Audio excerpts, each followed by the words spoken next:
So anyhow, all right, Mr. Seconder, can you lead us in the invocation and then the pledge, please? At this meeting, help us to make decisions which keep us faithful to our mission and reflect our values. Give us strength to hold our purpose, wisdom to guide us, and a keen perception to lead us. And above all, keep us charitable as we deliberate. I pledge allegiance to the flag of the United States of America and to the republic for which it stands, one nation, under God, indivisible, with liberty and justice for all.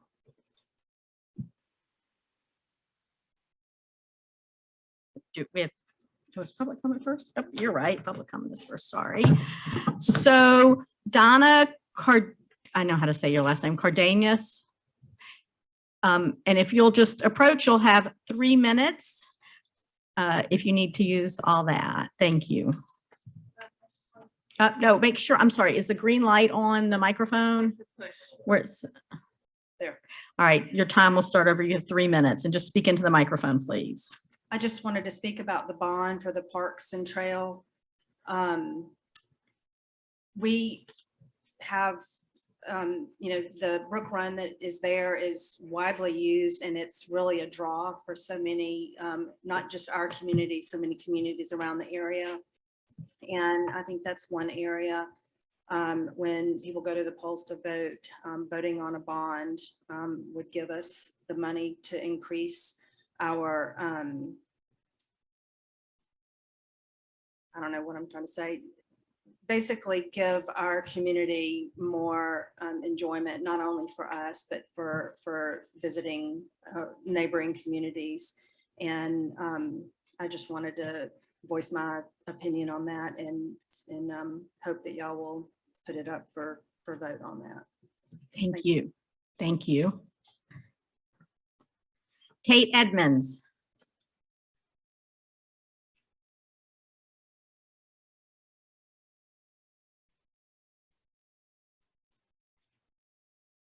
I just wanted to speak in support of the revised tree ordinance. I think it's a great step in the right direction. I don't think it's too strong. And I think that education will be really important to educate the residents about the changes, and wondered about also educating tree contractors, because I think 100% of people use a contractor. So I wondered about adding some kind of penalty if a contractor breaks the law, because I think they will be really important to get on board with understanding what's going on with the changes that hopefully get put in place. And then I wanted to thank you guys for providing the funding for the front yard tree planting for next year. I'm really excited about that and hope we can continue to spend more to enhance the urban canopy and plant more trees in front yards so that we can all enjoy some shade in the summer, like on days like today when we really need it. Thank you. Thank you. Frank O'Neill, Mr. O'Neill.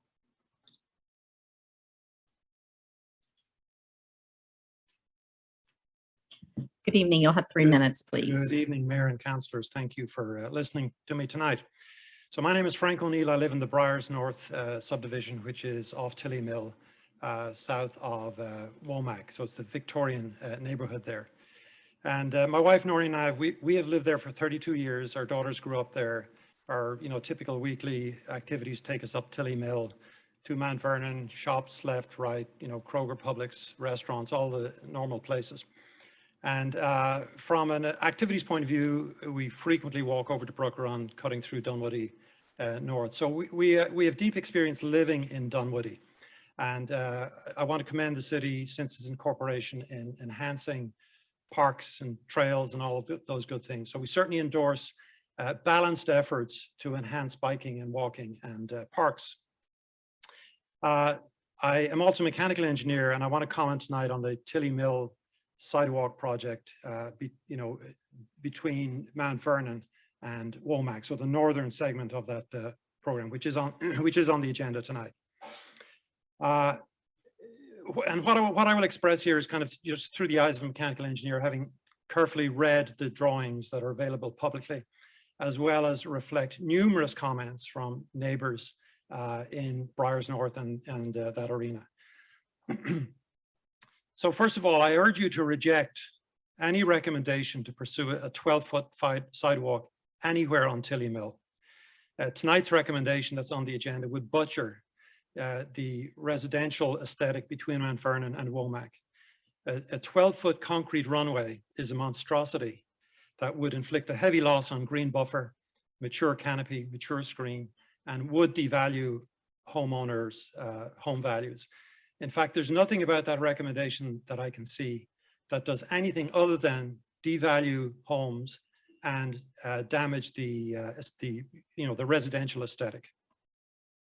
Furthermore, in my view, it serves no purpose. Neighbors have repeatedly emphasized with frustration and a lot of anger that in addition to being very ugly, they see no interest in bikers or pedestrians arising from a 12-foot track path all the way ultimately from Mount Vernon down to Lost Mine Trail near Peachtree Industrial. They see it would be little incremental value. It would be desperately underutilized by people who live in the area and people in Dunwoody, not to speak to, Dorville or any other adjacent areas, but the people who live there do not feel they would utilize it and that it would be an enormous waste of tax dollars. Second, there are much better options. So my second recommendation is to tap the brakes here tonight, to go back and develop a 6-foot meandering sidewalk concept for this section of Tilly Mill. There are many fine examples of recent city accomplishments that are Thank you, Mr. really O'Neill. pretty. Thank you. Thank you. Gerald, I think it's McCarley. Please correct me if I have misspoken. You'll have, I couldn't hear you. I'm sorry. You're correct. Okay, thank you. If you'll just speak into the microphone, you'll have 3 minutes. Thank you. I will, thank you. And I just want to speak to the COVID money. Mhm. I think you should take the COVID money and pay off our debts and take the remainder and apply to reducing our taxes. That's what Hall County, Georgia, that's Gainesville, Georgia, is doing. They're reducing their tax base up, not the base, but the tax revenue up there that they expect to collect from the citizens. Further, as you know, we just had an increase in valuation of our property to, I think it's around 18%. I don't know for sure. So that's going to give you 18% more in revenue before you try to increase the millage rate. And you have that on your agenda one of these days to increase the millage rate. And I wish you would not do that. The citizens have already lost about 15% of their purchasing power. You, each of you. And I'd like to see you go next door and tell your neighbor, I'm going to increase your taxes. Thank you. Thank you. Jason Metzger.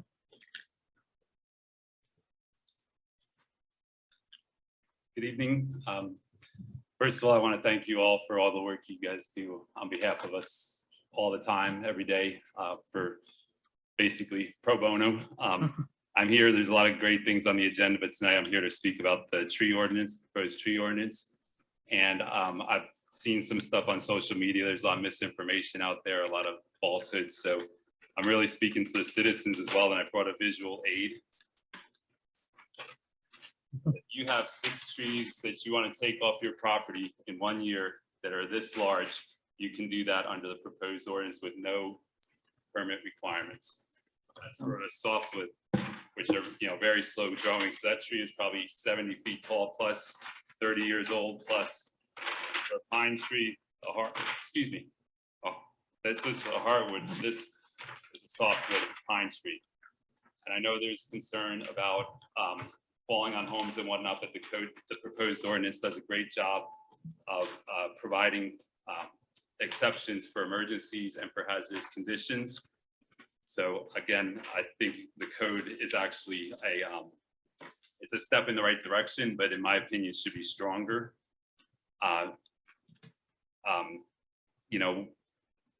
There's a lot about, individual property owners' rights on there. And I think, saying there's government overreach here, I feel like you guys are doing what government is charged to do, which is looking out for the common good by implementing this ordinance. there are just too many benefits to having a tree canopy to even start to list here. But obviously people move to Dunwoody because of the existing canopy. They want to protect the canopy.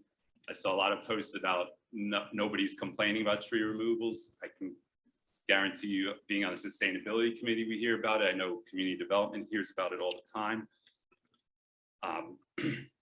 So I call on you to, to help spread the correct information. I encourage everybody that's concerned about this ordinance as is to go out in their yard and measure their existing canopy before they take to social media and spread misinformation. I have 40 trees in my wooded backyard. I went back there today and counted them. There are 30 of them with the proposed minimum size, where if it's a hardwood and it's less than 10 inches, you can take out as many as you want. 30 of them I could take out today or with the new ordinance with no permit required. 12 of them meet the minimum threshold. So I would, in 2 years, I could take 6 out each and they'd be gone. I have 1 specimen tree. So out of the 40 trees under this proposed ordinance, I could have 39 go on without a permit within 2 years. If that's government overreach, I don't Thank you, have the Mr. words. Metzger. So thank you. And with that, I will leave you with the Lorax. Unless someone like you cares a whole awful lot, nothing is going to get better. It is not. Thank you. Thank you. Ali Mahab. Bob.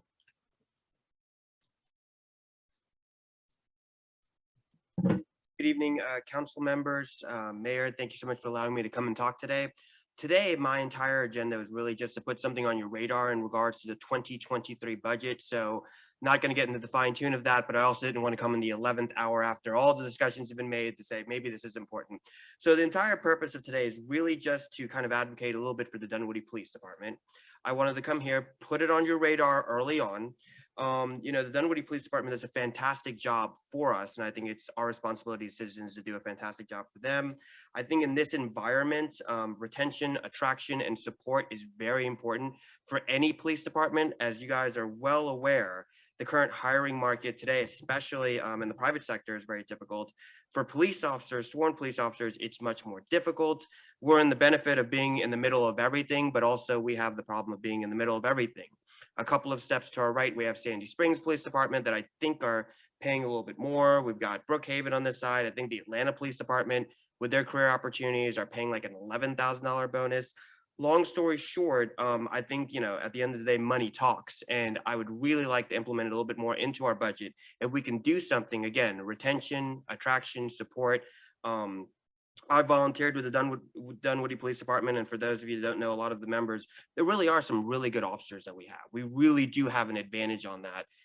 But of course, we do have our set of problems like other stations. It's open season on Dunwoody Police Department lawsuits, and I can only, fear for when Sergeant Parsons retains an attorney. But regardless of that, I'm hoping just to come towards you in the future, come with better ideas, hoping that we can come forward and do whatever we can do to support the Dunwoody Police Department. Thank you so much for what you guys are doing in the economic growth, economic development. As a citizen of Dunwoody, I got to walk to a Panda Express today, so I can't ask for anything more.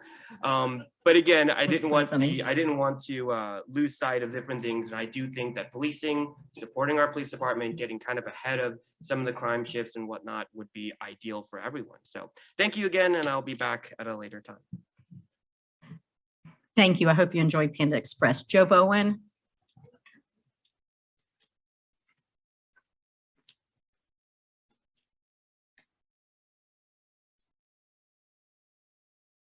Thank you, council persons, for listening to my comments. I'm a resident of Dunwoody for 36 years.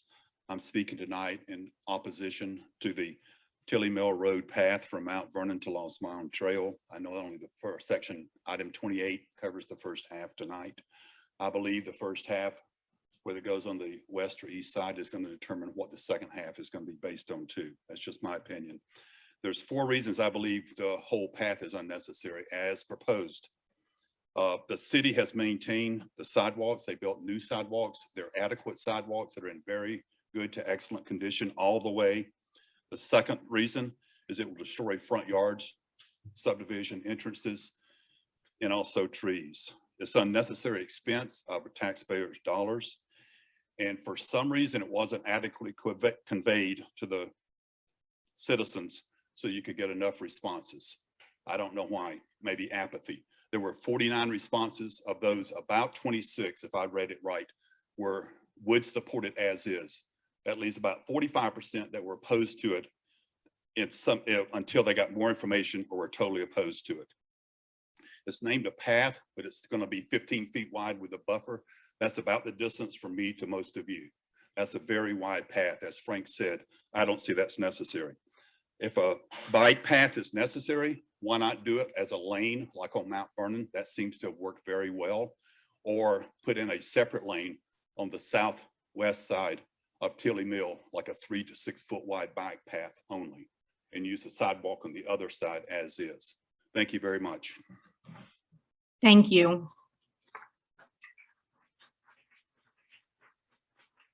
Hello. If we could refrain from that, that eats into our time. Adam Kramer, please. So similar to the last speaker and Mr. O'Neill, I'm Adam Kramer, by the way. I'm also opposed to a lot of the expansion of this. Putting in a 12-foot path or even the 15-foot is really going to take away a lot of the character from the neighborhoods that are there. If you do need to put something in, a 6-foot meandering sidewalk on the south side really would seem to solve the problem. I did try reaching out to Mr. Shankar, the project manager, to try to get the value analysis for this, and I never heard anything back. I guess I'm trying to see is what is the problem that's trying to be solved? Is this just a solution in search of a problem? You know, with these, and especially as you get down further by Lost Mine, where they want to put both of these in, you're going to take out the right-hand turns. I will tell you, traffic on Tilly Mill can be horrible at times. Taking out those right turn lanes is just going to exacerbate the problem. You're just going to make the traffic worse. I asked about a traffic mitigation plan. There is nothing that I've ever received back about those. So again, I'm really opposed to these if you need to do it. If you do need to do something, that 6-foot meandering path really should meet the needs for people to walk, to bike, has the least impact on traffic, and to boot, it's the lowest cost, which if you have to do something, you know, we probably ought to look for that most cost-effective option. Thank you. Thank you.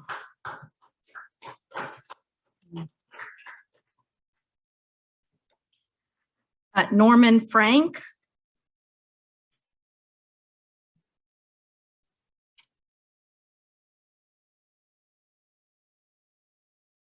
Hi. Let's switch gears a little bit. Wanted to talk to you guys about 4553 North Shaliford Road. It's not something that I think we're discussing tonight, but I've been kept in the dark as most of the people who are either owning or leasing property there are. I understand that the plan is for you guys to build what seems like a large multi-story medical development there. I've lived in Dunwoody. I've lived in New York. I came back. I've lived here since the 80s. I lived in New York, came back, lived in Nashville, came back, and I run a recording studio out of there. That's what I do. I'm a full-time musician. I had Bruno Mars's horn section over there recording with me the other night. In a word, I think incommensurate is what I'm looking for. You guys have obviously done a fantastic job. When I was a kid, I would have loved to have seen something like Brook Run Park. You know, I used to get run out of the Baptist church all the time. If anybody's still here from the Baptist church, sorry about all the skateboard marks on your steps, my bad. Anyway, the point is you have several condominium developments there. You've just built an entire neighborhood of, you know, $850,000 homes. You've got Pernishaw Park right across the street, and you guys are thinking about building a multi-story medical complex. That seems uncharacteristic. I understand the need for progress. I understand the need for, you know, for profit. But I think that that space could be used much better. Again, I apologize for being a little out of turn with the character of the meeting tonight. But as a tenant there, that is my opinion, and I think it merits further discussion exactly what we do with that property. Thank you. Sharon, can you give me a time check, please? Sorry. Mayor, we have about 10 minutes left for Okay. the 30-minute period. Okay. I'm gonna mess up your last name, so I'm just gonna apologize at first. It's Joe Caparoso, right? Just come on up. Oh, okay, it's you. Okay. Come on up. You'll have 3 minutes.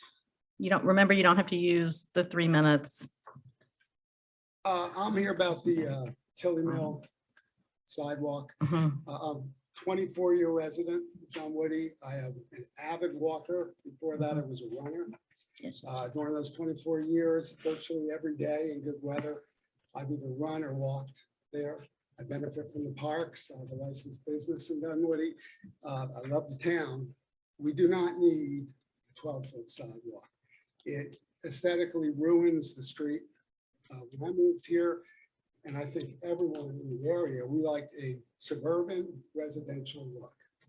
It's lined with trees. The traffic is built up, but we can't do anything about that. If you look at what this sidewalk will do, particularly on my side, which would be the Briar North side, an awful lot of trees are going to be cut down. And if I wanted to live in Buckhead, I'd live in Buckhead. A 12-foot sidewalk just doesn't fit there. And I think that we've got what we need, a wall for bike paths, all that. But let's try to find it the most economical solution that saves the most lives of the trees and keeps our kind of ambiance of the street. And I think if you were to knock on doors on both sides, up and down Tilly Mill, almost everyone will say that to you. A lot of us kind of missed this as it was coming up, but we're like, no, why on our street? Why that? And if you want to spend money, worry about the traffic there. I do not speed. I do the speed limit. I am routinely passed on the double line by people that are impatient, probably coming from the school. Let's worry about that a little bit. And I don't know that, and be very careful about bike lanes and what you do because of the way they're driving on that road. But please, no 12-foot sidewalks on either side. Joe DeVito, please. Thank you. Just trying to keep it moving. Hello there. I've been a resident for 25 years and not planning on going anywhere. As many of you know, I was involved when we created this city through Dunwoody Homeowners Association, the local chamber, and the Citizens for Dunwoody effort. When we started this, it was about government being close to our community. The fact that you guys are here, we can come across town and see you and talk about issues and the decisions we're making. I've been on another project for about 6 years. Simply put, I had to get back to work. But now I'm engaged and I'm noticing a couple of things. One, I happened to stop by when they were talking about the tree preservation ordinance. I looked into that and I sent you some communications about that, addressing people who want to put in solar panels. During a DHA meeting, many people did not know about the 12-foot trail until they saw it being built down Winners Chapel. And there were a lot of people that had some issues over that. One of the things that I think we can improve is that overall, 6 years ago, the city council was much more engaged with the community organizations. I don't see that as prevalent now. Maybe what we can do is have some, I know that there are information efforts out there, but there's a lot of people that are just not understanding and have the opportunity to bring you information about the decisions that you're making here in this room. Anything I can do in the meantime to help with that effort, re-engage the local community, make sure the information's out there. I think there'll be a lot less contention over these issues and we'll be able to keep our agenda more on point. Thank you very much. Bob Hickey, please. And you'll have 3 minutes, please. And Sharon, as he's walking up, can you give me a time check, please? 5 minutes, Mayor. Okay, thank you. Madam Mayor, Council, thank you very much. I'm Bob Hickey. I'm a 45-plus-year resident of Dunwoody. I appreciate your time tonight. I'm here to speak out against, I'm in opposition for consent items number 20 and 21. They are consent items, so I asked that they be moved down to an action item and that the all three of the items therein be defeated. The first item I want to talk about is item number 21, which is the $18 million COVID money. The request is in a 5-page document, to spend $18 million. Okay, the city 2022 budget was 114 pages. Okay, to spend about 48 million, or this expenditure on the agenda today is 61% of that. It's 5 pages versus 114 pages. I think many of the items in the request are vague, non-descriptive. There's not sufficient cost detail, and it hasn't been vetted. I've been to budget meetings before that usually take a day or day and a half. Very boring meetings, but at least the budget has been vetted. Okay, I don't think this request for the $18 million has been vetted. Furthermore, the preamble or part of the request says that the expenditure should be a non-recurring one-time expenditure. From my estimate of the outline of the items presented in this document, about $1.1 million would be required every year to continue these items. So I think this item should be removed from the and voted on to defer or forget. Secondly, on item number 20, which is the request to spend money on $1 million for each the Sproul and the Nature Center, it appears to me that this is $1 million each from it, and neither document presents any evidence that it went through city bidding prospects. Okay, in fact, the Nature Center is a 1-page document that says it's an opinion of probable cost. It's not a bid document. It's not a response document. We don't know what it is. Okay, we don't know whether it's 1.5 million, 2.5 million, or whatever. So I think that one should be sent back to staff. Okay, do your job, staff. Get it fully documented, get it done properly, and then send it back through the channels. With regard to the Sproul Center, again, it doesn't look to me like it's a city responsive bid document. We don't know anything about the bidder. We don't know whether this was high bid, low bid, in between bid. Okay, we don't know if the contractor is vetted, or maybe the executor's husband, or maybe it's even her. Okay, but it should be sent back. We don't know whether it's, again, low bid or whatever. And in the documentation, it says $8,500 Thank you, in Mr. city Hickey. spending for sales tax. Okay, so I request that these items be removed from the consent action and defeated tonight. Thank you. Thank you.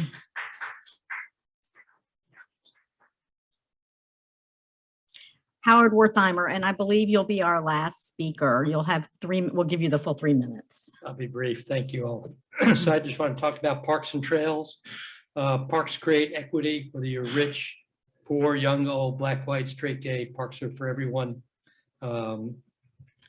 Trails provide connectivity, reduce cars on our roads, improve air quality, and reduce our carbon footprint. Trails create walkability, and walkability is a secret sauce for successful communities. Parks and trails also have known to be increased property values. If you're not a believer of that, look at the Beltline, Piedmont Park, Central Park, plenty of other examples. So if we can create a 10-minute walkability to connect to a park, I think that would be outstanding and separate Dunwoody from many other aspiring young cities. Thank you. Thank you. Sharon, am I right that that includes the 30 minutes? That's it. Okay, thank you. Thank you all. If we have your card, we'll come back to you at the end of the meeting, which is unfortunately after item 32. And I think there's a possibility that we're out of cards, Sharon, back there. So if you could just, let someone know. I could be wrong, but if we're not out, I think we're probably close to out.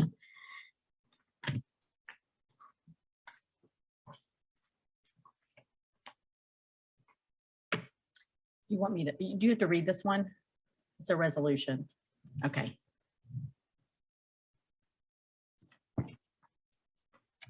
Mayor, moving on to reports and presentations. Item number 3 is a resolution appointing municipal court judges to serve in the municipal court of the city of Dunwoody. Okay, and so we did a call for applications. Is that how you would say it? I'm sorry, a request for qualifications. Request for qualifications. And we have added we had 4 judges, someone correct me if I'm wrong, 5.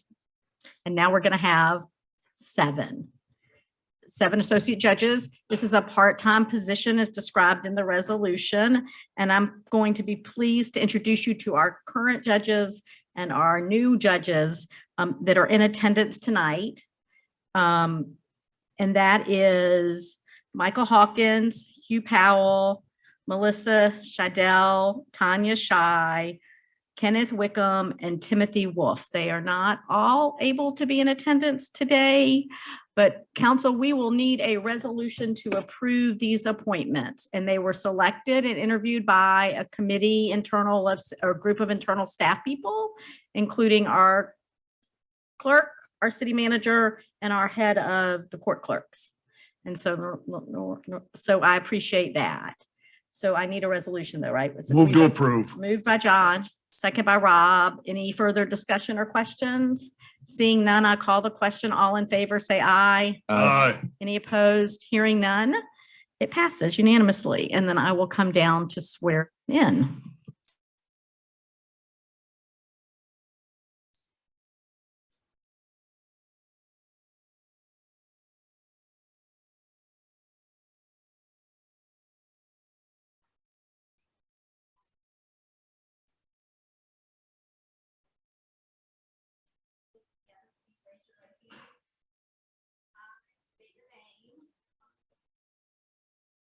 Do solemnly swear or affirm I will faithfully execute the office of municipal court judge of the city of Dunwoody. Faithfully execute the office of and will, to the best of my ability, support and defend the Constitution of the United States. Best of my ability, support and defend the Constitution of the United States. Georgia. Constitution of Georgia. And the charter ordinances and regulations of the city of Dunwoody. And the charter ordinances and regulations of the city of Dunwoody. I am not the holder of any unaccounted for public money due this. I'm not the holder of any I'm not the holder of any unaccounted for money public due the state or any political subdivision or authority thereof. I am not the holder of any unaccounted for public money due the state or any political subdivision or authority thereof. I am not the holder of any office of trust under the government of the United States, any other state, or any foreign state. I am not the holder of any office of trust under the government of the United States, any other state, or any foreign state. Which I, by the laws of the state of Georgia. Which I, by the laws of the state of Georgia. Prohibited from holding. And prohibited from holding. I am otherwise qualified to hold said office according to the Constitution and laws of Georgia. I am otherwise qualified to hold said office according to the Constitution and laws. Perform the duties of my office in the best interest of the city of Dunwoody. I will perform the duties of my office in the best interest of the city of Dunwoody. To the best of my ability, without fear, favor, affection, or expectation thereof. To the best of my ability, without fear, favor, affection, reward, or expectation thereof. Congratulations. Thank you very much. Thank you.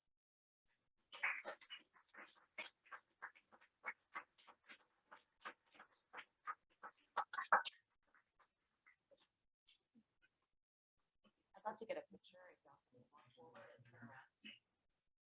Yeah, get the back. We'll get the back to you. Back a little bit, we'll get a picture.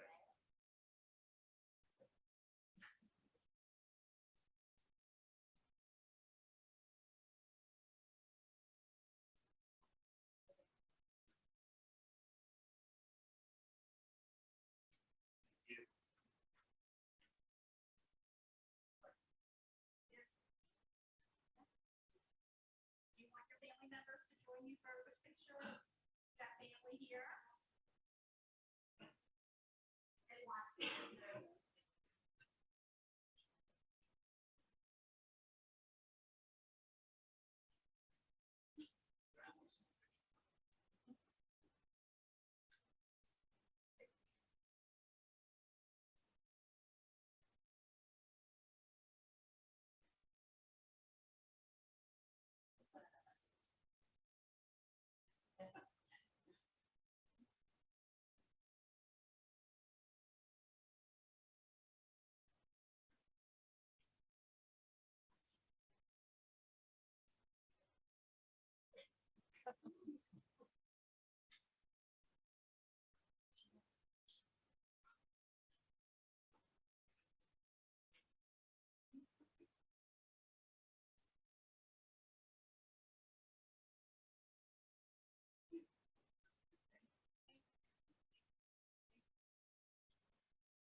thank you all for agreeing to serve. We appreciate it.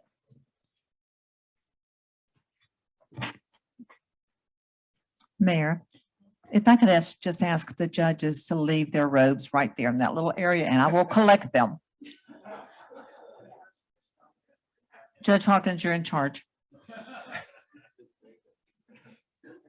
Next up is Johann Weber. I believe you're here.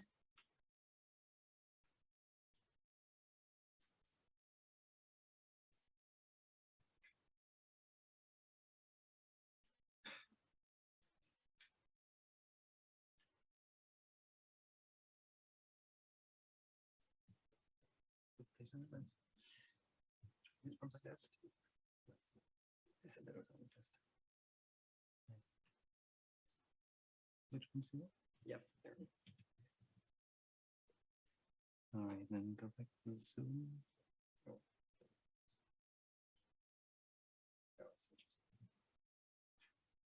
And now share screen. And then, yep, do that. See if it works. Yep. All right. Oh, do kind of. Oh, is it swap? Yeah. Is that working? Cool. Evening, council, mayor, citizens. Thank you all so much for the invitation to be here. I'm Johan Weber. I'm the program manager for Perimeter Connects, which is a program of the Perimeter Community Improvement District. As one of our initiatives, we have the opportunity to work with employers around the district on flexible work, hybrid work, and some other components of their sort of larger portfolio of work practices. So I've been invited just to share a little bit about some of the research that we kind of continue to compile and manage as a sort of resource and support for those employers. So I wanted to highlight a couple of particular trends for you all today. And I will note for those of you looking at the packets, there's a little bit more in there as I iterated through this, brought it down a little bit, seeing your busy agenda. So I'm going to focus really on two key things for you all this evening and some of the trends that are really top of mind for the employers that we're working with in the district, but also seem to be really key patterns and trends nationally and internationally as well. So I'm going to talk about some continuing evolving norms around work location and how that's having an interaction effect with the sort of competitive labor market we continue to experience. So of course, no one, this is not news to anyone, the sort of prevalence, the explosion that we had in remote work as a result of the pandemic in 2020. But one of the things that I think is really important to make sure that we sort of lay out as a starting point for this is that the norm amongst white collar work does continue to be remote work. And we are still seeing that be the predominant sort of location is actually what we might call remote or hybrid work. And this is some Gallup data, but you can see this carrying us through the fall of last year. That continued to be the most common form between partial or fully remote work.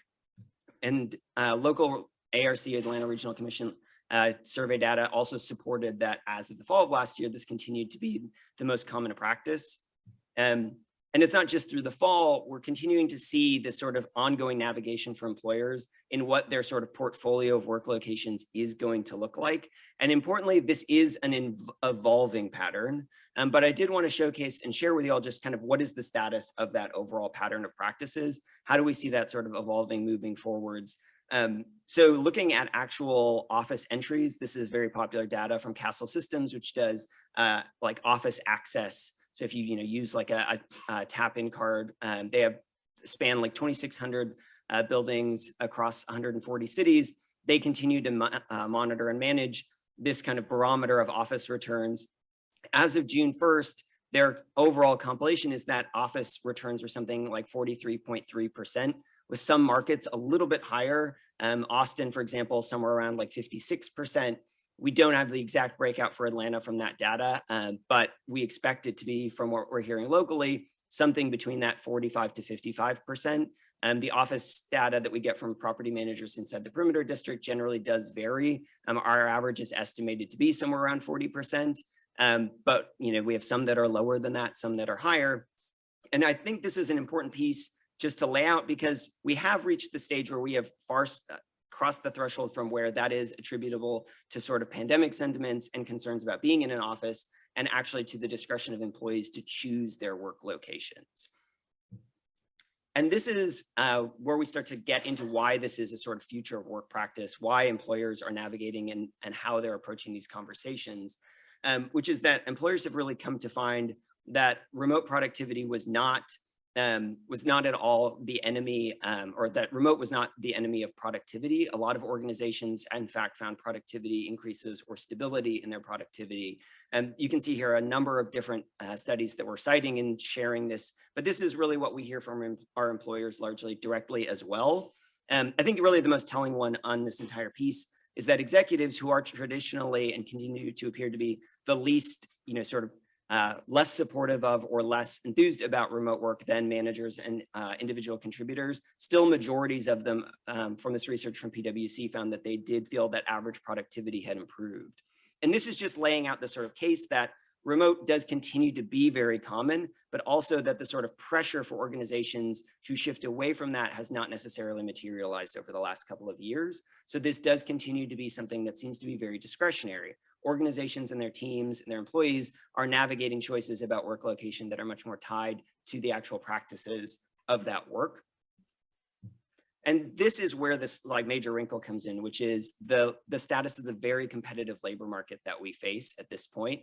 Despite the sort of ongoing evolution of the actual economy, we still have very low unemployment, around 3% here in the state of Georgia. We had twice as many postings at the start of the year, according to the Bureau of Labor Statistics, as we had in the middle of 2020. And in fact, twice as many postings at that time at the beginning of the year as there were actual applicants out applying for those. So we continue to have a very competitive market for talent. And this is the major context for our employers and what they're trying to navigate.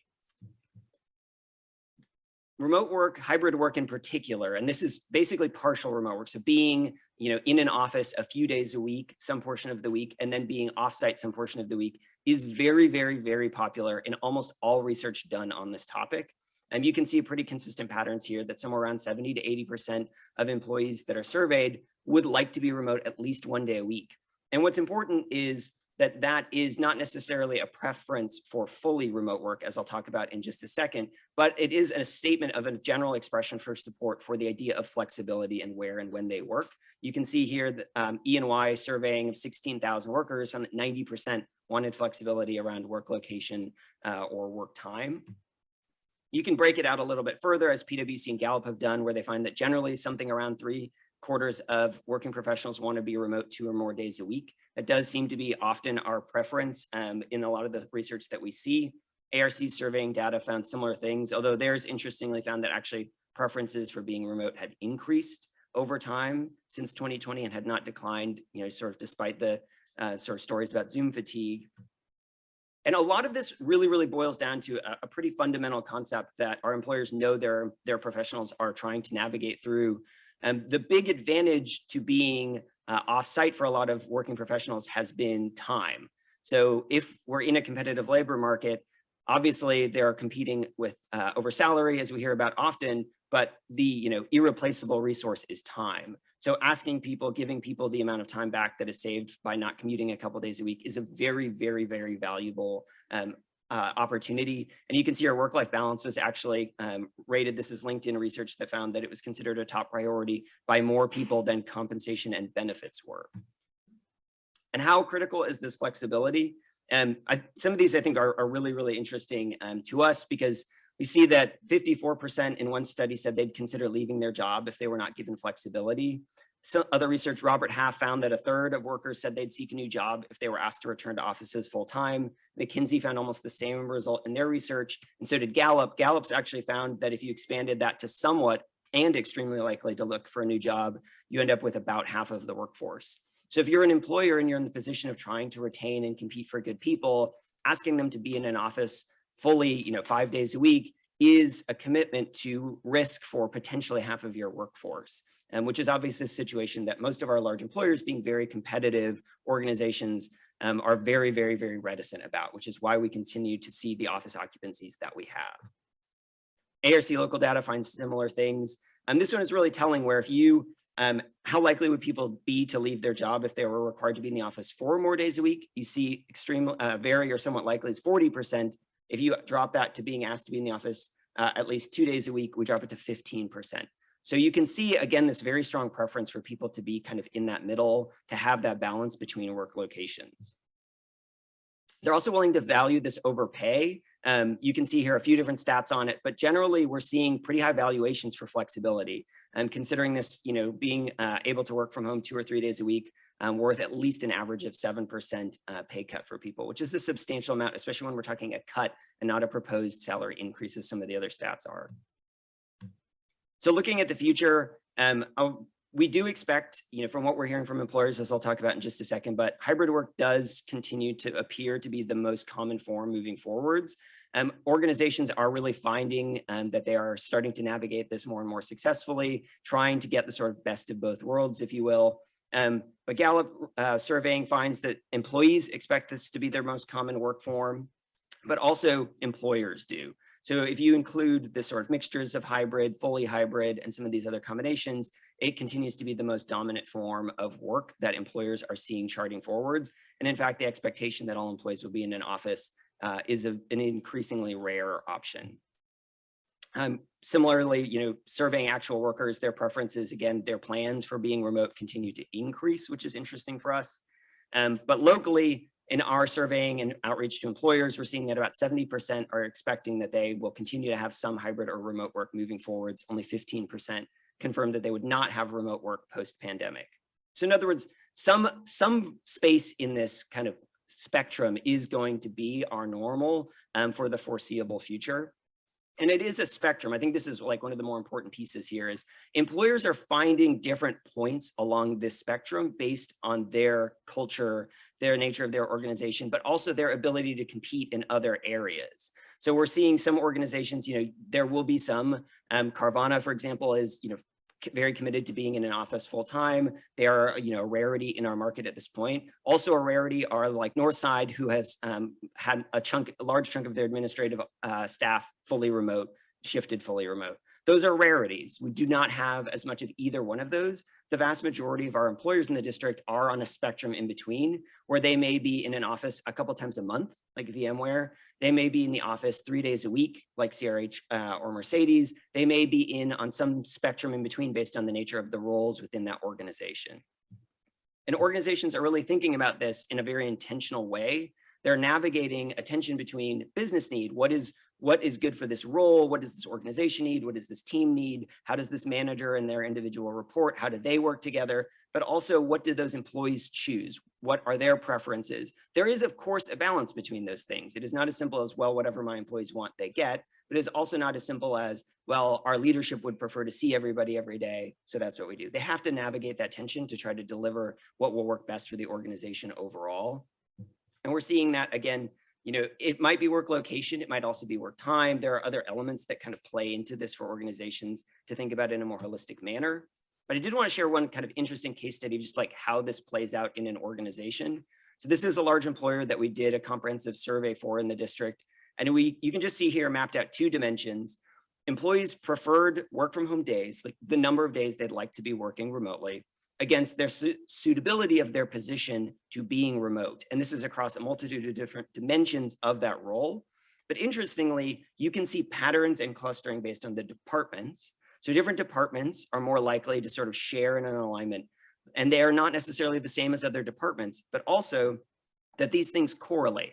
So employees do have fairly strong understandings of how suitable their work is for being offsite, and their preferences for how often they're offsite do generally correlate with those things. And again, they vary by department. So a lot of organizations are coming to this point where instead of having a strict X days a week as an entire organization, they are trying to be a little bit more flexible for how departments can make some of these decisions, because the variety and the nature of those roles is a really important factor, but also the preferences for some of those individuals by department can vary.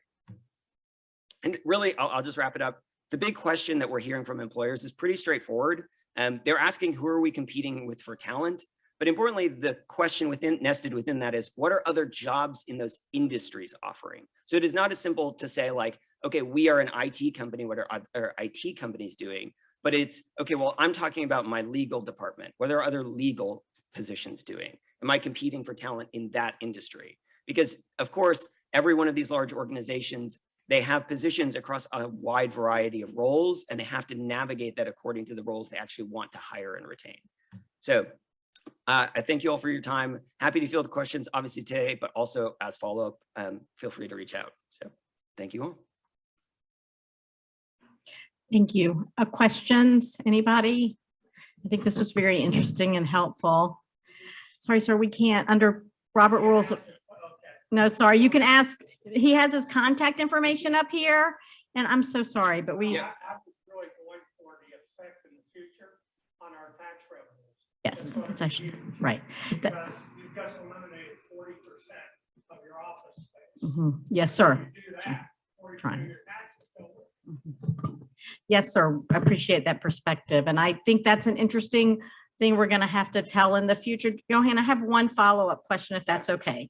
So right now we're in this really tight labor market where it's employer's choice. There's a chance in the next year or two, we may see a loosening of that. We've seen some big technology startups in Atlanta lay off people in the last week. Yeah. So do you think innately, if it gets easier to hire employees, and I know you showed the $30,000, and I suspect those technology employees are not working in the cities they work in. They're picking cheaper places to live potentially. But do you suspect that some of the trends from the employer side will change when there's less demand for employees? Yeah, I mean, that's a really interesting question. We've certainly been like pondering a lot lately as, there's sort of like the dominant narrative changes a little bit. It seems like a reasonable hypothesis. But obviously I think a lot of folks sort of feel like this is a little bit unheralded to see exactly how this will play out. And again, the tension with wages and other factors, I think, is something we've never had to experience before. We've never had employers recruiting fully remote at the level that they're at. So how that continues to play out does create some uncertainty. So it's an interesting question. I just suspect that maybe future employees lose some flexibility if there's more competition on the employer side. I'm not saying it right, but you know what I mean? Like if there's more people applying for each job and less people being chosen. And I think we saw a little bit, it's not exactly the same, but business travel, people were never going to travel again, after we came out of the recession, and then business travel eventually got right back to normal and maybe beyond. We'll see what happens now. So thank you. Thank you for your time. Okay. Next is city manager's report, and it is in your email. It was not in the agenda. So I don't know if we're okay. I know Parliament, we can discuss it because we're not voting on it. But if council would prefer to defer it, I'm okay with that too. Y'all, you can give us your report, Eric. Thank you. Okay, all right. Thank you, Mayor. And I want to thank Johan again. I'd ask him to come before y'all, talk a little bit about both what we're seeing as an employer and also what the market is seeing in our area. And just wanted you to see that along with the what I have in the rest of my report. Okay, so the police department, upcoming events, we have the Dunwoody Police Department Teen Police Academy will be held July 11th through the 15th. The Flock license plate reader has been added at the old Austin Elementary site. We also have other highlights in the area. We had the Dunwoody Arts Festival that the officers worked. We also had a total of almost 70 pounds of drugs were collected at the National Prescription Drug Take Back Day. We did a distracted driving detail at Nandina Lane in Mount Vernon, 13 stop sign violation citations, and 7 hands-free violations. Also, we had officers conduct a crosswalk enforcement detail in Mount Vernon at North Peachtree. A total of 12 violations were observed and cited. We are wanting to make an alert for people to understand that we are having an uptick in fraud against the elderly. We did have somebody who called and said, hey, you won $2.5 million in the lottery, but you must pay some money. And the person paid out about $18,000 in cash before they realized it was a fraudulent piece there. We have a peeping Tom at the Hobby Lobby. We have officers conducted a traffic stop. The driver jumped out of the vehicle and ran away.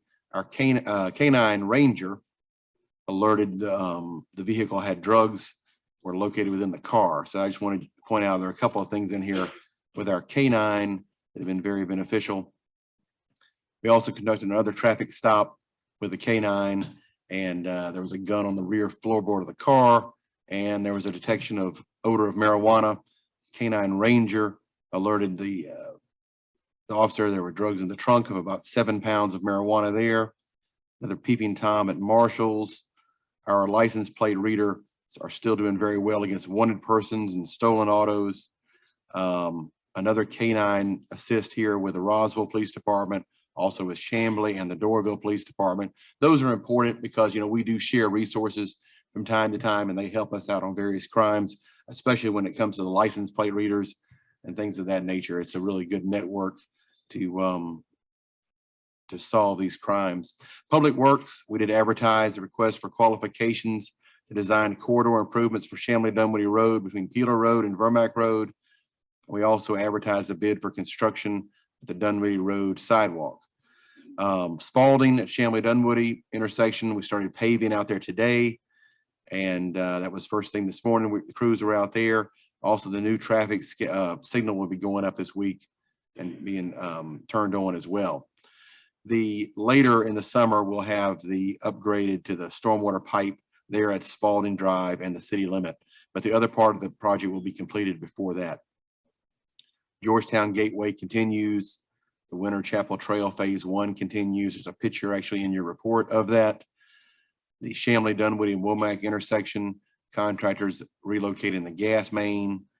On that, there will be some delays in traffic in that area. We also started our repaving for Blount Construction, completed paving at Manning Farms Court and Dunbrook Lane.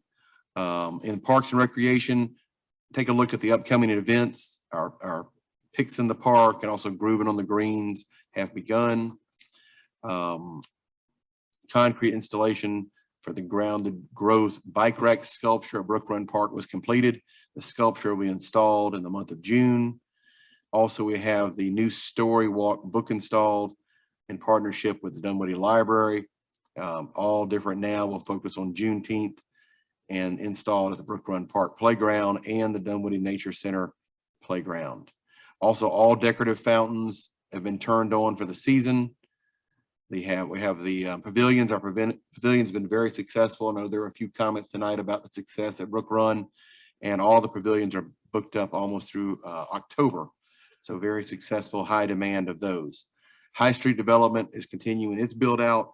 For anybody who has not been over there, please drive by. It's behind the mall and take a look at what's occurring in that area. Also, permitting continues for Campus 244 and take a look at that as an upcoming redevelopment of the old Gold Kiss site.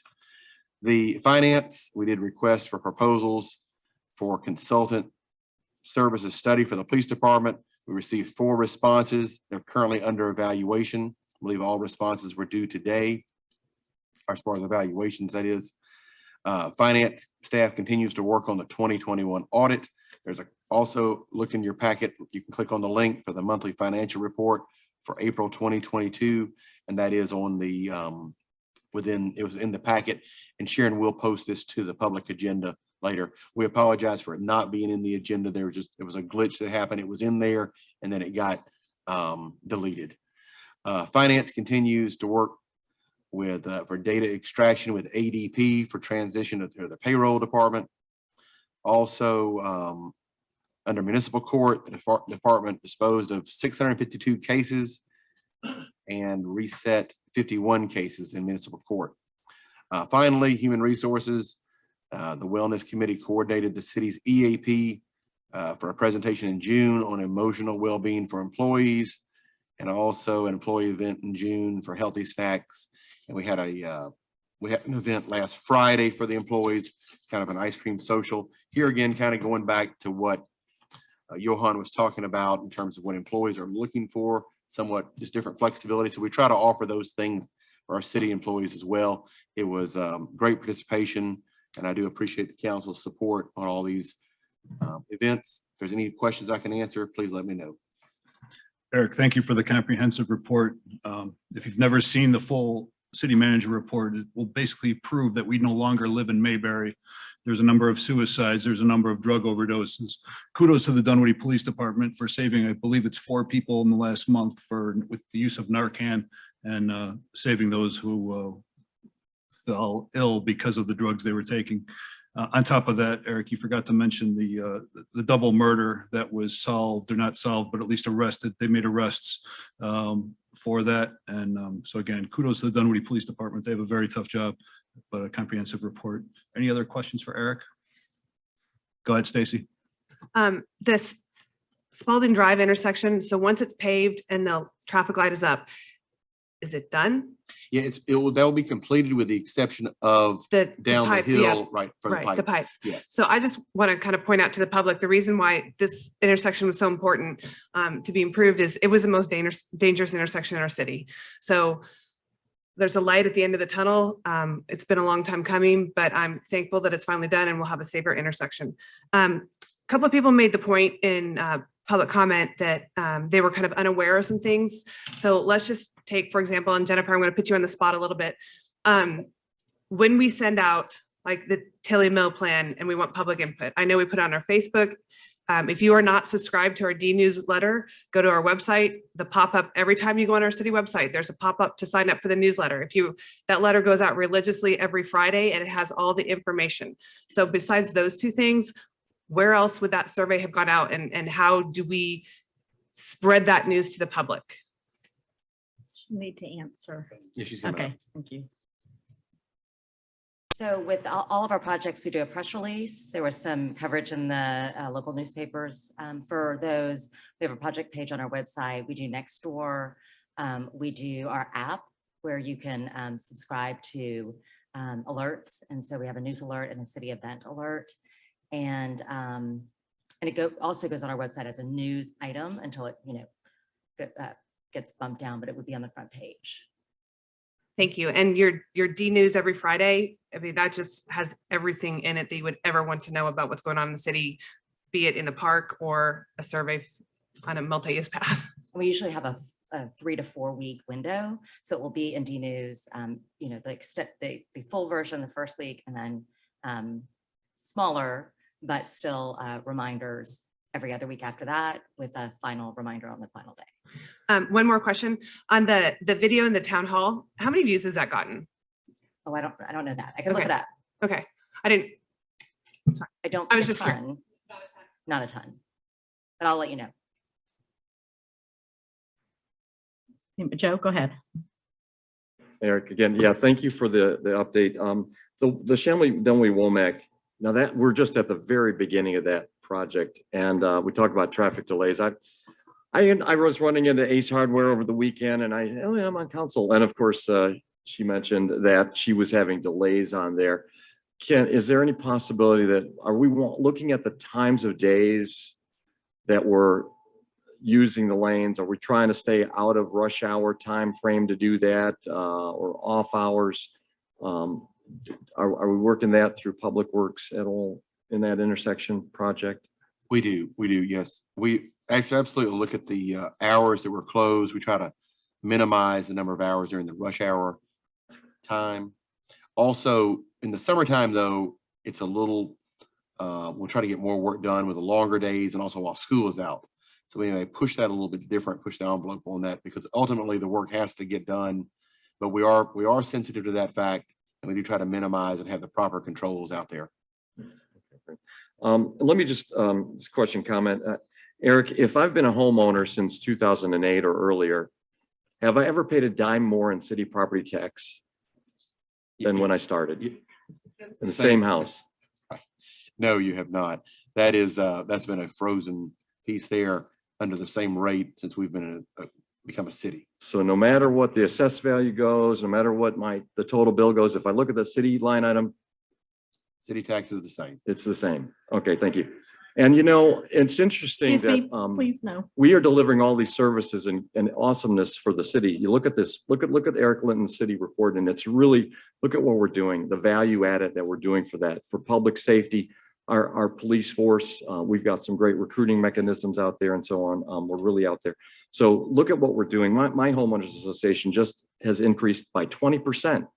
Our assessment, and they're delivering the same services. They're not doing anything more, but I'm paying 20% more. I just got an increase for 10% more. They didn't ask me. It just was demanded at my private HOA. I have to pay more now. So thank you. Just want to make sure the public is aware. Thank you. Anybody else? Catherine. Eric, I am excited to see Chambly, Dunwoody, and Spalding paved. This morning, there's a detour, more than just Yes. single laning, and it was an actual detour. And that didn't show up on Waze. And I'm wondering if there's a way that the city contacts any We do. We have providers a, like that. yes, I'm sorry to jump in, but yes, we can update Waze, and that's going to be important to do because that detour that was in place this morning will be when we do the stormwater upgrade in August. That will be the detour for about a month. They have to go through there. It was it moved fairly well, but of course it's a little slow. We were down to one lane because of the paving. When we do the full-time, well, I say full-time, the monthly detour, there'll be 2 lanes.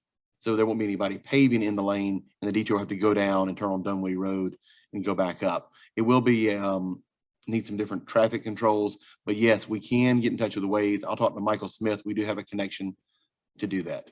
Yeah, it's worth it. That isn't a terrible detour, but anytime, I mean, I go Right. 3 miles, I use Waze. So anything we can put on there is Sure. gonna just take down the temperature of the driver.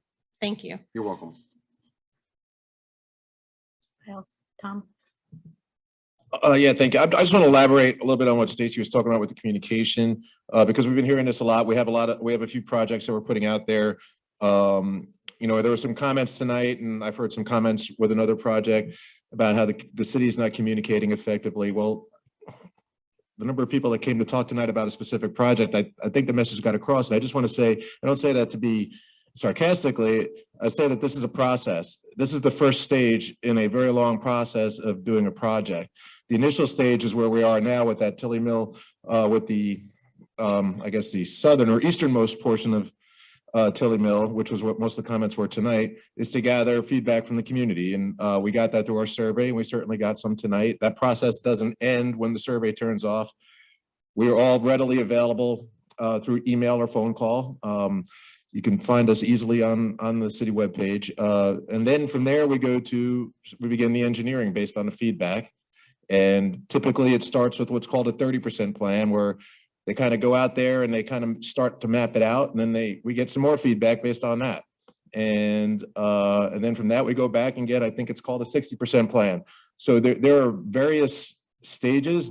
These aren't things that happen overnight. It's a very long process, but it's a long process for a reason, so that we can do it right and that we can get the input that we need from the community to deliver a good product for the community. So I just want to make that clear, because sometimes when they see the first thing come out, they think we're ready to start building next week, and that's not the case. And actually there was a comment made tonight in the public comments about the Winter's Chapel project and how that just started. That project actually began, I'm in my second term in office, and that project began before I was elected. So that gives you an idea of how long, and now of course, COVID impacted that a little bit. There was a kind of the world paused for 2 years.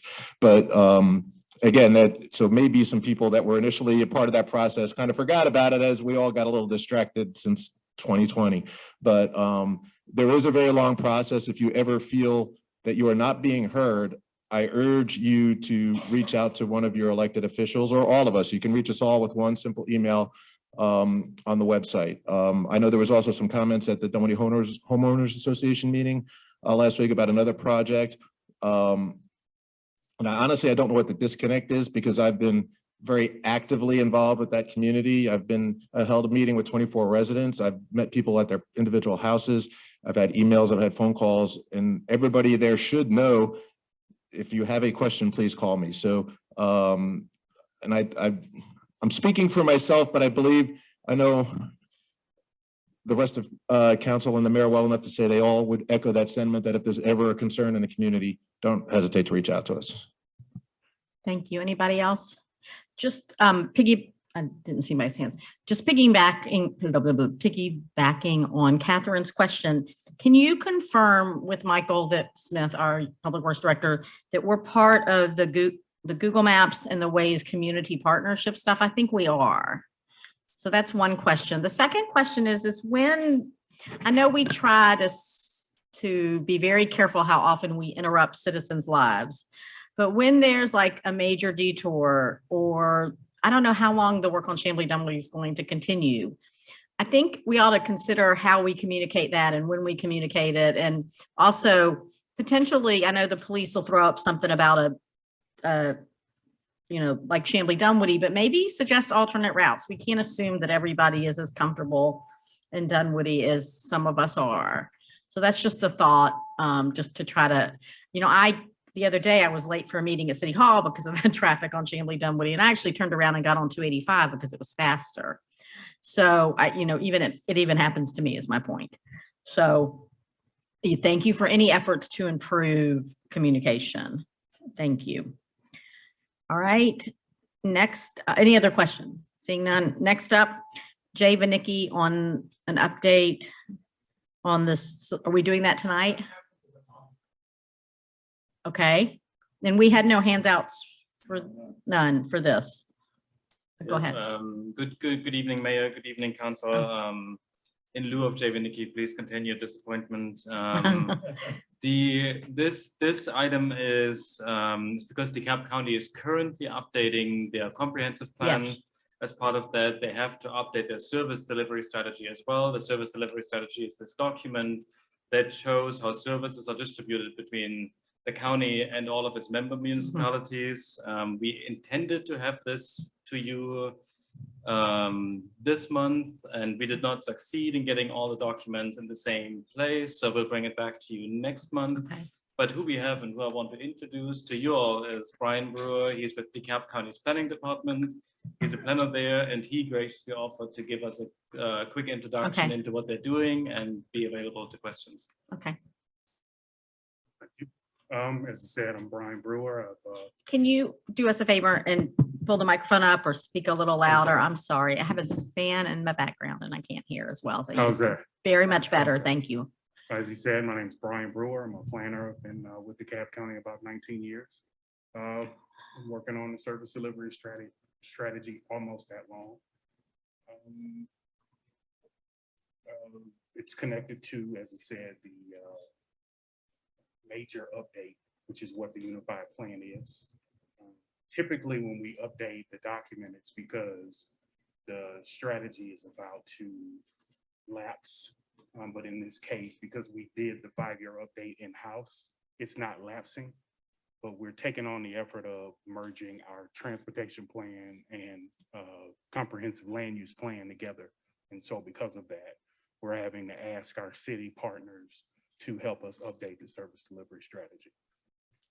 And I guess with that, I'll take questions. So for those who might not know, I listen to this podcast and they always say, for my sister Jeannie in Idaho, whatever they're talking about, could you just give us a quick overview of what is included in a service delivery strategy?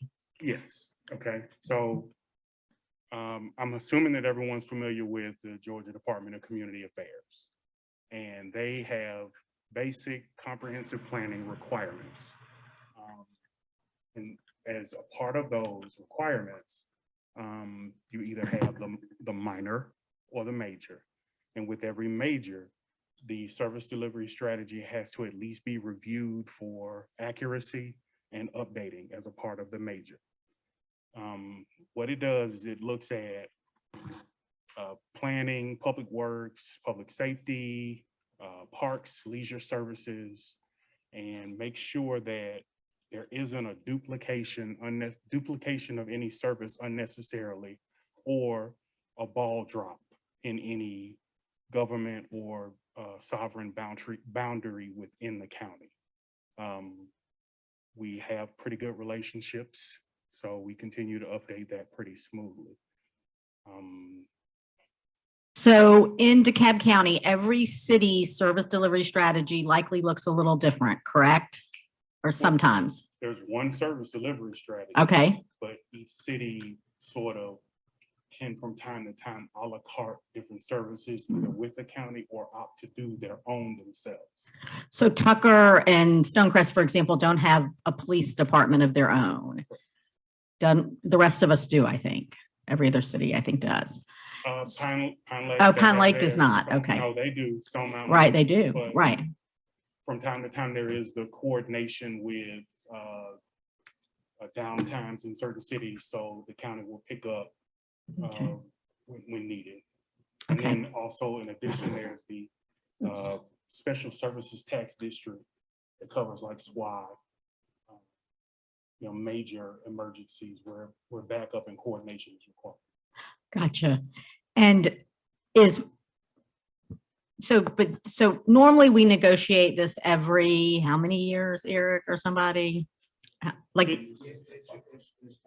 Under Georgia law, Madam Mayor, it's tied to either the decennial census or any changes in the comp plan Okay. trigger a reconsideration of service delivery. Or if the strategy, somebody believes the strategy needs to be revisited, they can also, when I say somebody, a local government in the strategy.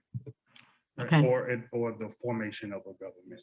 new cities format it, right? Because then that changes the percentages and stuff, correct? That's correct. All right. So does anybody have any questions? John? Thank you, sir, for the information. I have the current service deliveries strategy in front of me, and I see that DeKalb County is the sole provider of emergency medical services. And so that those services may or may not be funded correctly, or at least the service of our community sometimes feels that the services are lacking. Is there enough funding for DeKalb County to provide those services adequately? I could not answer that, sir. If you could, that would be one of the answers. The next time it comes back for discussion next month, I would love to make sure that DeKalb County is providing adequate emergency medical services to the city of Dunwoody, because right now those services are only provided by DeKalb County and are not able to be provided separately by the city of Dunwoody. Thank you. Anybody else? Thank you so much for coming. Thank you for your time. And we look forward to seeing this again. Next month, correct? Yep, next month. Thank you.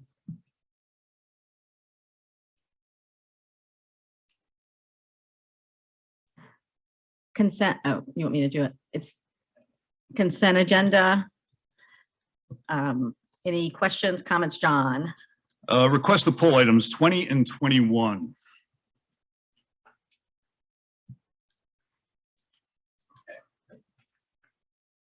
So for purposes of this, we'll just keep them as 20 and 21 and just move the business items up, right? Because on the consent, is this something we vote on when someone asks to pull something from the consent agenda? Your rules, Madam Mayor, I was looking at this. It can be pulled by a request from a council person. Right. If there's an objection to that, then there would be a vote. But the consent agenda is intended for items that are deemed to be a consensus of all. So it would just go into regular order of business, however you want to Right. proceed. All right, any other changes? We can talk about questions to what's left in a second. So Sharon, I'd like to just, essentially move the business items before, keep 20 and 21 in the right order and the consent agenda at number 19. So then we don't have to renumber anything. Move to approve as amended. Second. Moved by John, seconded by Rob. Any further discussion? Go ahead, Joe.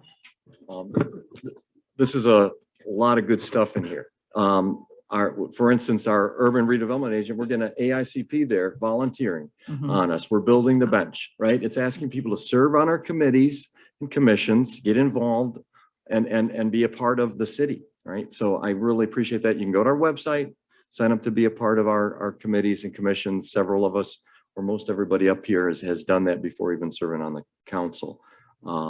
Yeah, so we're doing a lot of good stuff, the things, and the process is that these are under consent. Why? Because we've already discussed them prior in previous meetings. So it's not just a first time, oh, we're blindly just saying whatever staff says. This has been held as a discussion item. We provided feedback, and based on consensus at that time, that's how that goes. Same way with business items, I just want to make a note is, we want to make sure that we all have a discussion before we just up and down vote something as an action. So thank you. And thank you for recognizing that we are appointing new members to city boards. I was remiss. I know Mr. Baum was here. He left. He's being appointed to the Board of Ethics. If there's anyone else here tonight that I'm appointing to a board, could you please stand? I don't think I see anybody, but I really appreciate everyone who, do you see anybody standing? I don't have the full scope of the room, but I appreciate everyone who has volunteered to serve on our boards and commissions, and we appreciate that. And with that, are there any other Is Michael Smith here? Oh, go ahead. Yeah, Sharon, I understood there was a motion to amend the agenda and a second in a Yeah. discussion. I don't know if there was a vote. Do you have that? Well, we were discussing the motion, Okay. sort of. I did not have it as a. We haven't motion. I voted had yet. it as a request. No, we haven't, Riff.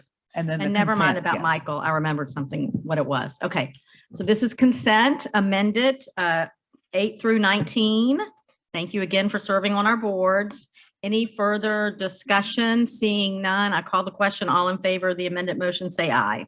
Any opposed? It passes unanimously. Now we're on to business items.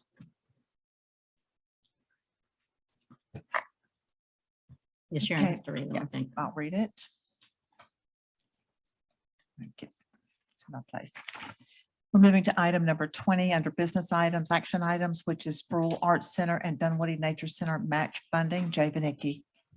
Good evening, Mayor and Council. Usually I am dead last on the agenda, but for once I'm a little bit early. Here's the thing, to go through this again here.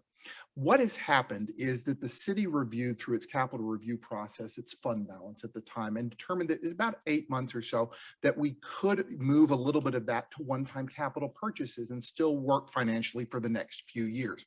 The Capital Review Committee also looked at some of the outstanding capital projects, and 2 of them floated to the top. And they are the expansion and modifications at the Dunwoody Nature Center and the Sproul Arts Center. In both those cases, each of those entities has raised capital of either just shy of $1 million or a little bit over $1 million to what in each case is a $2 million project, which they will complete. So the city said, let's talk with them and review. So we came up with a process where we would be willing to fund half of it. The structures actually belong to the Dunwoody Facilities Authority. They are city assets and will permanently remain city assets. So the investment by the city is improving and expanding something that it has and is used by the citizens.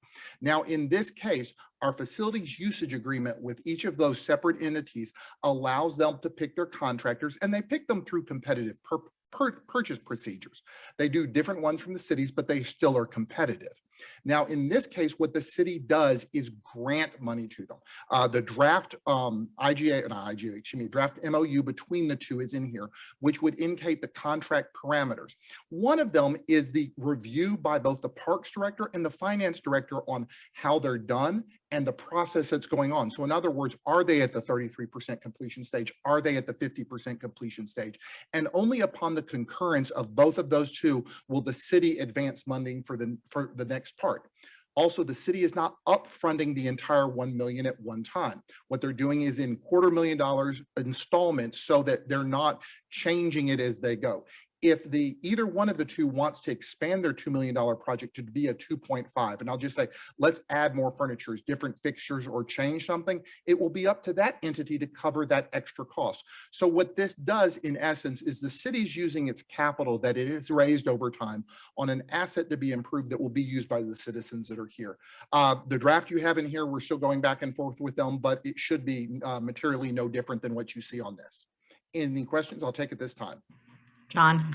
Yeah, thank you. How about the Dunwoody Nature Center in the sense of the proposal and the schedule and the reimbursement or the amount we're paying versus the amount of investment that they're making into our asset that's owned by the city of Dunwoody? The agreement is written so it will be required to be a 1-for-1 match at minimum. So, and I'm just going to give very crass terms here. They must spend the first $500,000. That's how we've put it down. They've got to put their skin in the game. At that point, we'll front $250,000 for the next $500,000. We've done something where if on a cash flow issue, the second and third belts can be reversed. But in that case, they've got to put the upfront money. And also if there are cost overruns, it is very directly stated, it is their responsibilities, not the cities, nor the facilities authorities' problems to come up with the shortfall. And since those are city properties, has the city of Dunwoody or the facilities authority reviewed the plans moving forward? I think in both instances, and Brent, correct me if I'm wrong, they've reviewed both of them. Yes. Right. So thank you to answer my questions. Joe, sorry, I couldn't get my mic. Jay, this is before your time and before a lot of folks on the council, but you used to have a grant mechanism to our nonprofit partners. And it was a dollar cost allocation. Brent, you might want to chime on this. Just want to get a historical perspective of what you used to do. Over at the Sproul Center, I know we gave them some money. For Donaldson Bannister, we gave them some money. We gave the Nature Center. I want to compare and contrast, and just to let the public know of how we used to do that, just real quick, and then how we are adding much more controls, process, oversight, and agreement with these two initiatives. Do you mind just kind of going back how we used to do it? Yeah, what you're speaking of is the Facility Improvement Partnership Program that we rolled out in 2012-13. And that was a mechanism to improve our facilities that we inherited from DeKalb County that also came with a nonprofit such as Sproul, the Nature Center, Dunwoody Senior Baseball, a lot of the organizations that we still house. It gave them an opportunity to kind of be involved in those improvements, to tell us how their programming would best fit into a new facility or an improved facility. So we allocated $250,000 a year into a capital fund that wasn't allocated to a specific project, but that they could apply for a project to be funded for. So every year we would put out a document for them to apply for what they wanted to do. And it may be improvements to an existing facility they had. We upgraded the lobby at Stage Door Players. We put awnings over the entryways to the Art Center. We've did work on the former baseball fields at Dunwoody Park for their seating. So a lot of those type things where we improved the infrastructure of those facilities, but it was directly tied to the narrative that the nonprofits provided us. Over time, we got to the point where it was more about just doing repairs that were fairly standard as part of park operations. So we, because of budgeting, we stopped funding the Facility Improvement Partnership Program because we started collecting, we're supposed to start collecting hotel motel tax. And that was going to help fund some of these improvements going forward through that tax funding source. With that, now we have ARP and there's some other funding sources to be able to do some really heavy lifting that would have taken several years to generate the revenue for to fund these types of projects. And these are projects that the Art Center and the Nature Center have had on their books for several years. If you'll remember, Bob Kinsey came and spoke to council many years ago about this expansion. So it's been something that's been in the pipe for a long time. Yeah, thanks, Brent. And I fully support both of these endeavors. Thank you. Sure. Move to approve. Second. Moved by Tom, second by Stacy. Any further discussion or questions? Seeing none, I call the question. All in favor, say aye. Aye. Any opposed? Hearing none, that passes unanimously. Thank you. And it's you again. Amendment to American Rescue Plan budget. Jay Beneke. Mayor and council, this is actually I'm going to call it the second big, yes, sir. Is there any way in which you can put the document on the screens behind you? Is Since that I was possible? not prepared for it, that's okay. one of those that's a hard thing to do. I could, but it would take me about 5 or 6 minutes. Hennigan's Dunwoody blog. Yeah. Yeah, they're good. Just go to the city website and pull it up. Well, it's still, someone tell a joke or a story while I'm looking for it. Well, again, I called this, asked for a full review of this. It's $18 million. It's split into two pots of money that we're going to spend for very important things. I just want to make sure that the community is well vetted and know how we are proposing to spend this money. So, and while you're pulling it up, I want to ask a question, but I want to make a point. The first point is that we've only gotten half this money, and it's June. And I was skeptical with the first half, and I'm skeptical with the second half. And so until and the money is, as far as I know, and as far as I've heard, it hasn't been released to the states yet. Is that correct, Jay? As far as right now, that second, and I'm not going to use the word I hate to use, tranche, but Right, the second I tranche hate that has not word. been The released. second half works just as well. And then on the, in some of these expenditures, like the Perimeter Center Park, we had planned to do the wayfinding, which is to support tourism, which is something called for in the ARP. Those were things we had already planned to do. We stopped because of the pandemic. So we've vetted some of those. In the summer school program, we approved a few months ago. But in terms of other expenses, whether it's cybersecurity or economic development or the lighting or police spending, anything, it has to come back to us, program by expenditure, correct? Here's the way to think of it, and I finally found out where the little icon is. Okay. It's over to the side of the screen. Okay. Here's the way to think of it. This is the budget. Everything that you will purchase with this Mhm. is going to be approved at a later date. It's going to be Right. done much the same way as CARES. I'll have to say, I love to use the term overkill, but we brought small things to council you would never see with CARES because we want to be uber Right. transparent, and we're gonna do the same with this. Right. There we go. Share screen. Right. Yay.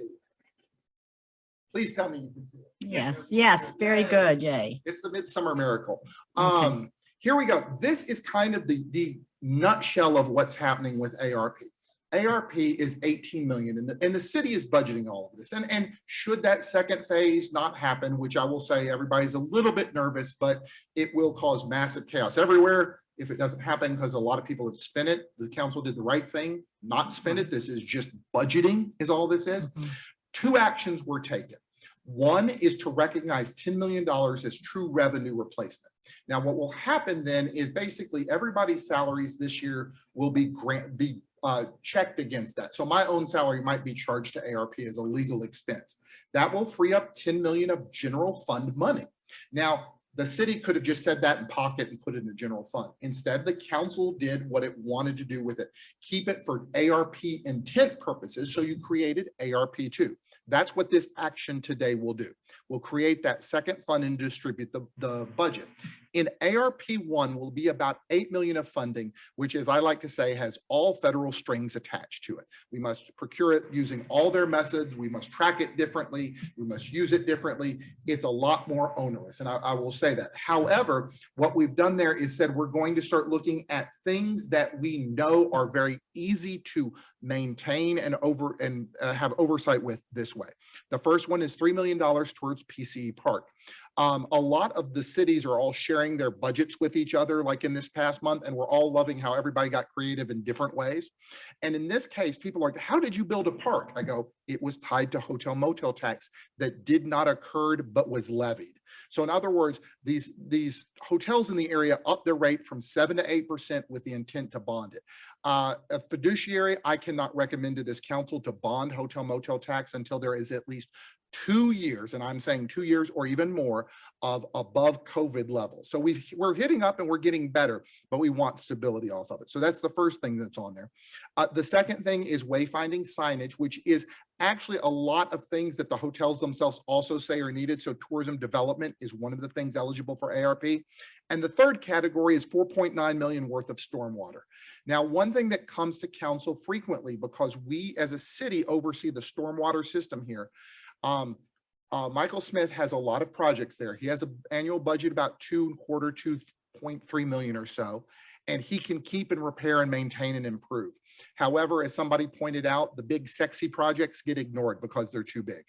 This is funding to do those bigger projects, things where the council knows it might be $500,000, which if we did it with the annual budget would wipe out maybe 20% of his appropriations in a given year. So this is exactly what one-time money should be used for, and ARP is designed to work this way. In the second part, the ARP2, I'll go through these a little bit quicker, but they're fairly detailed. We actually put in the supporting documentation, literally notes on each one of these. The direct assistance part, 2 million. Literally about 3 hours ago, I released an RFQ on behalf of the city for not-for-profit grant corporations to apply for us to get in what I call an on-call services part. So in other words, the part we did with Corners Outreach, where they have vouchers where children who were disenfranchised during COVID can actually participate in summer school. We'll work on designing similar programs with other not-for-profits over the next 6 months. Recreational equity, 1.5 million. One of the things that we're looking at here is there are some underserved areas of the city where we know we would like to have more robust recreational opportunities. It could be as simple as adding playground equipment to something we have. It could be something as small as a pocket park. But right now, this is funding specifically dedicated towards that. It's not competing with places that are already served. It's looking for places that are underserved. Going through some more cybersecurity, which is an eligible expense, as everybody knows, every other day there's another threat out there. We can always up it. There are, let me part with that and the public safety police. Those are two of the things in here where there are ongoing expense, which the grant committee recognized. We've budgeted for 3 years worth of that basically to be paid for with that. So we do have to solve the problem in year number 4, but this is something that happens occasionally. It's a worthwhile expense to try it out. In the case of the police department, part of their funding is being used for something that I'm going to say is experimental, but I expect it to work. And I think Chief isn't here tonight, but we've started talking about, we're going to have a mental health clinician, which can help in those instances where an officer can't follow through on something. I think it's a great use. We do need to test it out. So in a few years, we may be coming back to you in the annual budget process saying, this is great, we even need to expand it. Other things on there, social services incubator, which is kind of another trial thing, and we're going to work with our not-for-profits on this. The biggest thing we got out of the CARES grant funding was they don't have one single location to visit. So in other words, a family that's destitute gets sent from a church basement over here to a little store over here, and they're going to 8 different places. We want to put that under one roof. All of the not-for-profits we worked with have said that that's probably one of the best things they can do. That way you just point a person there, and even if an agency X is not there, they can leave their collateral, and agency Y, who has the office next to them, can at least talk to the family. The thing is, it's trying to do something that the people that are in these chairs 20 years from now will find value in. Everything else here gets into little smaller ones. One thing that may disappear off of this in the next one, I want to hold on to it as a little bit of till we can get it set out. The way we're doing the RFQ, I may not need the administrative cost money, and if so, I would like to recommend it be put into the direct assistance, but that is for a later date.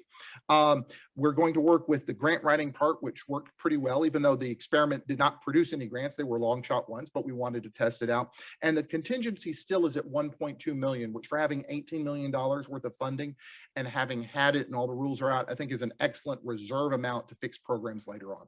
And with that, the approval will create both of these budgets at the next available time with the finance department. Okay, John, No other questions. Move to approve unless. Oh. we can discuss after. There's a Okay. motion moved by John, second. Joe, go ahead. To be recognized. So Jay, we had some public meetings last month, didn't we? Yes.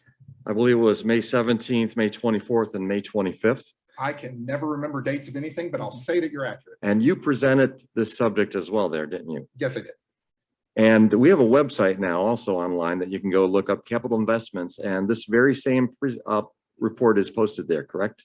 I cannot, I will assume so if you've seen it there. Well, I know a lot of times things get posted. It's there, Jennifer's posted, right. So It's been in every agenda package. sure. for- And has the list you presented today changed since any of those bond meetings or public meetings? Yep.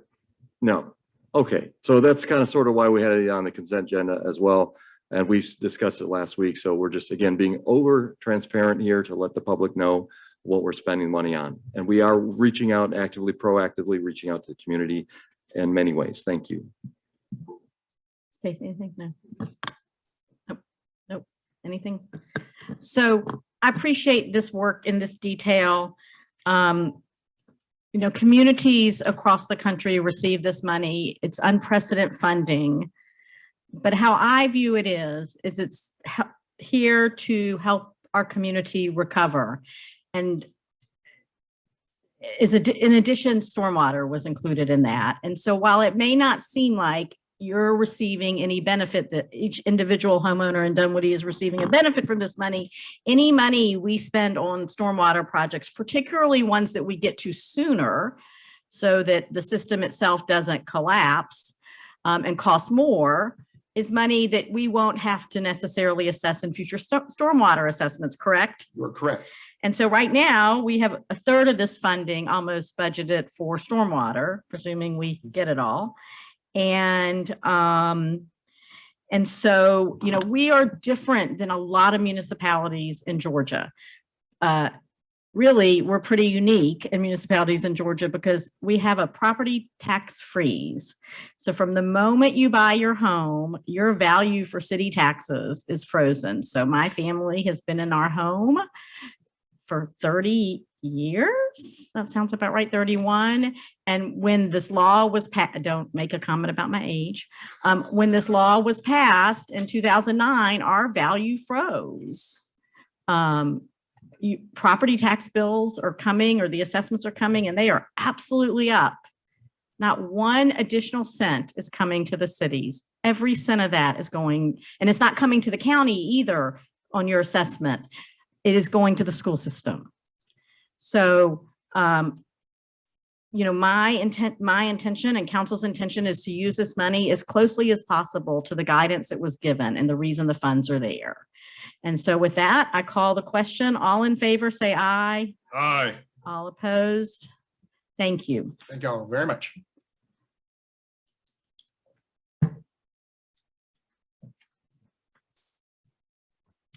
Mayor, the next item on the agenda is the Park and Perimeter Center East construction update and stormwater repair change order. Eric Johnson. Evening, Mayor and Council. Mr. Johnson is here to give a brief update of where we are on the construction of the park over at Perimeter Center East, and also to request a contract amendment for some stormwater repair at the park site. And we did have to put this on as a business item tonight because the stormwater repair has to take place prior to us being able to start any land disturbance. There's a weir structure there that there's pictures in your packet that shows the state it's in. It is our stormwater infrastructure for the detention area that this site will drain to. And so it has to be repaired before we start touching the ground. So because of that, we brought it as a business item. It will be funded through the stormwater utility fund so that this contract amendment will not be touching the project budget for the park construction.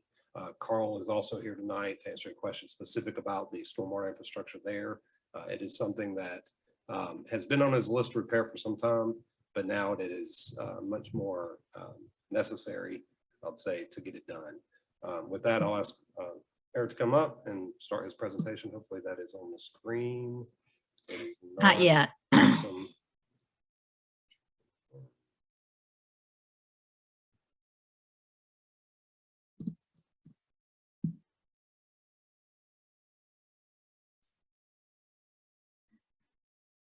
My apologies.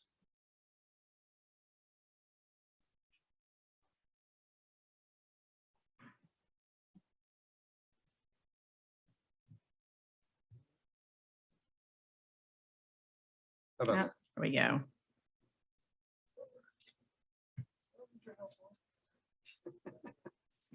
Good evening, Mayor, Council. I hope everybody's doing well tonight. As Brent has just told you, want to give you a brief update on the Perimeter Center East Park project. He talked about the weir inlet that we've got down there. We definitely need to repair that. And one of the utmost things that we want to do out there is make sure that everything is in great working order out there, control stormwater. After we do this, we'll put in a temporary sediment ponds. We're actually relocating some of those in the plans where they are. Will impact some significant sized trees. So we've been surveying that too and trying to find better locations that will do the same purpose, work with EPD, to be able to move those around. So actually won't have to be taking trees out to try to save the park areas in those certain instances. So the creek's right back there. We got to make sure all those best management practices are in place. So real quick, talk about the budget. As always, it was bid through city procurement, integrated construction, who's done a lot of your projects previously. We've worked with them before, was the low bidder. And you see the contract amount there. Below that, you'll see, to go through the budget real quickly, we have a pretty much a 10% contingency in there when we run into something out there. Fortunately, we don't have a lot of hardscape. Talk about that in a second. So the issue with a lot of unsuitable soils probably won't be as prevalent as they usually are on so many projects these days. You have our fee in there. We also have Nova Environmental and Engineering, who will be doing all the third-party testing out there. We have also a contingency budget for them in there for the overall project budget of $2,948,143. Brent spoke of the two change orders that we have. The first one was change order number 1. I'll go through these very quickly. The first issue dealt with the Department of Public Health, DeKalb County, wanted to change the type of pipe. That was $19,713.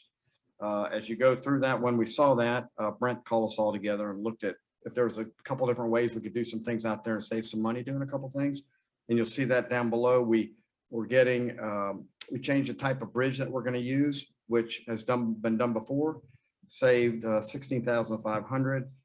And an issue with the fiberglass grading system at the splash pad, we changed that around. That's been done before for also a savings of a little over $18,000. So net, even with that change by the DeKalb County Public Health System, we have $15,000 to date that we've saved. So if you were to go to the page before, you could add that $15,000 to the $256,000 worth of project contingency. So we just add that to the contingency line. So financially, we're doing really well. Here's the change order that we talked about. We're going to get integrated to do that. And internally, as Brent said, with Carl, you're going to move funds around to pay for that weir inlet repair. But we're going to contract that through integrated because they need to get that done immediately while we're putting the other BMPs in place. You've seen this in your packet. That's the condition of that weir. That will be fixed immediately. Also, so talk real quick about schedule. With some of these changes, that change with DeKalb County Public Health, the reason we did it the way we did it was because of some supply issues. The pipe that we need to use takes probably 8 to 12 weeks to get it in. So you'll see we've got a 90-day extension on this. So we talked about completing around September. It's probably going to be closer to December, but we're doing some, as we did before, we're just in infancy of this, trying to get things going. And we're hoping to find ways that we can reduce that schedule too. We're working on a couple ideas right now. Quite honestly, that we hope we'll reduce that time, but we just don't know. But we will report soon with some of those findings. So with that, I'll open up for any questions, short and brief. Okay. So I've started this end, right? Because I've been turning that way. Okay. Stacy. Yeah, I just had kind of a question, well, kind of a question and concern. It said that, I mean, this was a known problem. So now we're on a 90-day delay because of a problem that we knew about before we started. So why didn't y'all address the weir issue from the get-go? I'm sorry if I misspoke. The delay was due to DeKalb County Public Health changing the type of piping system that they required. The health system, the ductile iron pipe is what they want. And we've done it a number of different ways. CHA architects have done it before, and DeKalb County, they said, this is what we want. That's the 90-day. Okay, but I still go back to, I guess there's a question for Brent. Like it says in the staff memo, it's been on the repair list. So we knew it was going to have to be repaired. So why do we wait until, because we all know that patience is not one of my virtues. So I want the park done tomorrow. I do too. I want it done yesterday.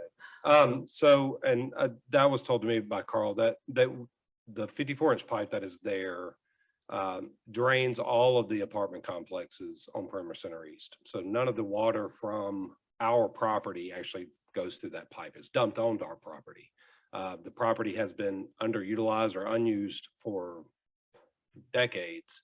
And so Carl, and I'll let him speak to that, has had a higher priority stormwater infrastructure problems in the city other than that, because the pipe is uncovered, is corroding at the bottom, but it works for what it's intended to do. It does put water into that detention basin and that weir that is a remnant from many years ago. The problem now is we are trying to retrofit that weir into the new detention facility. So it has been a problem on his list. Now it has been expedited because of the construction of the park, because that weir is our detention mechanism for the hydrology study we did. Now, what we're going to do is go ahead and order the pipe, which will take some time to get here, but integrated construction has already gotten in line for the concrete to fix the weir. So they will be able to fix the weir immediately. They're waiting on us to let them know how this meeting turns out, to either stay in line for concrete or get out of line. Once they fix the weir, they can go ahead and start construction on the park while they're waiting for the 54-inch pipe to show. So they will start work as soon as, if you guys approve this change order. Go ahead, Joe. Hey, Brent, on that slide presentation, just page over to page 6. It's a visual of the timeline. Perfect. Yeah, that one. Is that, scroll down just a little bit so we see the last bottom part of there. Perfect. So is that, you're still focusing, saying that's accomplished, you're achievable of those dates of making those? That's what we're reporting today. Yes, sir. Right. So what does substantial completion mean? It can be used by the greater public? That's typically a term for when you're doing a building like this. So substantial completion means, yeah, you get beneficial use of the facilities, but there may be some punch list items that don't necessarily, like you may have some landscaping stuff or whatever, some punch list stuff that you could still have people out there, but they're not finally complete. But it would be available for use to the public. Substantial completion is yes, sir. Okay. By the way, I love the visual thing. I do project management work and it's like, yeah, that's how I read things.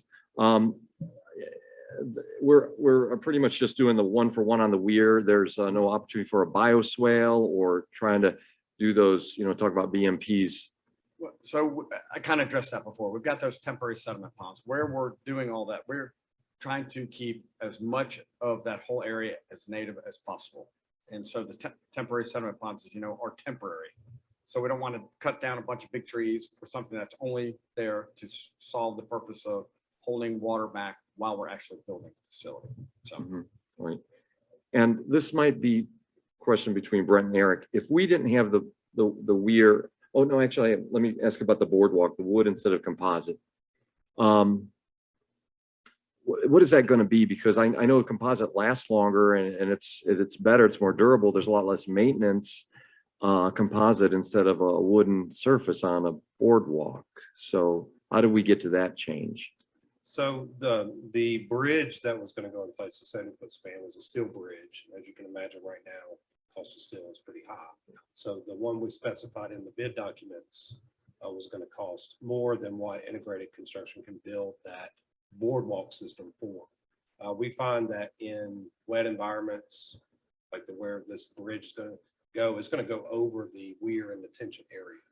So in that environment, that composite material will last longer than. No, it is going to be composite or is it going to be wood? Yeah, that's my understanding. I thought that. I thought I read it was wait, I thought it said wood instead of composite. It says, I'm sorry, can we triple check that? I might have misread. Yeah, so the composite deck is the decking that goes on top, the wooden piles with composite decking on top. I think I'm just reading it. It says wooden boardwalk with composite deck. So it says wooden boardwalk, but this is composite. So is it composite?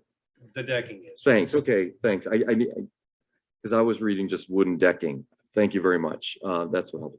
And then the last thing, I guess this is just from a spending threshold. If we didn't have the weir adjustment, Eric, the threshold doesn't meet the criteria to have a council action. If we didn't have the weir on that, would this have just been handled by staff then in a change order and so on? That's right. So that would fall under the contingency otherwise. And yes, it would be normally do that, but we wanted y'all to be aware of the weir. That thing, I mean, I guess that probably goes back to when the original perimeter center was developed. So it's still, I'm glad we can modify it and keep it as part of the stormwater facility. It just has to be repaired. But yes, you are correct. Great. Thanks. Okay. No more further questions. John. Thank you. As far as Joe's asked the question regarding the decking, I have a question regarding the 83,000 for the aluminized pipe. Explain the pipe switch out. I mean, I like aluminum. It's not going to rust like what you have in there, but did we have concrete? What did we have originally? And why is there an 83,000 for this? Is that what DeKalb wanted, or explain the DeKalb aspect? So the aluminum pipe was selected by the contractor because of their experience with it and the effect that it has with not corroding. Correct. The existing 54-inch pipe is like every other pipe in Dunwoody that's rusted out in the bottom. It's corrugated metal pipe. So it is, the bottom is completely. So is this an $83,000 change order? The original scope of work that was in the construction documents did not include the repair of this stormwater pipe. Got it. All It right. was not part of the project originally.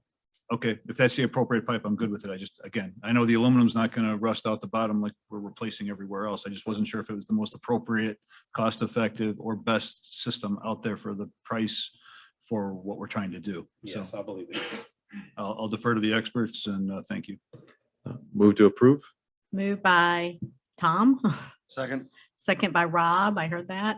I have one quick question. So does this mean for certain that this time next year, the children of Dunwoody will have a splash pad to play in when it's going to be 100 degrees I every will day? stand out there with a hose. Right, okay. If it is not, Mark it down. and spray 'em down. Very, very, wish we would have it for this week, but excited that I love this layout of the Madam plan. Mayor, there's a timeline. And I see that Councilman Seconder wants to do the splash pad in December. Yes, I He's saw- big on that. So I wanna make did- sure I that did- it's out there. Right. I did notice when he asked the question that he didn't say, hey, it's the dead of winter, but the park is opening. But by the summer, as soon as it gets warm, we can turn it on, right? All right. We have a motion and a second. All in favor, say aye. Aye. Any opposed? Hearing none. Thank y'all very much. We really look forward to the completion of this park. Thank you, Mayor. The next item on the agenda is an ordinance to amend chapter 27 of the City of Dunwoody Code of Ordinances to amend regulations for the perimeter center overlay. Madeline Smith. Good evening.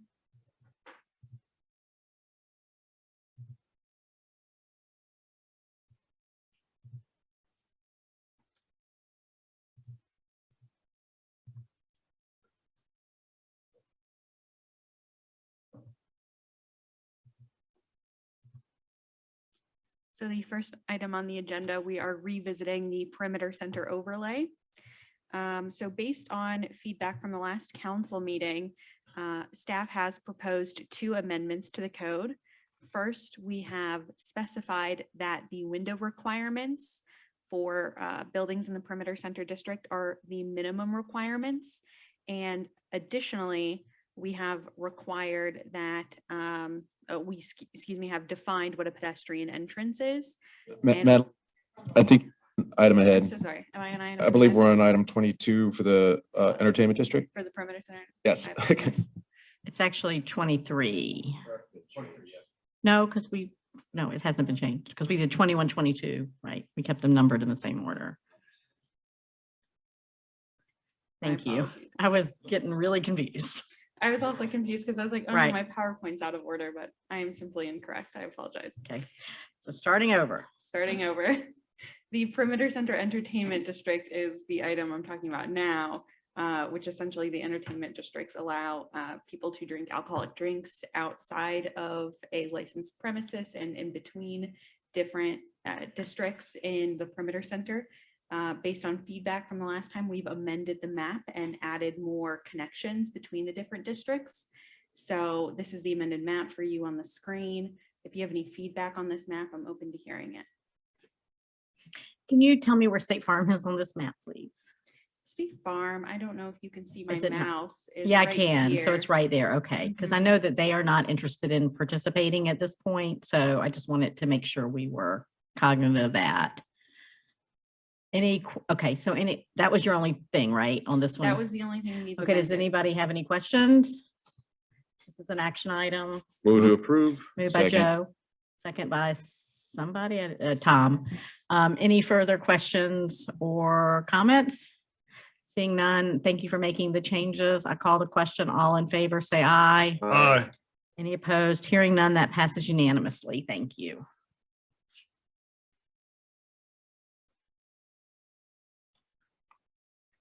Item number 24 is an ordinance to amend chapter 27 of the City of Dunwoody Code of Ordinances to amend regulations for the perimeter center overlay. Madeline Smith.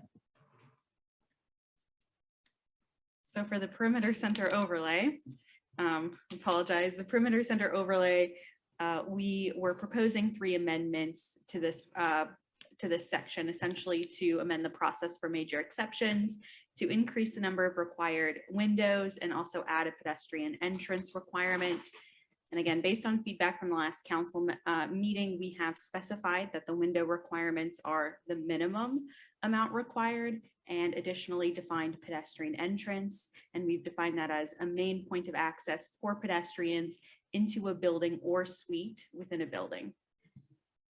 So those are the only changes that have been since last time. I'm also happy to review in detail all of the changes if you would like.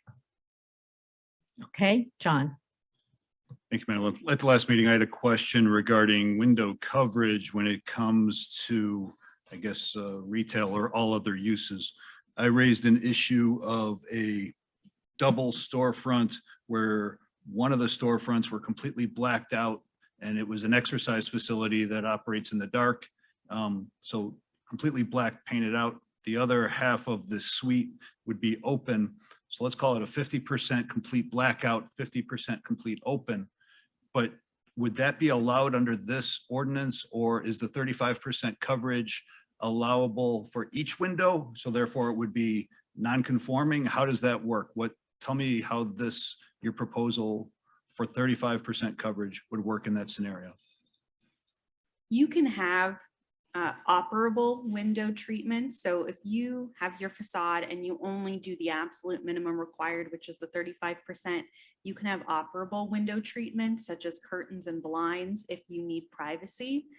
If you have more than 35%, let's say you have 50% of your facade covered, you can black out the remaining windows after the 35%, but we are trying to maintain. So a each window, minimum. if I understand you, then each window, each pane of glass has to have 35% see through it. So the percentage is based on the overall facade area. If you so choose to design your building that way, as long as you have 35% So transparency. it's 35% for the whole facade, the whole front of the building, where Correct. the one I'm thinking of is 50%. One of the storefronts is completely blacked out. One of the storefronts is completely open and transparent. If the tenants wanted to work that out that way to where their calculations. So they would worked need out. to have it more clear, and that they couldn't have a 50% blackout under our current ordinance. If they had if you have a 500 square foot storefront and you are required to have minimum, oh gosh, math, 35%, that's around 200, like around 200 square feet. If you have 200 square feet of required glass, you can put operable window treatments in front of that glass. If you have 300 square feet of glass, you can do whatever you want with that remaining 100 square feet, but we always have to maintain a minimum amount of transparency. Yeah, again, for the area that I'm thinking of, it's a commercial area that's completely blacked out, that's completely not used for anything. It's a exercise facility. It's dark. Maybe it's the restrooms, maybe it's the showers, maybe it's whatever, but that part of the business is completely blacked out. So I'm just trying to understand. You can't completely black out a window because that's not an operable treatment. Okay, so it has to be operable. It has to be operable. All right, thank you. I know how I'm going to vote. Appreciate it. Yeah, just to clarify, what I'm hearing, the solution to that would be some sort of like blackout shade you would put in the window. You can have curtains, you can have blinds, as long as it's operable. Just one of the things I heard today in discussing this about something else is that the police department needs to be able to see in, right? So, I mean, I didn't totally understand when I missed that. So, but yeah. So can you talk about like our windows, right? So these are operable window treatments, and so they can stay closed indefinitely. Is there a rule about them ever having to be opened? No, in our zoning ordinance, Right. that type of level of detail would be difficult to So you enforce. could, if you had something, that you didn't want people to look into, like a dressing room or something, which would not be a great use to put a window, but if you had a reason that you wanted to keep it covered, you can't paint it black, the whole thing, but you can have shades that close and effectively black out everything. Correct. Okay. Anybody else have questions? May then, so Okay. Madeline, I want to black out a section of storefront. I'm going to put those right there. I'm going to put up those shades. at what point can I put a wall in front of it and black it out with a wall? Can the wall be 3 feet back, 1 foot back, 6 feet back? If I want to put a wall and black out or segment that away from the windows, how do I do that? We require walls, we require separation with walls to prevent a wall from being built directly behind a window. That's what I thought I read. There's 8-foot separation So I would required. need 8 feet. Thank you. But so when I was talking to Richard today, and maybe it's not the same thing, and I don't even know if Richard's still in here because I can't see. There was something about 5 feet.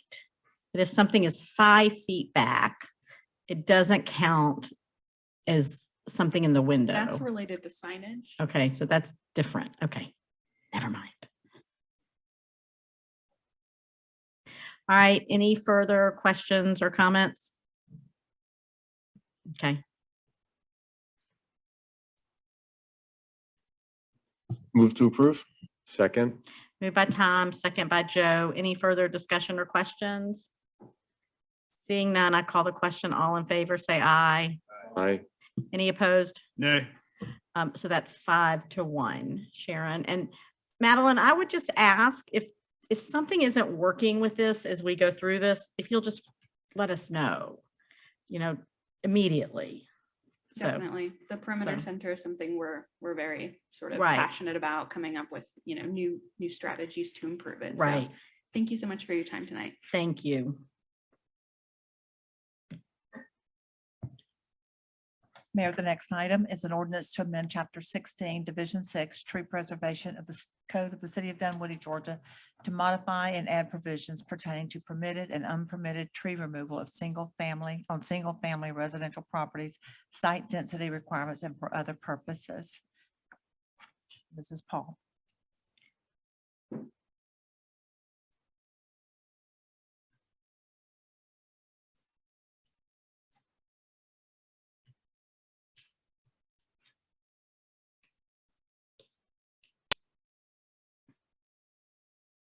Good evening, Mayor. Good evening, Council. This was presented to you all last month. I don't have a full presentation again, but we had a lot of items that came up during the council meeting, and I'll address those. We also had a fair amount of items coming up, so after the council meeting, due to public comment or due to other submittal, and I'll address those too. Some of them made it into y'all's packet. Some of them did not make it in the packet because they were received on Friday and today, but we tried to answer them here as well. I have a loose collection of these, and I'll go through them one by one, and then we can get back to the slides as needed.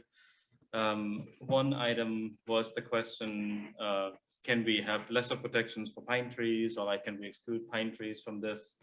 And technically, yes, no, we can. As proposed, the ordinance already provides for lesser protections for pine trees and other softwood trees, and I have it down here where there's no permit required for a pine tree that has a diameter of up to 20 inches, which is fairly sizable. And then the specimen tree, and mind you, the specimen tree is the only aspect of this that really comes with the recompense, right? That only the specimen trees come with recommends, where you have to replant trees, or should you decide not to do so, but you have to donate to the tree fund, and that's only for 30 inches or greater, which is a really sizable tree. That is very, very sizable, something that very few pine trees accomplish, sort of in a constrained environment like ours here. So we don't categorically want to exempt species from the tree ordinance, especially trees that are native to here. So we would recommend against it. And we think that the actual impacts for people are going to be limited as part of this. I would like to use this table to make one thing clear, because I know it confused a few residents. And this table, I think, shows it fairly well, that we have in all intents and purposes, we have 3 different categories for trees. We have trees where no permit is required at all, and those are the smallest trees. For hardwoods, that's a diameter below 10 for softwoods diameter below 20 inches, and for understory trees, which are your flowering trees or your fruit trees, diameter below 6 inches. Those, any amount can be removed. Then we have sort of our second category where a permit is required if more than 6 are removed within a calendar year. And that's a combination of hardwoods and softwoods. So if you remove 3 hardwoods and 4 softwoods in this size category, you would need a permit. And those are sort of in that intermediate category. And then our largest trees, the trees that have a character that impacts the entire neighborhood, those are the ones that come with recompense requirement, and a permit is always required, right? So it's for all intents and purposes 3 different categories. For understory trees, there's only 2 categories. So those with a diameter below 6 inches are always exempt, and those with a diameter of 6 inches or more are always specimen trees. So there technically isn't an amount of understory trees that can count towards the 6 trees. Or there is, but like there's no amount of understory trees that fall into that middle category. There was sort of a comment about having lesser standards for homeowners, and that I would be reluctant because for all intents and purposes, at any given point, there's always a homeowner, and we may not know who that is. We may not know, some may have a corporate ownership, but they're for all intents and purposes owned by a company. They could be owned by a trust. The houses that are investor owned, or they also are technically, they also technically have a homeowner. What could be done is sort of to differentiate based on the project type specifically, that there are some municipalities that do that. And there the difference could be that new construction is treated different than additions are treated.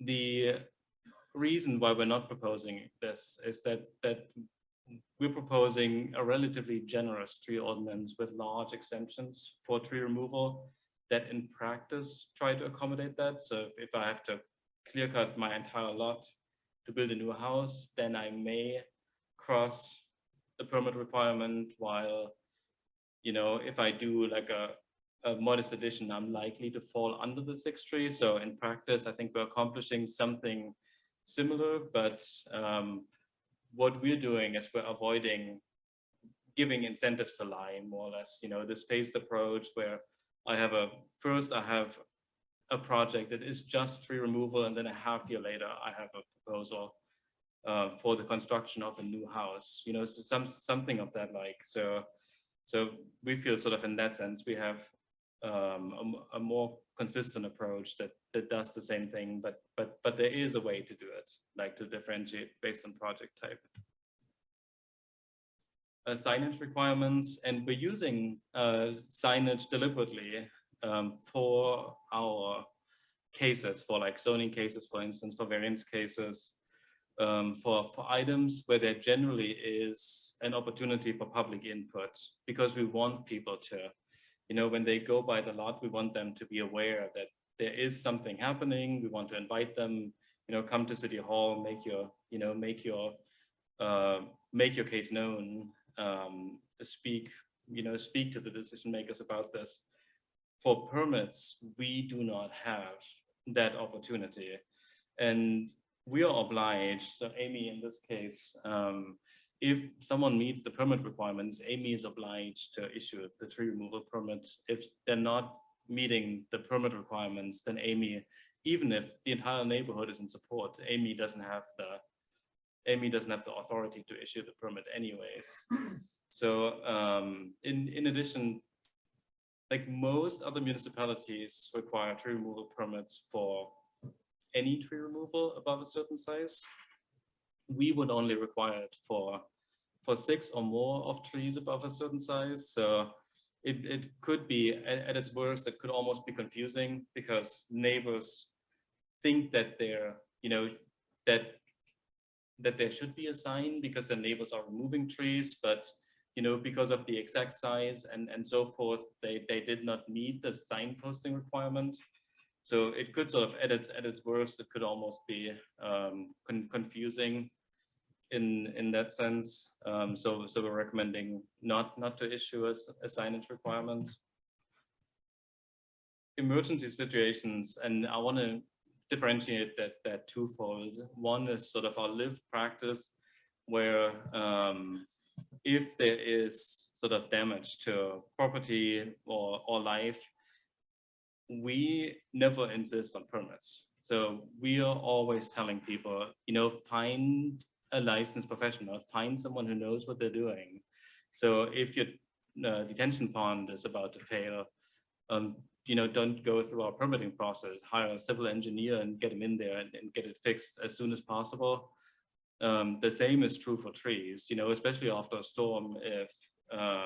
If there's significant damage to a lot of trees, can get them removed, get someone who knows what they're doing and get it removed.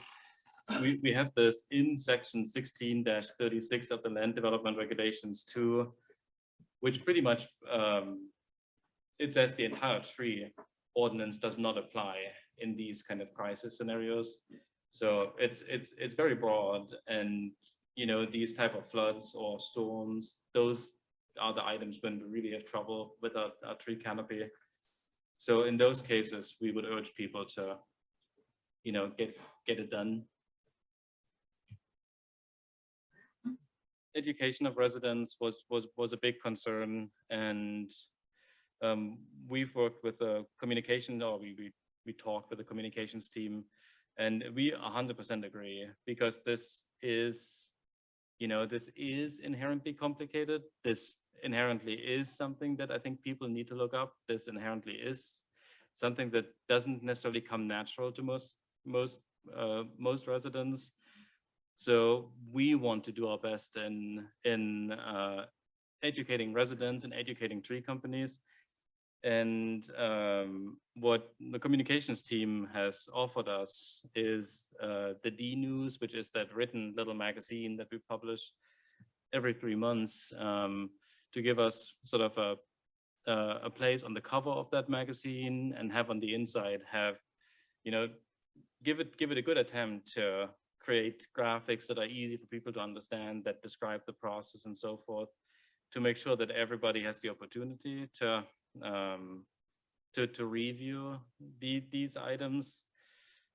This would push back, I think, that the D-News get distributed in October, and then we would ask for this ordinance to become active at the beginning of the year, pretty much, to allow for sufficient time to reach out to residents and to reach out to the tree companies. At the same time, we're committed to using all the resources we have, kind of our website, the listserv, and so forth, because we don't want to. I mean, we do see this danger just as much as you all, that we may accidentally, just back people into breaking the ordinance. Tree removal for solar panels that came in, I think, on Friday, and I want to talk really big picture about this first.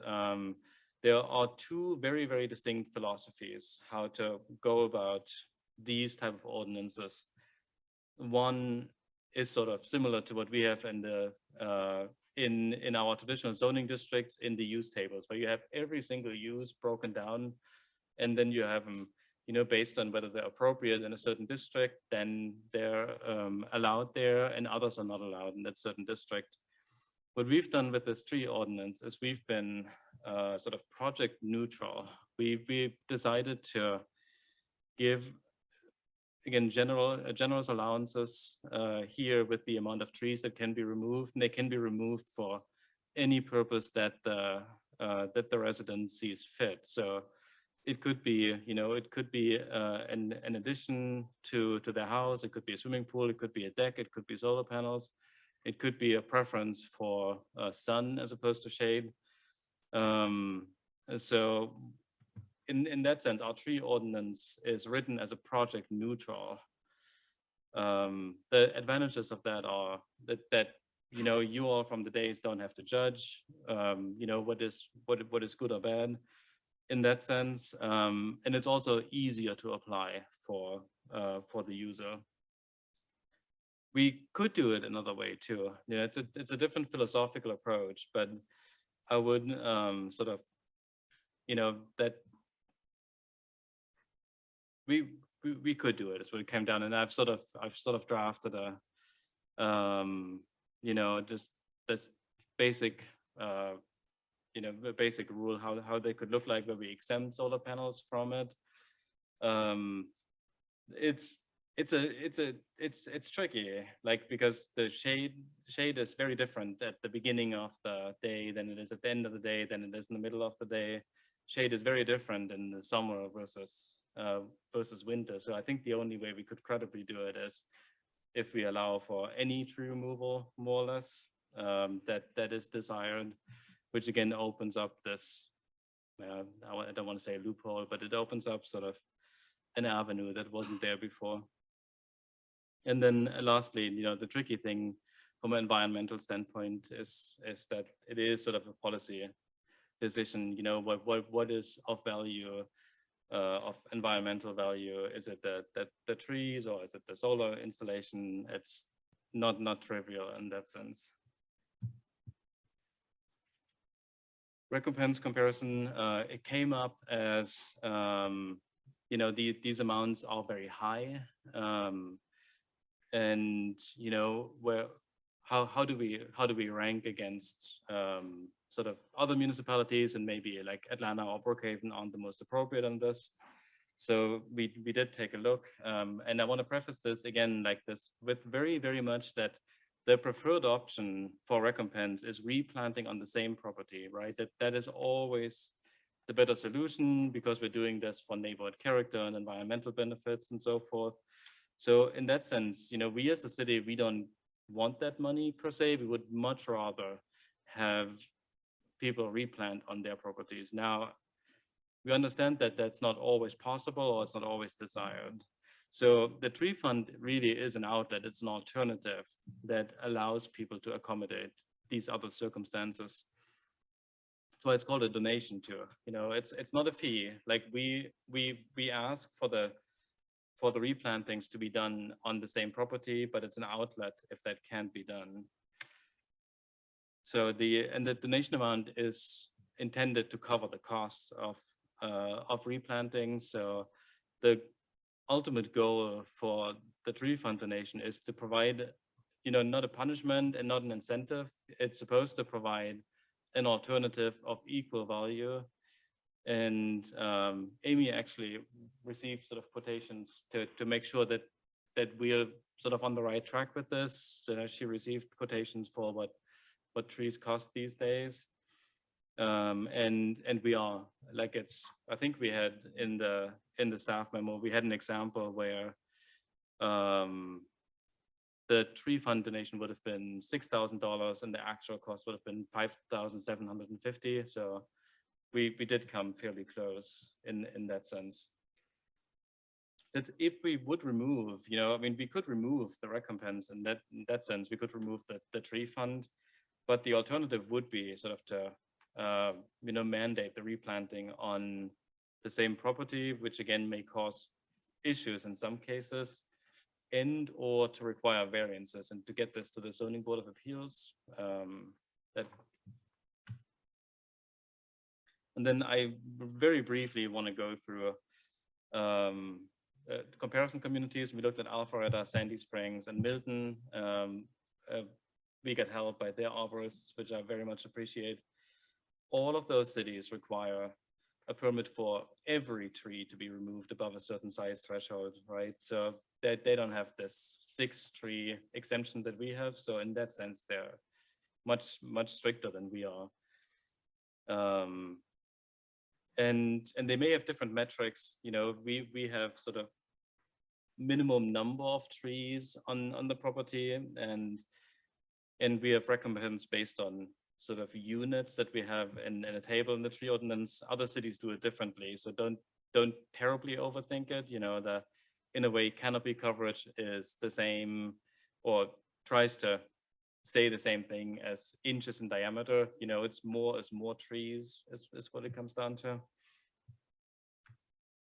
Then Milton is the same thing. They're requiring replacement of again for specimen trees. They always have to be replaced. Sandy Springs, the same thing. And I have all of this here in a table that actually describes it fairly well. Kind of, so you have the cost base there, where we have $1,000 per unit. And again, the unit is in a tree ordinance in a table based on diameter.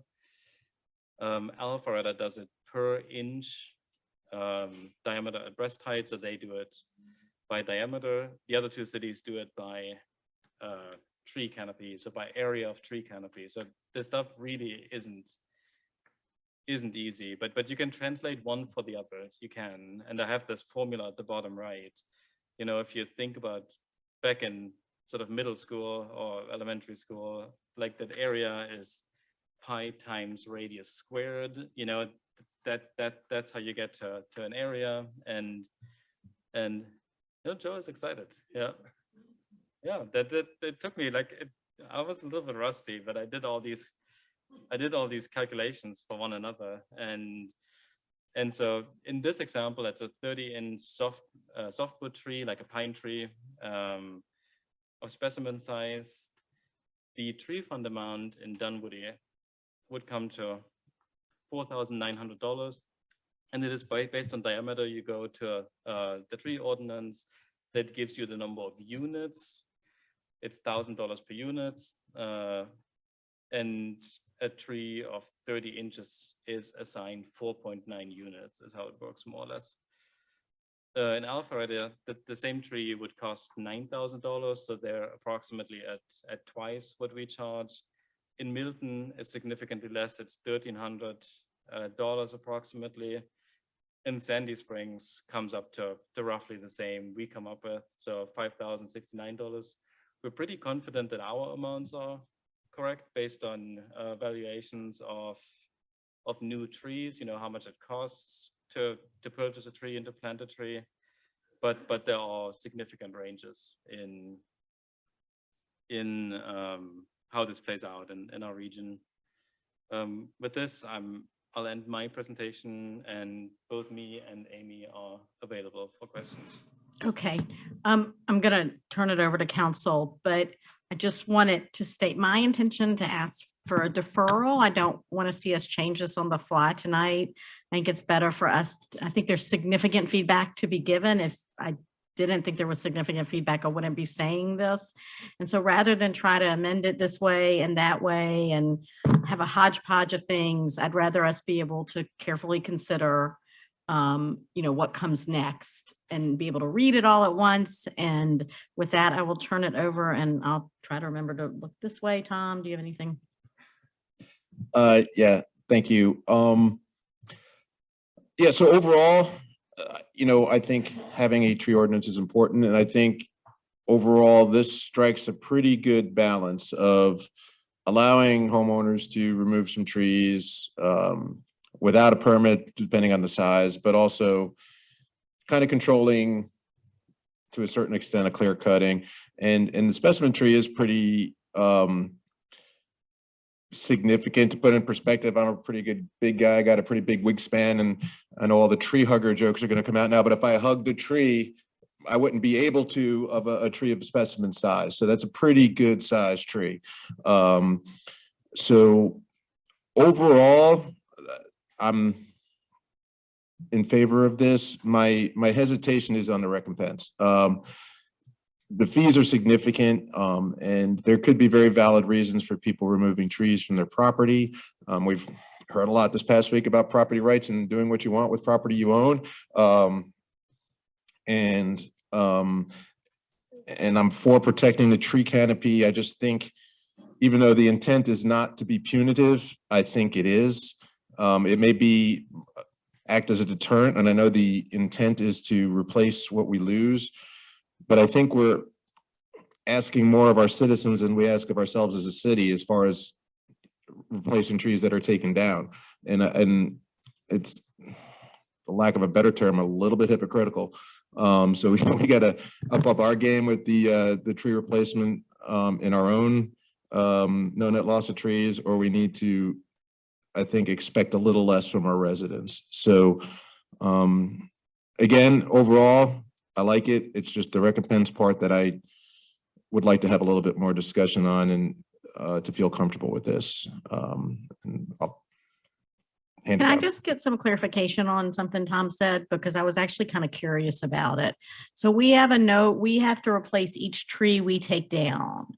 Do we replace them with the same size that we would require residents to use? Are we spending, someone give me a number here, but a couple $1,000s every time the citizens plant a tree at Brook Run Park? Or those several $1,000 trees each?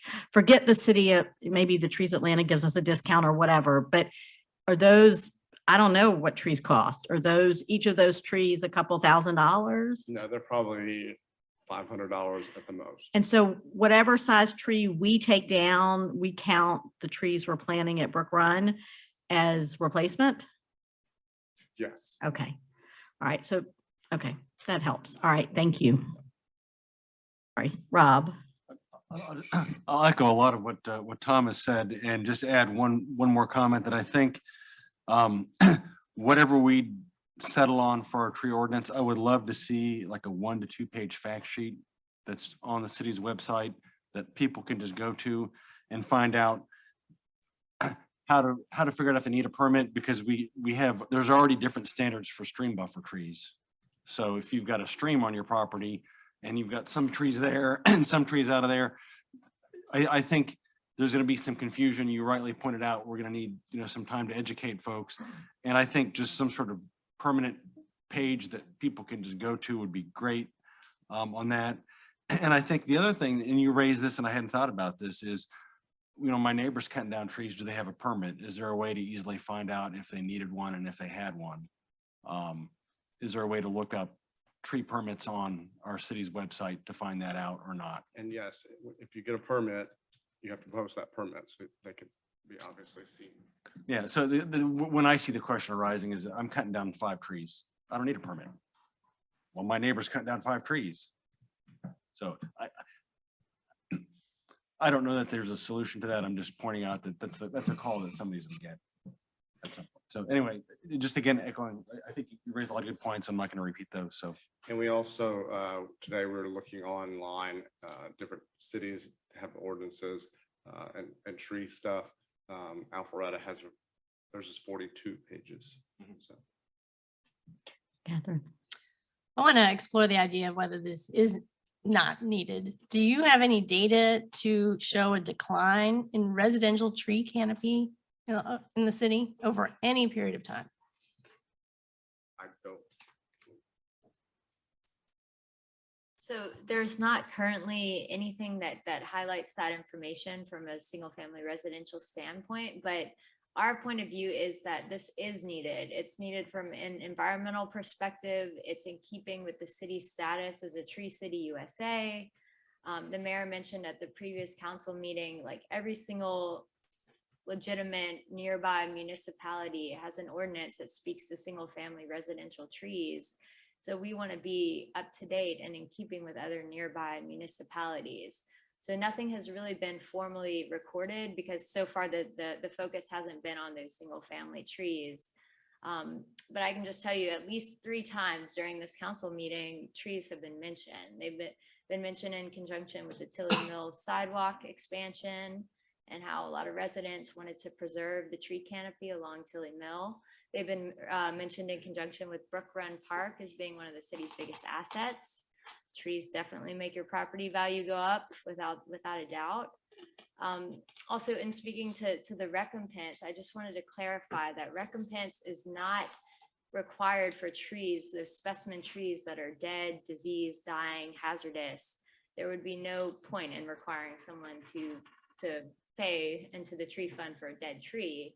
It's really for those big, healthy, beautiful specimen trees And honestly, if someone has the money to just want to remove them because they don't want them there anymore, the recompense, given the cost of tree removal in today's economy, it's so expensive that the recompense is, it's, if you can afford to remove a tree, you're likely going to be able to afford the recompense. Trees are mentioned because I think generally we're all pro-tree. The question is, do we need regulations to keep it such? So you're telling me also that we already have city designation without these ordinances. But that's based on trees planted in public areas, public parks, to be specific. I think. Okay, it's so this needed- doesn't affect that at all. No, and I think it's needed just from the sheer number of phone calls I get or emails on a regular basis about, complaints from homeowners that their neighbors cutting down this huge 30-inch hardwood that's been there for over 100 years. And, I have to say that right now they're allowed to do that, and whereas in no other nearby municipality would that be allowed. Well, they're under this, they would still be allowed to do that. It would just cost Right. them money to do so. Right. Well, it would not be allowed without paying and some Right, kind of. right. So then the question is, if we were generally pro-tree people, would there be another way in which we could continue to maintain the Tree Academy? We are doing our Trees Atlanta tree planting program. I mean, that is something that would be free to residents.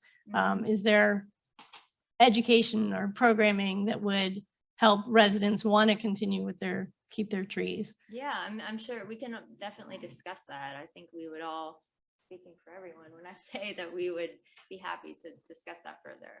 And one question I'll say on solar, there is an exception for utility work as a public asset.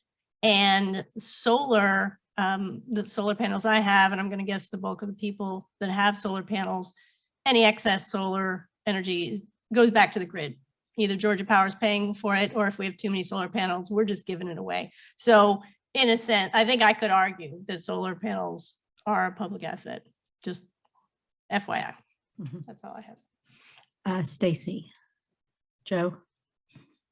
Yeah, I've got a couple of, I have a question about, I mentioned this in the last, I sent an email to you, Paul. And I'm glad that we're going to defer this because I like the idea of having the companies. Now, we don't live in a perfect world, right? We try to aspire to, but it's requiring the private tree removal companies to register with the city annually, sign an affidavit attesting that they acknowledge and will abide by our tree ordinance, and they would pay a nominal fee of, $50 or something to cover that admin cost.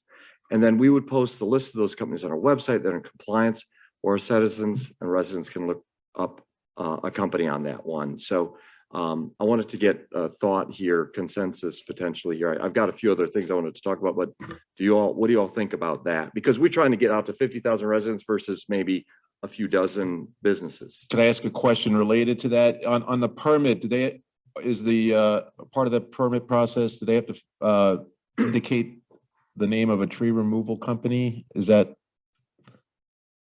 a particular company that's doing the work? Currently, that's not required, so the homeowner could do it themselves. They could file for the application themselves under sort of Joe's scenario. That would be required because they would have to pick someone off that list. And I guess my reason for asking is, I think it's on the kind of the same token is we want to make sure that the people, so if there are bad players in the market that are tree companies, it's one thing if a resident genuinely is not aware of it, and that could certainly happen, honestly. A tree company, they shouldn't have that excuse. They should know fully. And so if we were somehow recording who was doing the work, because another one of my concerns that I didn't bring up before, but I'll bring it up now since we're talking, is enforcement and how do we enforce this? And ultimately the homeowner would be the person responsible. But it's going to be hard to enforce because, again, I'll go back to a point I raised the last meeting. I think the recompense is probably going to encourage some people to ask for forgiveness rather than permission and say, if I get caught, I get caught and I'll just pay later. However, if we can somehow control the tree companies doing the work, and if they apply and say ABC Tree Company and they're on our naughty list, then the naughty list as in they've knowingly violated the city's tree ordinance, then perhaps that permit's not approved. So we could, if this gets approved, require the property owner to sign it and the tree company removing. So we could have a choice of either one of them. And I don't want to go out of turn, but I'm going to.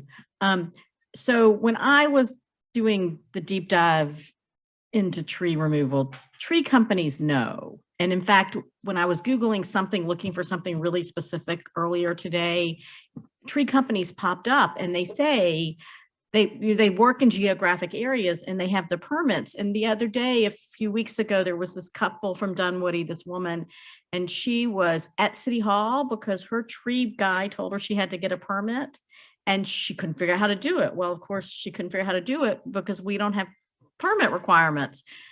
But obviously there are going to be illegitimate players in the market, but the tree companies, and given, can I tell you, I couldn't find a city in North Fulton, North DeKalb. I thought Dorville for sure would not have one. God bless them. They have 10,000 people. Theirs is by far really restrictive. They require permits for trimming trees as well as tree removal, trimming.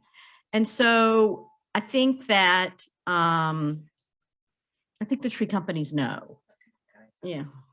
I would not be in favor of asking tree companies to have a permit because we don't ask home construction people to be licensed with the city. We don't ask plumbers to be licensed with the city. We don't ask the water heater installer to be licensed with the city. They all know they have to pull a permit. So I think it's just more of a matter of education versus making it more onerous to do business in our city with one small sect of a business. That's just where I'm coming from. Okay. Joe, you want to keep going down your list? Sure. And if you get the pros and cons of that, I just try to say, if the folks that are doing it, so that was that idea. I would also propose holding separate public meetings with that website, with the FAQ regarding the changes to the code. We've had people having to bury into the agendas or look at blogs to see what's posted here. I look at our recent municipality to our south, where they hired a consultant and they paid him, 5 figures fee for a consultant, came in and did a rewrite, and they had a website and they had public engagement and they had meetings, right, of doing that, of having a decision matrix. So if we do a deferral, I'd love to have everything posted online so people can have that one-stop shop before we vote on this. And then I think, we should be a nice neighbor about greater notification in advance prior to removal. So right now, I asked the last meeting that they only need to have draw the permit on the day of. So like the example is, how do I know if it's legit or not? Are they going to post a sign in advance, or what do they do? What is in the current proposal right now to know before they pull up, before they remove trees? So like any permit kind of needs to be posted out on the site before construction starts. That would be the same. That's true with this. Now kind of tree removal is not, it's not a drawn out thing like a typical construction project. So the value of that may not be quite as high. The challenge is that the same and same can be very different here. Like if you Joe wouldn't necessarily know if you live next to John and John removes a tree, like that maybe 19 inches, maybe 20 inches, maybe 24 inches. It's tough to say from, so we'll have that kind of aspect we'll have, just because some tree removal will require a permit and some tree removal won't require a permit. Most tree removal will not require a permit. So does Brookhaven require a sign to be posted in front of the property before they remove within meet their threshold for a permit? Do they have to put a sign out in advance, and how many days is that posted in advance? Yeah, there are municipalities that do. I mean, and Atlanta does as well, kind of, where you have to have a sign posted for 30 days before it can be removed. The sign is big. It's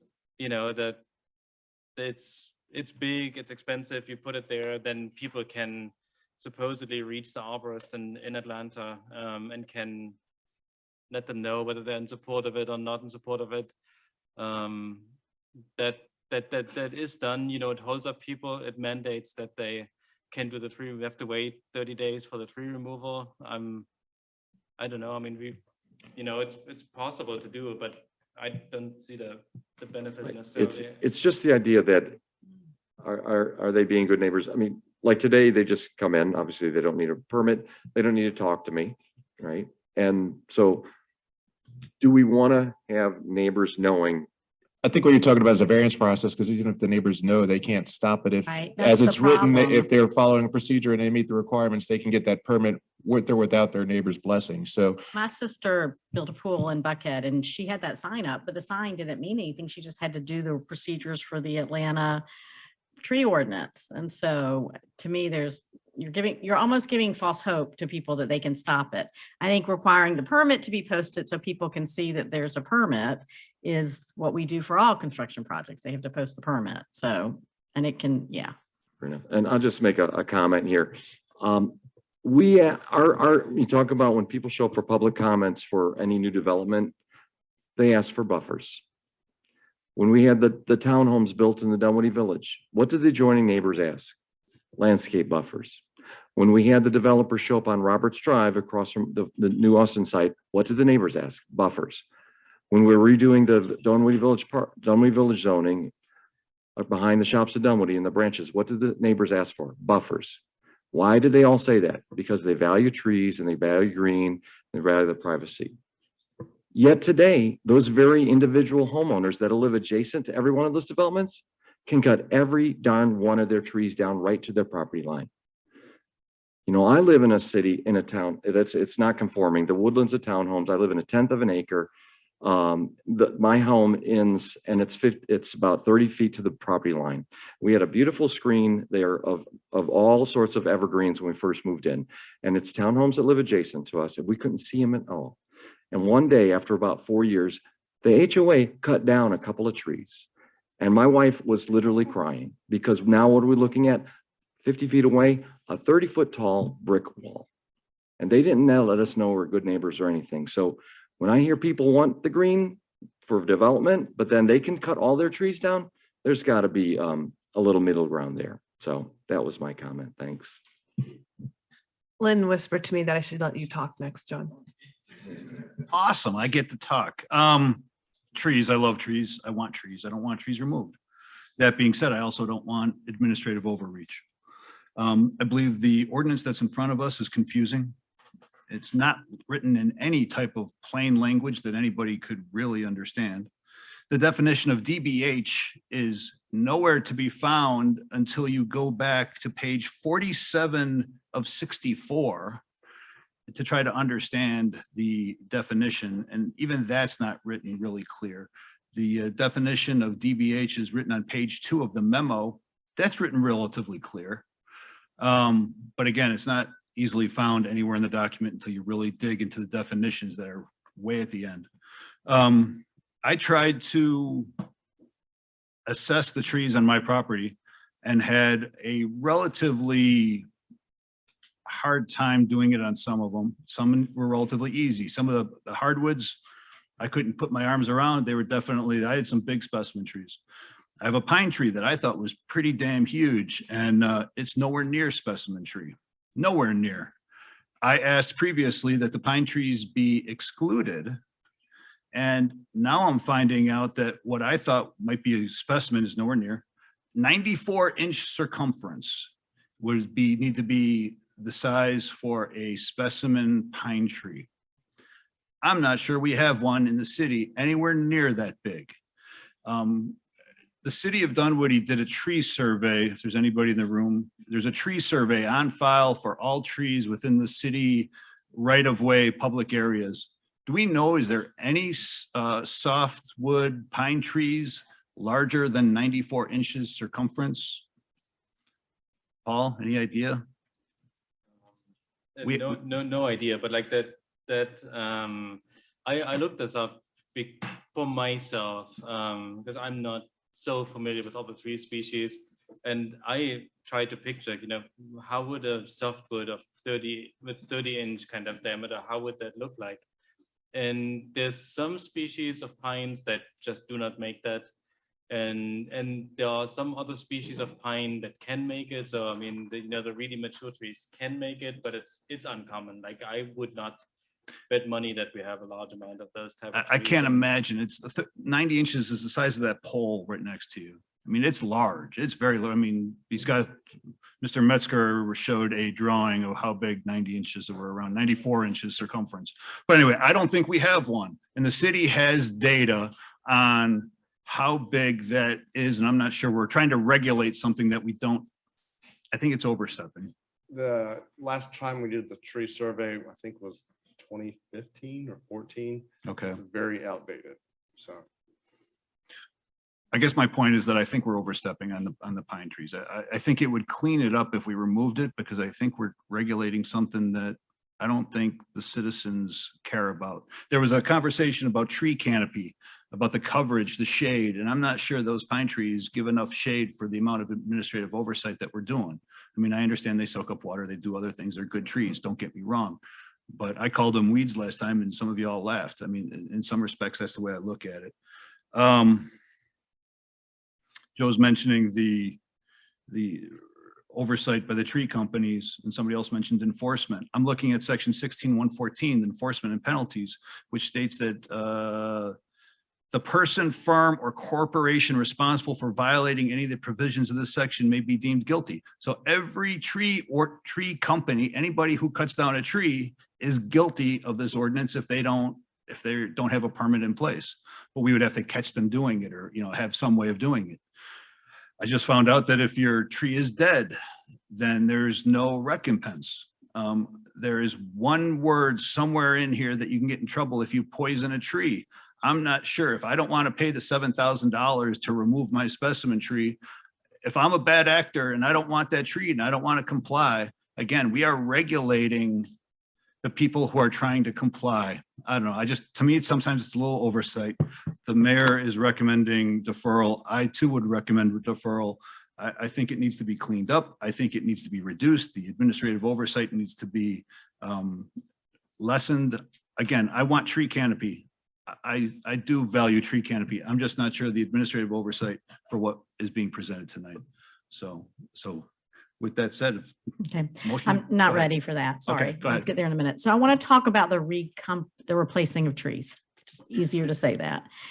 And one of the things that I've been hearing today is let me step back. And so when I looked at all the metro Atlanta cities that I considered peers, or just nearby, which I think ended up being, if you saw my Facebook post today, like 15 cities. There are different ways, as you said, of doing this. And one of the points that's floating around on social media which relates to lot coverage of trees. And I know there's another way to define it, right? Density, is that the word you're using, or units per something? Canopy coverage. That's Say what that they- again? Canopy coverage. Okay, That's what they canopy use. coverage. And one point is for some people that have a lot full of trees, they don't want to plant another tree, for better or worse, and we can talk about that. But they also don't want to pay this huge fine. And donation fools no one. I'm not being rude. I totally understand what you're trying to do. It's an either or situation, but people will view it as a penalty. The other thing is Joe mentioned buffers. I think as I ran out of the room to go to the restroom, it was buffers. So one of the things that some of the newer cities, the more recent developed cities, they focus a lot on that issue of buffer. So if the subdivision had a rule of tree canopy measurements or whatever, they just can't reduce that. So I know it would be really complicated but one way to look at this, one thing we have to figure out is if you're the homeowner that has 3 trees on your lot and you take them down and you don't have to replace them, but you're another homeowner that has 50 trees on your lot, and we have some of those, and you take down 6, 7 trees, now you have to pay a penalty. And I think that for me, and I'm all for tree ordinances, I think it's ridiculous we haven't had one for a decade. In fact, lots of people were surprised to learn when I posted my post today that we haven't had one. We know tree companies think we have one, right? They have to check because we're the only city, and now even DeKalb County has one. But the consequences are what we have to figure out. what does, and if we're not, let me step back because I'm going to make the motion. We're going to make the motion because I can't make the motion. We're going to make the motion in just a second. We absolutely cannot ask homeowners to do what we are not. And so if we're not replacing trees identically to what we're asking them to, we need to figure out what we can ask them to do. I think that's a much better system. I actually would be okay, and I've mentioned it to Brent, who I think is left, that I sometimes wonder why we're not planting bigger trees. And I'm given an earful, which is not true. I'm given a lot of information about how trees struggle. The bigger you plant them, the harder they are to survive. And so I think we need to revisit the recompense, whatever that word. Thank you, recompense. I was never very good at French or Spanish or anything else. Recompense, English, right. We need to revisit the recompense. The other question I had was, and so this is really for Amy or Paul, is a woman reached out to me today, and in her example, she bought the house she could afford in Dunwoody. There are tons of tree issues. They're under the driveway. They're pulling up the driveway. She had one removed, but you can't remove them all at once because she can't afford to. She had one removed that was infringing on the chimney. So how does that work? If you or I or anybody up here has a tree that's pushing up our sidewalks, what is that considered? So that in my mind would be considered a hazardous tree. Right, that's what I because it's figured. buckling the sidewalk, therefore it's affecting the health. And can safety you of- remove it before it buckles the sidewalk? If It's a good question. It's a good point. I would say it's probably site specific, like you don't want to get everyone saying that their tree is going to buckle the Right, sidewalk. well, there's- But right. you also don't want to wait for it to start, damaging your property. Yeah, I think that's something that you might not see in cities like Milton because of how they develop, in other words, we're an old city with trees. Like in this woman's case, the trees were not planted properly to begin with, and 30 years later, they're causing problems. And so I'd like us to take a look at some of that. And then my final thought was, I have to remember it. I'm sorry. It'll come back to me in just a second. The recompense, the hazardous trees. It may be gone. Sorry. And so I think that we need to figure out what I do not think we can ask people to spend thousands of dollars when we're not spending thousands of dollars, because we do take down a fair number of trees in order to get good work done, and trees are a renewable resource, and that's why we can replant them. But I think we need to revisit that section particularly. And I think we also have to, and maybe y'all can just look and see, I think I want to say to the public that when you look at these tree ordinances, there are not many exceptions in places. Their ordinance is their ordinance is their ordinance. What differs, and frankly, a lot of this communities, you have to register to fill out the application, to figure out the fees. So I appreciate y'all taking the time to do the fees that you did today. But I also want to point out that you can still remove your trees in all these communities. It just, in some cases, it costs you more than others. And in some cases, the consequences are different. But so we're not saying you cannot remove your trees. Now I remember what I was talking about. But what I'm asking y'all as staff is to come up with a recompense, I said it, that makes sense in light of how we do things as a city in terms of trees.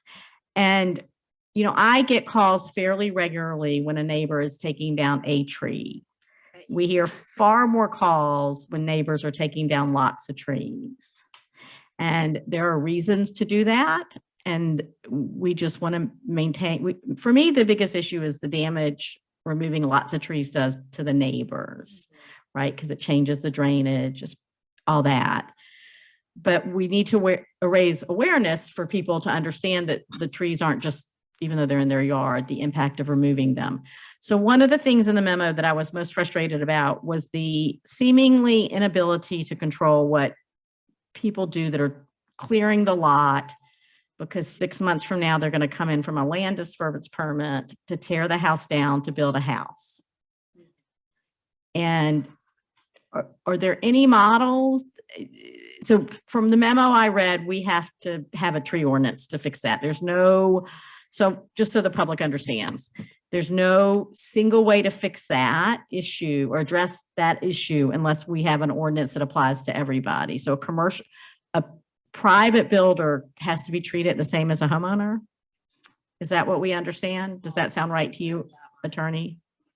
Mr. I Kim? mean, and that is true. And those, might interchange, like a homeowner may become a builder at some point. They may build their own house. That it's sort of, we don't know who it is by just looking at the name. And Google Images is not reliable enough to go backwards, right? So you can't, when somebody comes in for a land disturbance permit and there used to be trees there and they're not there anymore, there's no way to go back. And I'm talking about to tear a house down. We have access to aerials. Like the challenge is, what do we do? Since the trees are gone, we can't get them back. And do we deny the permit for construction of a new house? Right. Is that So there's a house on Chamblee Dunwoody, for example. The trees are gone. Nothing is happening on that property. Eventually, I would bet that house isn't going to be there anymore. And they will have avoided. So if I'm a private developer and I'm honest and I come in and get a land disturbance permit to take down a house at the very beginning, they're right. They have rules for trees, or do they not? Correct me if I'm wrong, but I think, wasn't this the issue that came up at like a few years ago? Well, we tried to fix it a few years ago, and it did not get fixed. but in a normal, maybe it's an abnormal sequence of events, but if a developer comes in and picks up a house and they're going to put one or two houses there, and the previous homeowner has left the trees, and they come in for a land disturbance permit, are there regulations? Are they regulated like a commercial builder would be? Or are they not regulated at all? No, they're not. They have to wait, I think it's 6 months before they pull their land disturbance permit, but it's not developed. It's any person can remove those trees. But what if they want to start right away? We can, if they want to start right away, we could catch them. Okay, so I'm not talking about the person trying to avoid at this point. What I'm saying is I buy a lot, there's an existing house, there's some trees, I want to put a home there.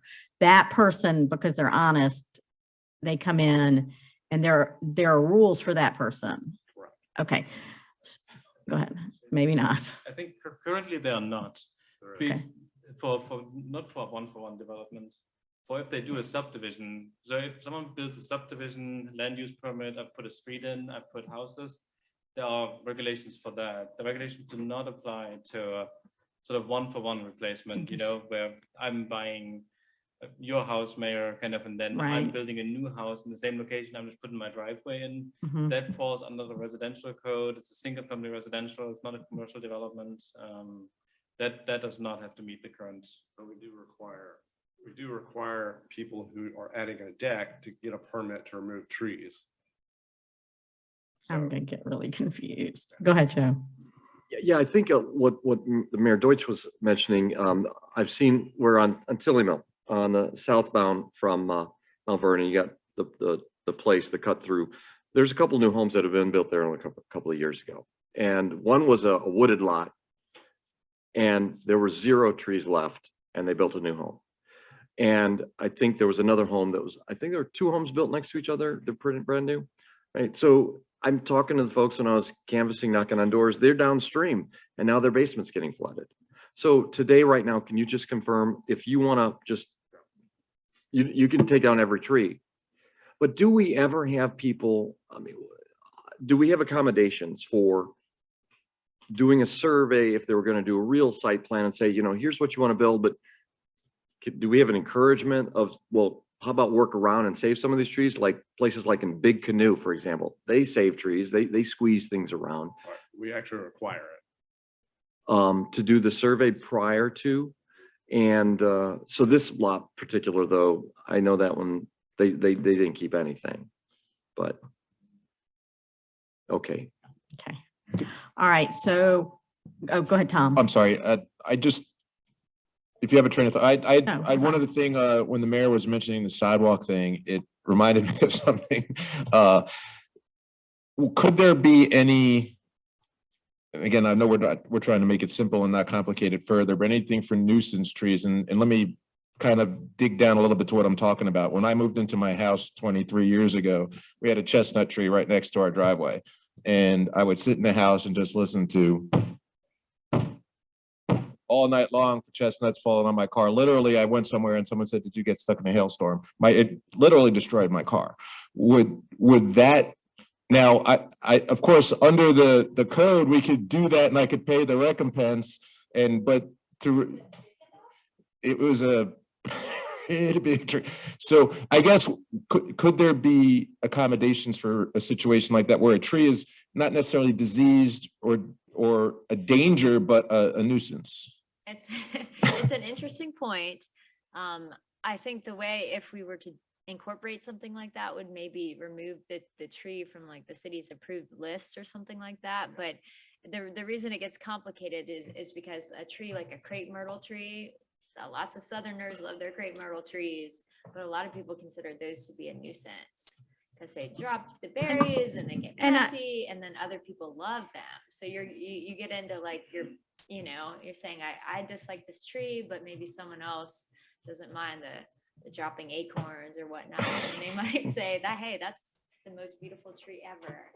It gets a little bit vague in that And regard. I did notice in Sandy Springs that they had 2 trees along with the pine trees excluded, and I was shocked that one of them was not a crepe myrtle. So Yeah. some southern something. Yeah. It's them. All right. But it's not, I have been, Move to defer? nope, it has to be to table. Sorry. It has to be to table. I was informed that if we've been doing it wrong for a lot of years. So you just need to, it's the same thing. You just need to move to table. Move to table? Second. I think at this point, we can just move to table. We don't have, because it's not a zoning thing, we don't have to do So it's just brought off the table, just point of information. So how does it get back on an agenda? It would have to be put on the agenda as a tabled item, and someone would have to move to untable it for it to be considered at whatever meeting it might be untabled. So the mayor could add it to any agenda at that point. Theoretically. Thank you. Okay, we had a motion. I need a A second. second. Second by Joe. 'Cause he's, any further discussion or comments? And Let me just throw something. yeah, out there. John, go ahead. I tend to agree with you, Lynn. Really, the question comes down to is what is the problem we're trying to solve? It's the specimen trees that we don't want to lose. It's the canopy. And it seems like to a certain extent, we're all worried about the developer who's going to take out a specimen tree. It sounded like, maybe I'm wrong, but the idea was possibly if you take out a specimen tree, anybody can do it anywhere, but maybe you then give up the right of redeveloping that lot for a certain number of years or something. I'm trying to, is there no cost, no nothing, but you get a permit for all specimen trees. And then at that point, you can't redevelop or you can't build any decks or rebuild your house, except for an act of God, that, there might be some other solution besides recompense or something. I don't know. I'm just throwing it out there. I would hope that staff gets creative and find a solution to whatever the problem is, because sometimes I'm not sure today what I know the problem is. Thank you. And did you have something? No. I just also want to add that just to the general public, we're talking about trees over 6. And we had a citizen here, if you're listening at home, you might not have been able to see, that showed us the width of the trees, that width and smaller, that could just be removed by right in that 6. And that's 6 a year. I've been telling people in my emails today 5, which was wrong, but it's 6 a year. So just keep that in mind as we work through this process. All right, we have a motion on the floor. All in favor of tabling, say aye. Aye. Aye. Any opposed? Hearing none, the motion to table passes.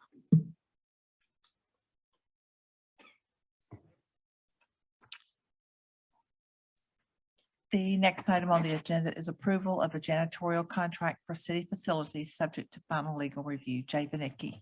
Mayor and council, I'd like to change the topic to something incredibly exciting, and that's janitorial contracts. Just to give everybody some background on this. When we moved into City Hall, we somewhat inherited the cleaning firm that was here, Siegler / First Impressions, through a company called RGRE, who was our facility manager. Last year, the council changed and added a position to the Parks Department, which works as the de facto facilities manager. And we said we would be looking at all the subcontracts we had and rebid them out. The first one we needed to handle was janitorial services.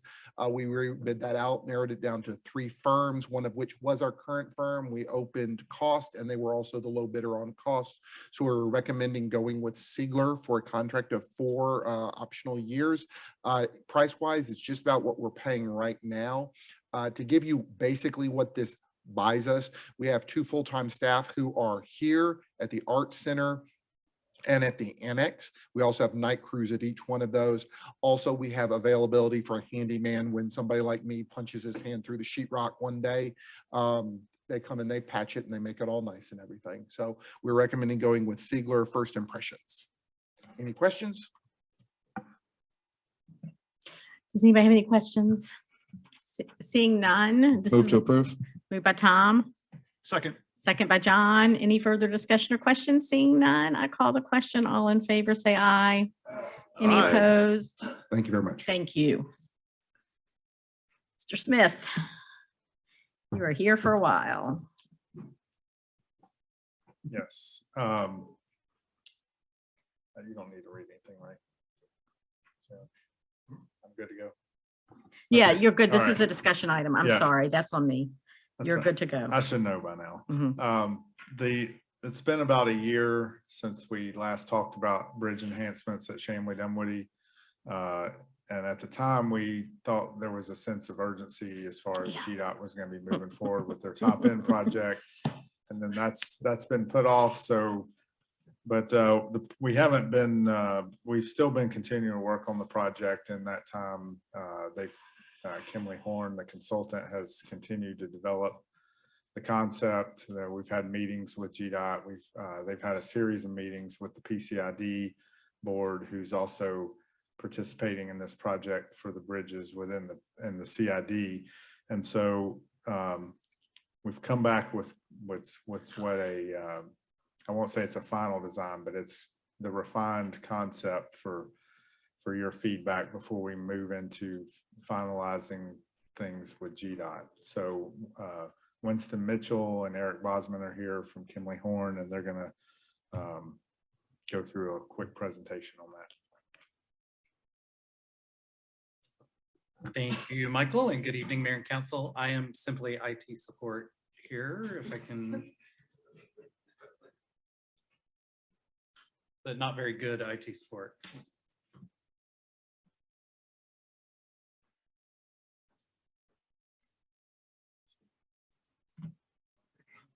But it disappeared on me.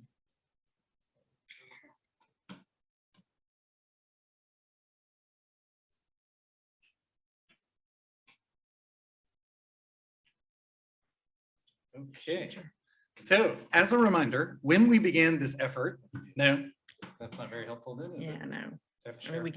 we can see it in our iPads, but not on the screen, right? Right. Right. There we go. Something, thank I had you. very slow IT support from. All right, I'm not even going to attempt to view full screen because that's just going to take another while. So as we began this effort last year, initially, the idea was that this would be one of several bridges that would be enhanced on the 285 top end. And that effort began really with 3 bridges: Chamblee Dunwoody, Ashford Dunwoody, and Perimeter Center Parkway, all 3 of those within or right on the border of the city of Dunwoody limits, with the city of Dunwoody taking responsibility for the Chamblee Dunwoody Bridge and the Perimeter Community Improvement District, the other 2. As an update since that time, once we developed sort of the initial design concepts, the PCID actually extended the design. So we're not only looking at 3 locations, we're actually looking at 10 now. But you'll notice on the graph before you that there are red circles and orange circles and yellow circles. What that indicates is that the red are the primary gateways where we're looking at, really the largest, the more impressive, visually impactful enhancements. And then it scales down to the orange locations and then to the yellow locations. Now, we've done concept designs for all 10 locations. We've done high-level budget estimates. The PCIDs are considering those budget estimates it is not a foregone conclusion that we're going to be improving all 10 locations. But I want to say that as a starter into the design conversation tonight, because the idea was we would create this design package that could be scalable. And essentially, that's what we're asking for your input on tonight. We're not all the way down at selecting materials yet, but we do have sort of 3 different scales of design. What we want to get your input on, if not tonight, in the coming weeks, is sort of managing that expectation between the scale that you expect and the likely cost that that is going to incur.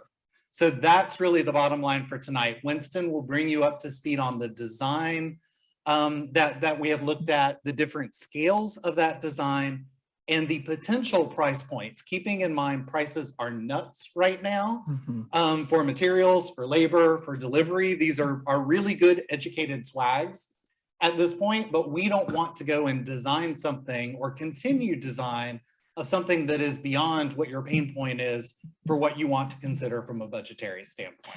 Can I ask a question? Yes, Just ma'am. so I can understand for myself and maybe some of in council as well. So we understand that GDOT is changing how they're funding this project, and that the developer, which is what they call the builder, will have a lot of say. We already know that things that should have already happened, even if they weren't, even they're running behind, but even behind, they have moved the stuff for Dunwoody that they were going to do ahead of time back into the project as a whole. So does that mean that the developer could come up with a plan that doesn't require changing the Dunwoody Bridge at all? That is philosophically, that is possible, yes, because the way the department is doing the design is Right. essentially a preliminary set, and ultimately the developer does have flexibility. And Michael, do you have any sense where we are in that decision timeframe? The latest I heard was that they were gonna go out to procure the developer next summer of 2023. And they probably wouldn't have them under contract until 2024 sometime. Right. Okay. Thank you. Continue.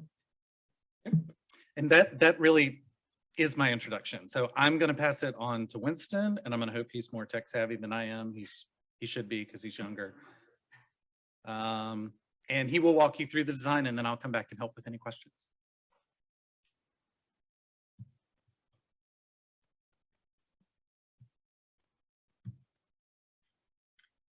All right, thank you. So You're going to need to make sure you're speaking into the microphone. Thank you. Okay, sorry about that. So as Eric said, the scope of the project has really grown a lot as we've sort of gone through the process. So one of the key pieces that came out of that was this need to make things scalable. And so some of you may remember that we went through a lot of steps in the concept development, looking at some different precedents of different things that have been done on different highways, different highway systems, and also recognizing that the conditions are very different along the corridor. So you can see here, we have a few graphics on the side of your screen showing that in some places the managed lanes go under, some places they go over, and in some places there are these really crazy intersections that are flying up in the air. So what we were really trying to do was find something that really, from an aesthetic standpoint, everyone could buy into, both the city and the CID, and that would work in all of these different conditions. So moving to the next slide, what we ended up doing was coming up with a series of different concepts and really starting to land somewhere in this idea of something that had these really traditional rhythms and elements to it, but felt a little bit more contemporary, and started to marry the architecture, both of the CID and all of the business district and sort of the greater community of Dunwoody. And then started to break that down into a kit of parts. So thinking about, what would railing systems look like? What would shade structures look like? What would columns start to look like in this situation, so that there were key elements that could really be replicated. So even in different conditions, it still felt like one family of bridges. This was also critical, recognizing that some bridges are getting replaced and other bridges are not getting replaced. So we had to think about, how do we still make it look cohesive? And so where we've really landed with that today is, as Eric said, we've got 3 different levels of enhancements. And what those start to do is they start to line up with sort of, these different gateways, how many people are coming into the area off of some of these bridges. And also just sort of what level of enhancement is even possible based on the geographic conditions. Some places it's a lot easier to fit enhancements than others. And so you'll see here those 3 levels, all locations we would envision would receive the level 1 enhancements. And so those are things like unified paint improvements, updating some of the landscaping around the intersections, and then looking at some different railing and column systems that start to unify all of the bridges. The level 2 enhancement bridges, we would start to introduce things like gateway pylons. Really, this is starting to build sort of a sense of place and sort of this series of gateways. So those pylons announce that the bridges have a little bit more presence. And also looking at things like some improvements to bents and columns, whether that's some sort of attachment or some sort of, something above and beyond just a paint treatment. And looking at some additional levels of lighting. So not just lighting the railing, but maybe looking at some up lighting or down lighting or potential other elements in the landscaping. And then finally, level 3 enhancement, which is really what we'd envisioned for this bridge, but we're really wanting to get the feedback from you, would be introducing regional monuments. So that's really the grandest and the largest scale and really starts to have sort of the biggest presence along the corridor, sort of announcing entrances into this part of the region. And so those would have not only the regional monuments, but really where we start to look at some of the highest level pedestrian enhancements. Because what we recognize was this kit of parts, one, it has to create a sense of place for people on the freeway, but it also needs to speak to pedestrians and bicyclists and motorists that are going over the bridges as well. So we're really trying to tackle it from all angles, but some of those really high level enhancements like, planters on the bridges, things like that would sort of be at that top level of enhancement. So here I have an image showing what it might start to look like on top of the Chambly-Dunwoody Bridge. You can see here, hopefully you can see the mouse. This would be the Texas U-turn behind. So you've got this sidewalk that would be in the middle, and then this sidewalk that would be along the outside. And here you start to see how it would interplay with these fins, establishing really a rhythm along the parapet wall of the bridge, but then also the plantings that start to create this barrier between the pedestrian and traffic on top of the bridge. So you start to get that sense of safety, and it really starts to invite people over the bridge rather than being this large expanse of concrete that is 110 degrees on a day like today. So this is an image of, again, looking at what the full level of enhancement would be. But it would be, you can see here what from the motorist point of view would look like on 285. So you're anchoring both ends of the bridge with these large pylons. And then you've again got the rhythm set by the columns and the railing going along the top of the bridge. So we had talked a lot in the early phases of the project about how there's a lot you can do with lighting today. And it's really becoming a much more cost-effective way to create these visual elements. And so we would envision that not only the railing system along the top of the bridge, but these pylons as well would start to have light systems that were installed in them. Again, we haven't gotten to the level of detail of what the colors would be on that. We know there was some conversation about having a desire to have the ability to change the colors. So that's something that could definitely be worked into that, whether it's a specific holiday or time of the year.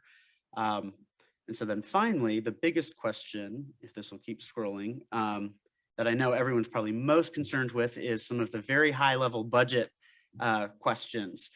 So when we were putting this together, one of the things that I will point out is GDOT requires us to look at the cost, including the escalation over time. So when they say, if it's X number of dollars today, we're going to mark it up 30% and then some, for whatever the materials are going to go up over a period of time. So this is very, very high level, but when we included that, we were looking at about 1 to 1.5 million for that level 1 enhancement, would go up to about 2 to 3 million for the level 2 enhancements, and probably in the neighborhood of 3.5 to 4.5 to build the massive pylons and sort of create the overall impact.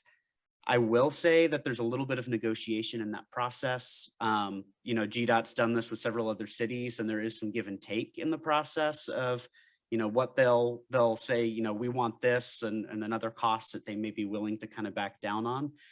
So this is not hard and solid, but this sort of gives an idea of sort of the scope and the scale of some of the different elements. And then the only other piece that I could add to that would be the next steps, which, here today, we're sort of bringing everyone up to speed of where we are in the design process. But the next stage would be confirming these different enhancement levels for all of the bridges, both with the city of Dunwoody and with the CID, because as Eric said, there's still some negotiation going on of what bridges might be at what level as we move forward. And then we would finalize the design and create the hardline documents that would get integrated into the plan for GDOT. And with that, I'll ask if there's any questions. Just so you know, our final steps looked a little different. At least mine did. Yes, Okay. actually, yeah, the last slide was actually from a PCID presentation and we did replace it this afternoon.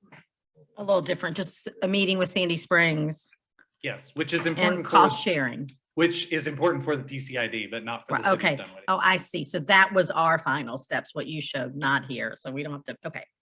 All right, let's do questions. I'll start with John because I haven't been that way in a while. Yeah, no real questions. Again, I'm just trying to figure out the funding mechanism between us and the PCID and what makes sense.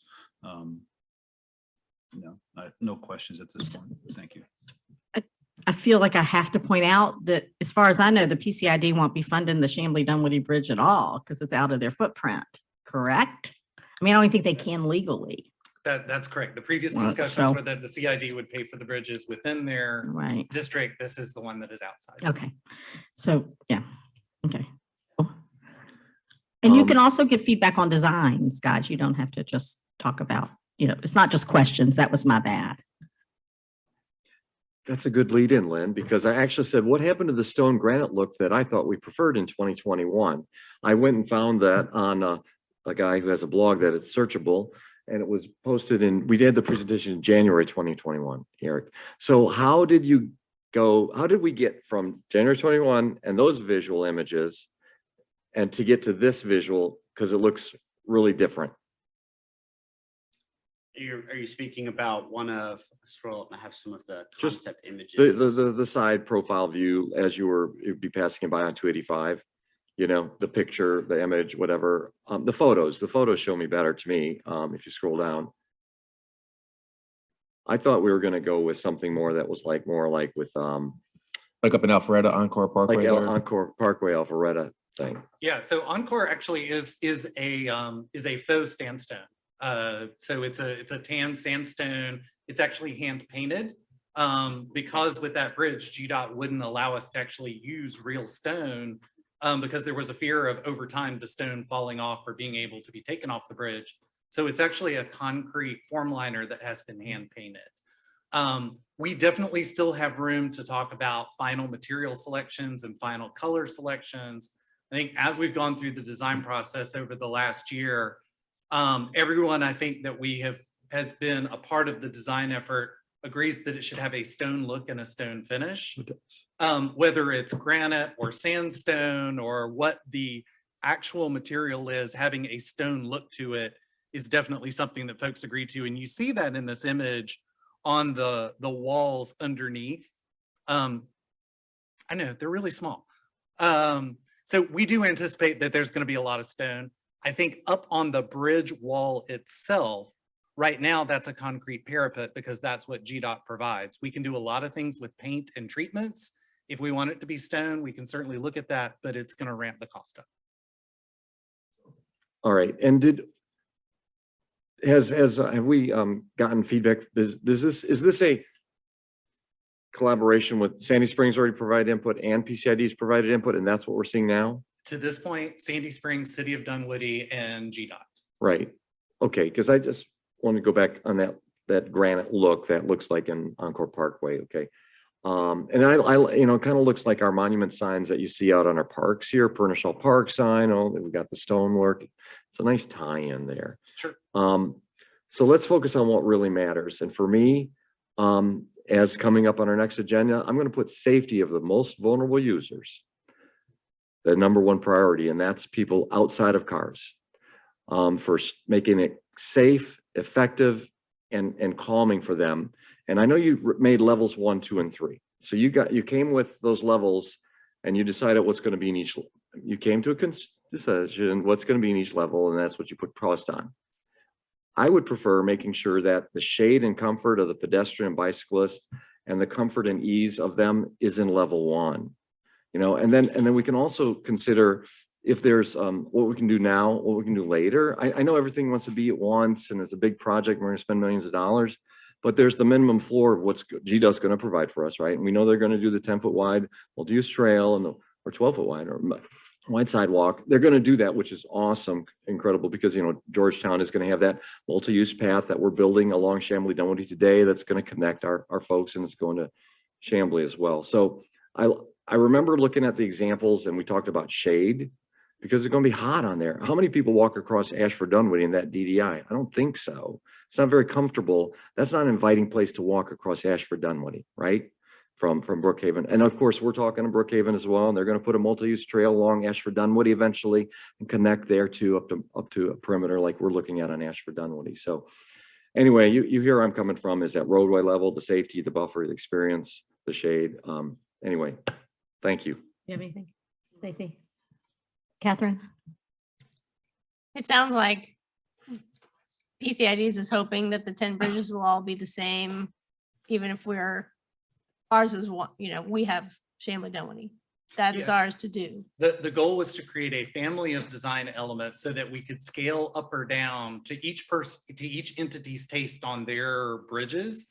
But the idea was to have the overall design elements match each other. So any of these options that we're throwing out tonight will do that. They're all part of the same design family. It's really up to you all what's appropriate to invest in this location. Yeah, I would just hate to miss an opportunity again to brand Dunwoody a little, put it in the grill work. You know, it could just say that, it could be not expensive, but absolutely, that would be my preference. And I think, I don't know that I'd want to spend money on shading the couple of pedestrians that would go across. I just don't know that.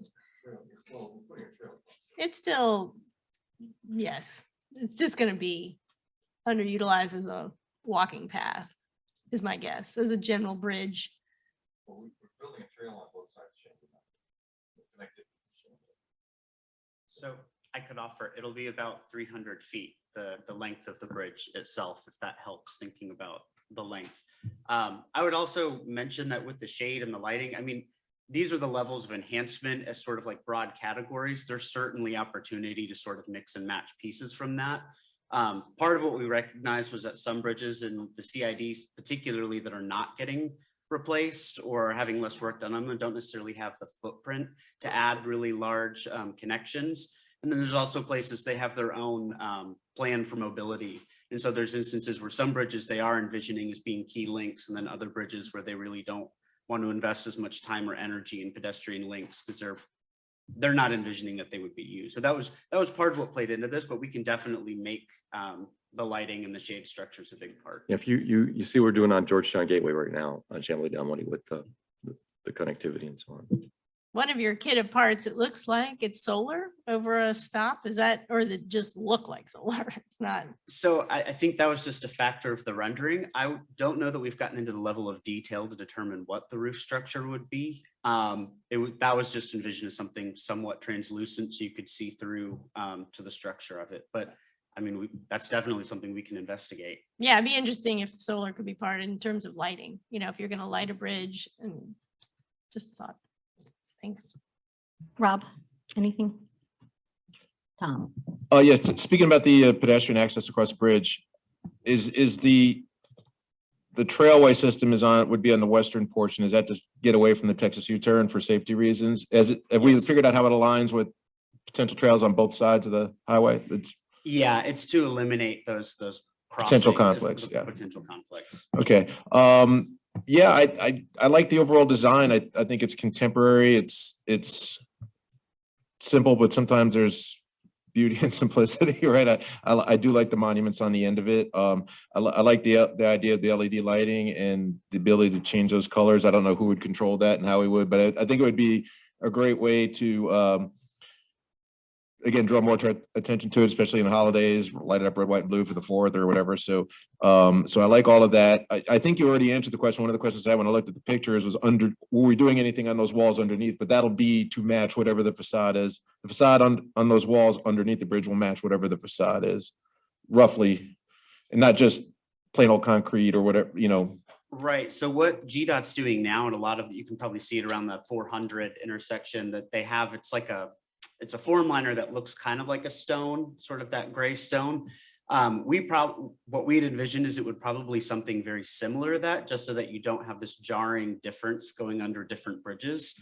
But whether there were enhancements with paint or attachments or things like that to make it look unique and more pleasing than just the GDOT standard. Yeah, I agree. And one of the factors, if I recall back to the conversation about GDOT and the enhanced cost for us, is if we're adding additional weight and there's additional structural requirements, is any of this contributing to that expense, or would this be a standard engineered bridge, or is there additional weight here that's factoring into that excessive cost? So I would say we haven't gotten quite to that level of detail with that.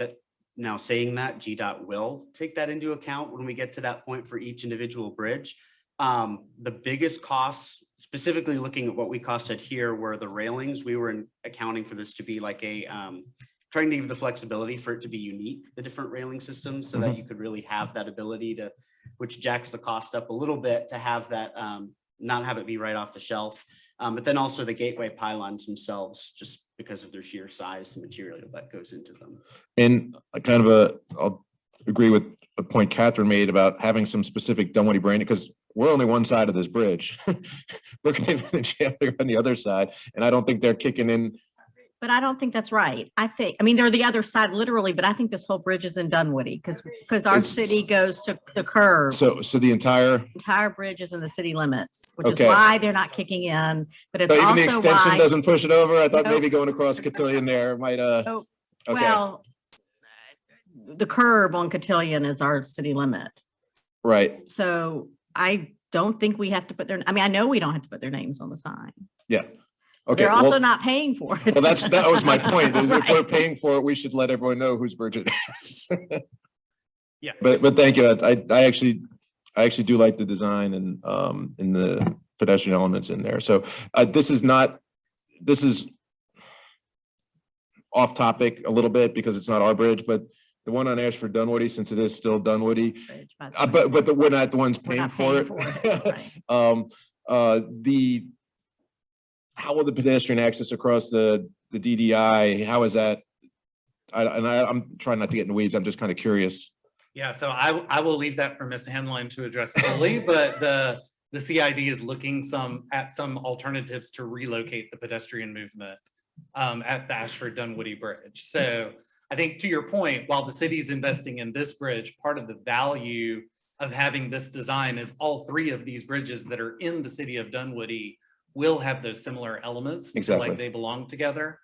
If I double back 1 second, the one thing I do think we have to be very careful on the weight is if we do the planters on the bridge. That's the place where I think we have to be really careful about if we're adding a bunch of extra weight. Having done a number of these in the metro region, the benches, the little shelters, the lights aren't gonna push us into the next realm probably of structural systems. But if we put a bunch of planters up there, it could. Okay. And I'm sorry, one other thing, we have looked at a couple of ways to incorporate the city's branding. Obviously, the materiality is one. We did not leave it on the renderings, but we have looked at sort of an understated, elegant way to tie it into the parapet, specifically noting that it's Chamblee Dunwoody Road. We could add some Dunwoody flavor to that. We did also look at the fencing, if we could do something a little more artistic.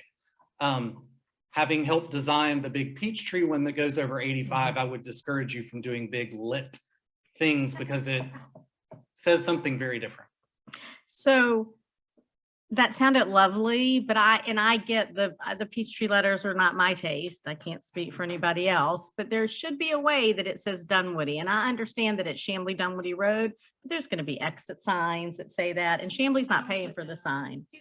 It's too, right.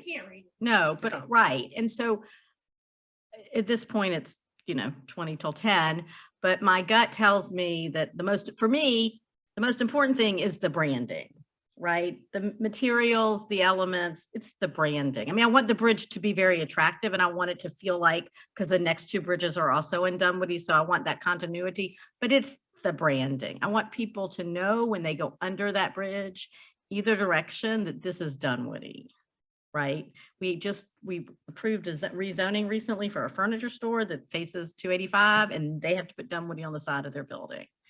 And so, I think it's really important. The materials are fine. I love the way this looks at night. I think this is very nice. We have a long way to figure out how to pay for it.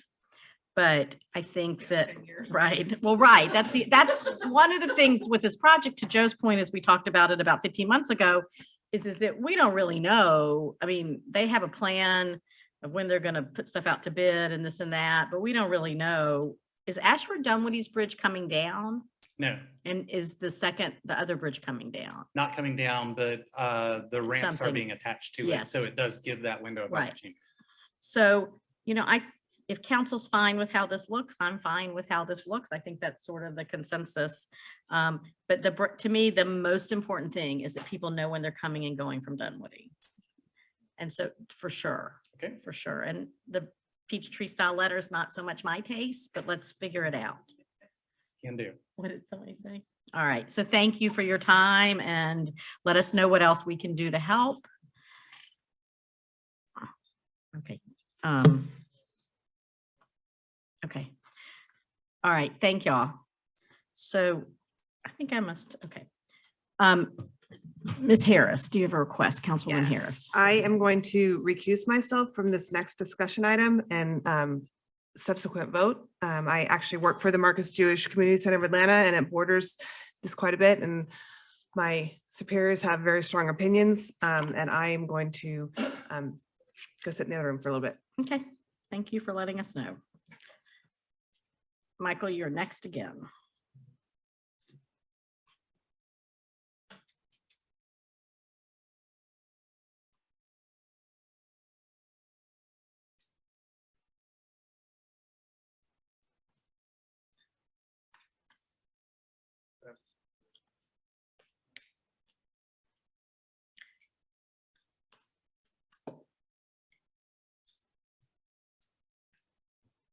Okay. I'm here to talk about the conceptual design for Tilly Mill Road path between Mount Vernon Road and Womack Road. This project is in the city's transportation plan, which recommends accommodations for bicycles and pedestrians on this section of Tilly Mill Road. The project would connect at the north end with the path we're planning on Mount Vernon Road and would connect to bike lanes and sidewalk that were recently completed south of Womack Road on Tilly Mill.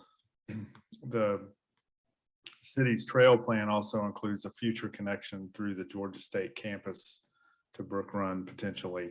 I know there were some comments earlier tonight about the project to the south on Tilly Mill, and these are two separate projects. Whatever decisions are made on this really won't affect the decisions for that project to the south, which side of the road or whatever, because when we get to Womack Road, it connects into bike lane. There would be a section of bike lane between this path and any potential path on the south end of Tilly Mill Road. So they're independent decisions, really.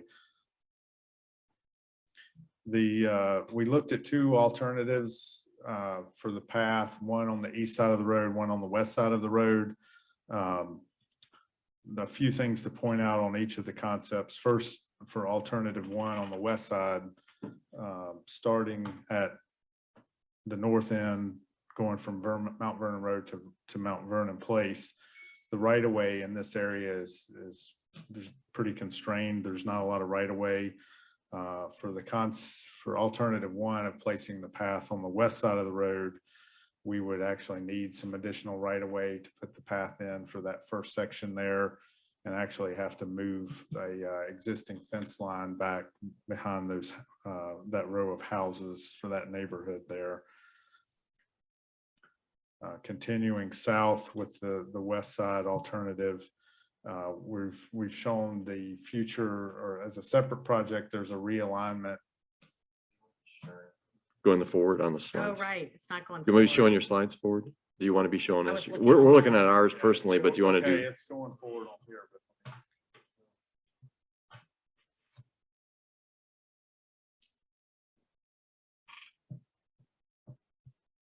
You need a charger.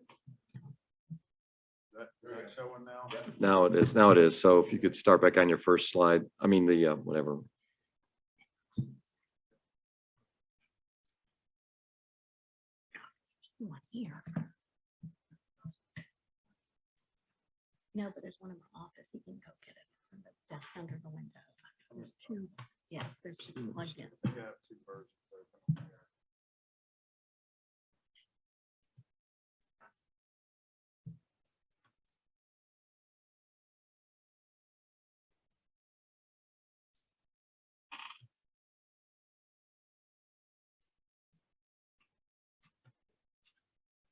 Okay, now it's sharing. Thank you. Is that, oh, That's what, that reflects what we have in our, yeah. okay. Swap presenter view. That There you go. working There you Yeah. go. Okay, all right. Assume it's working up there. So, Mount Vernon Place, we're showing the future realignment of that intersection. And also adding a refuge island there on the north between Sandell Drive and Mount Vernon Place.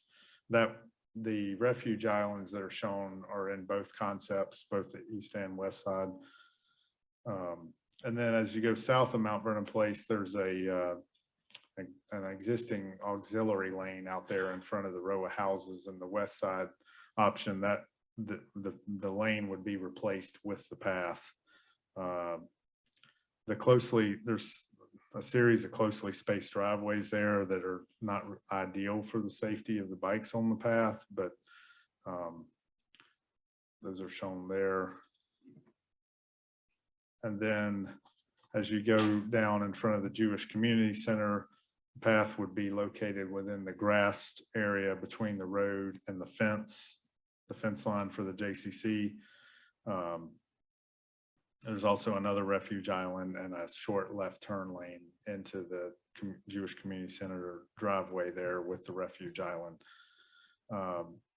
As was mentioned a little bit earlier, that, you know, we've met with the Jewish Community Center as we were had these concepts put together, and they have expressed concern for the path crossing their driveway and the frequent traffic in and out of the community center. And then as you get down to Womack Road, the path would end at the traffic signal, and that's where the bike lanes would connect to the bike lanes continuing south near Spring Mill Cove. For the east side alternative, again, the right of way up near Mount Vernon is fairly tight, but so the first couple of 100 feet, the path would be narrowed and there would be right up against the curb with a railing to keep from impact. There's a brick wall for the Bradford Circle neighborhood there that we're trying to avoid impacting. And so we'd have to narrow the path down slightly to fit that in there. Again, it shows the refuge island and the intersection improvement at Mount Vernon Place.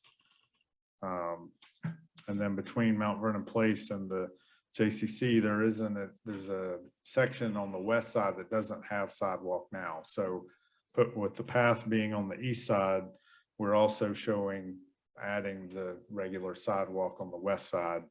And this is one of the main factors that makes the cost of the east side option about 25% more than the west side, because we're building a path on one side, but then we also need to add the sidewalk on the west side.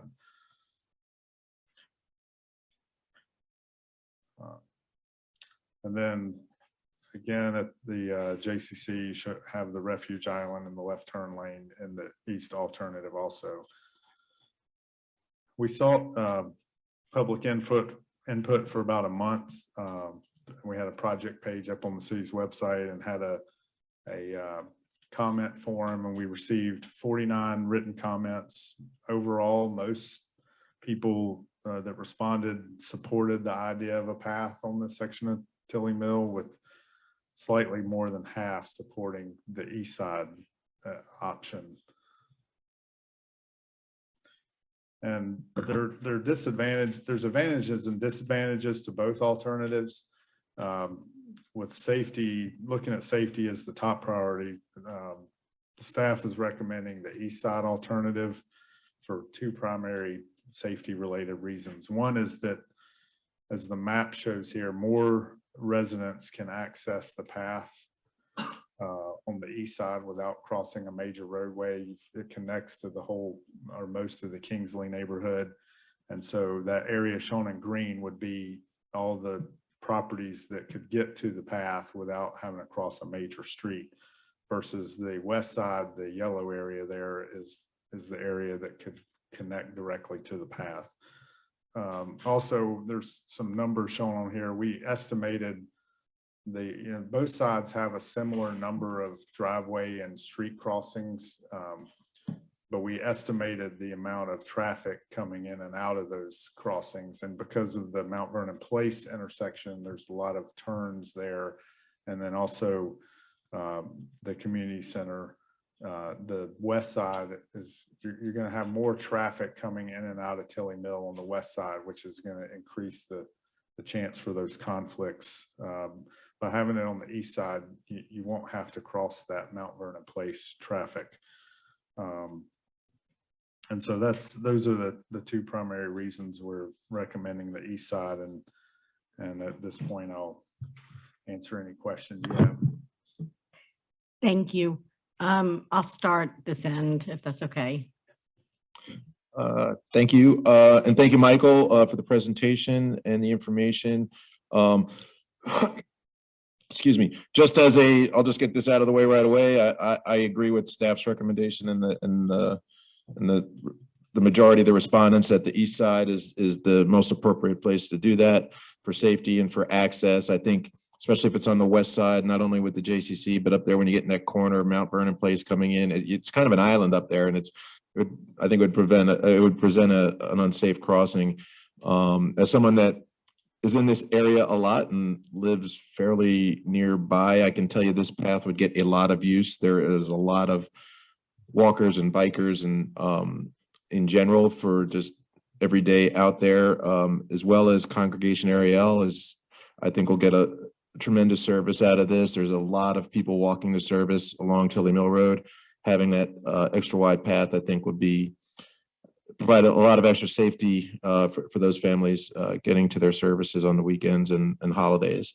There were some questions earlier in the day during, it seems like yesterday at this point, but during public comments about, well, why a 12-foot path? And you can certainly answer this a lot better than me, but essentially, a multi-use trail serves a different purpose than a sidewalk. It's to allow both pedestrians and cyclists to use the same stretch of trail, and also to accommodate two-way traffic. I believe NACTA, the standard is, which is what National Association of City Traffic Officials, is that right? Did I get it right? Whew.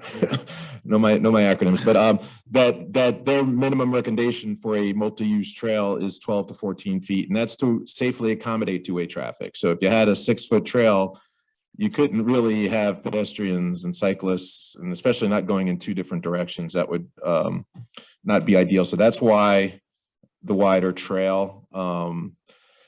I do have a question, and this is going to sound extremely out of character for me, because I don't think I've ever advocated for the removal of any stretch of sidewalk. So I'm not yet doing that, but I'm just questioning if on the east side plan, and this might be a cost savings, but it also might help enhance as well, all the way up to the top of Mount Vernon, that kind of triangle there between Mount Vernon Place and Mount Vernon. We have it going down the western side of Tilly Mill Road. I'm not sure what the purpose of that is. All of the houses that are along that stretch, that's actually backyards that I believe they all have privacy fences. So there's really no access to any residential along there. I guess you could turn down Mount Vernon, but you could also just cross the crosswalk and pick up the trail on the other side of the street. And then it also kind of creates I think, a dangerous crossing at Mount Vernon Place and Tilly Mill, because that's kind of one of those weird intersections where you come in at an angle and people are looking in a lot of different directions. So maybe we could save some money by removing that stretch. I mean, if you think, I'd like to hear why that was included in on that stretch of road. But then also another reason for me asking, and I don't know if this would work because of the alignment of the intersection with Wellesley, but if perhaps we remove the sidewalk from that side, could we push out the path on the eastern side to get the full 12 feet all the way up to Mount Vernon? And again, it's probably an alignment issue with the intersection, but I figured I'd ask. Yeah, I'd have to take a closer look at that, but I think you're not going to be able to move it too much because you are trying to align with that intersection. As far as why we're showing it there, I think, two reasons, I guess. One is just the city's policy, I guess, of having sidewalks on both sides of all the major roadways. And then I guess the neighborhood there that's kind of in the triangle, I guess if somebody came out of the neighborhood on the south side of Mount Vernon and wanted to walk down Tilly Mill, I mean, they could cross at the light and get on the path, but if they just wanted to walk down Tilly Mill, they could walk down the west side, I guess, without even crossing the road. But certainly it's, something we could take out or add at a different time or whatever. Yeah, again, this might be the first time and last time I've ever questioned the existence of a sidewalk in the city, but it might be an opportunity to save some money. And also from a practical standpoint, I mean, again, I'm really more concerned with the safety down at the Mount Vernon Place, Tilly Mill intersection.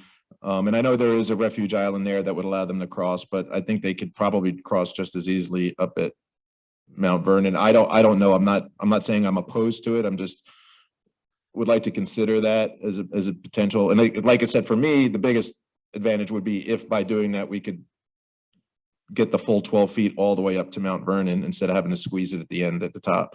But I understand if we can't.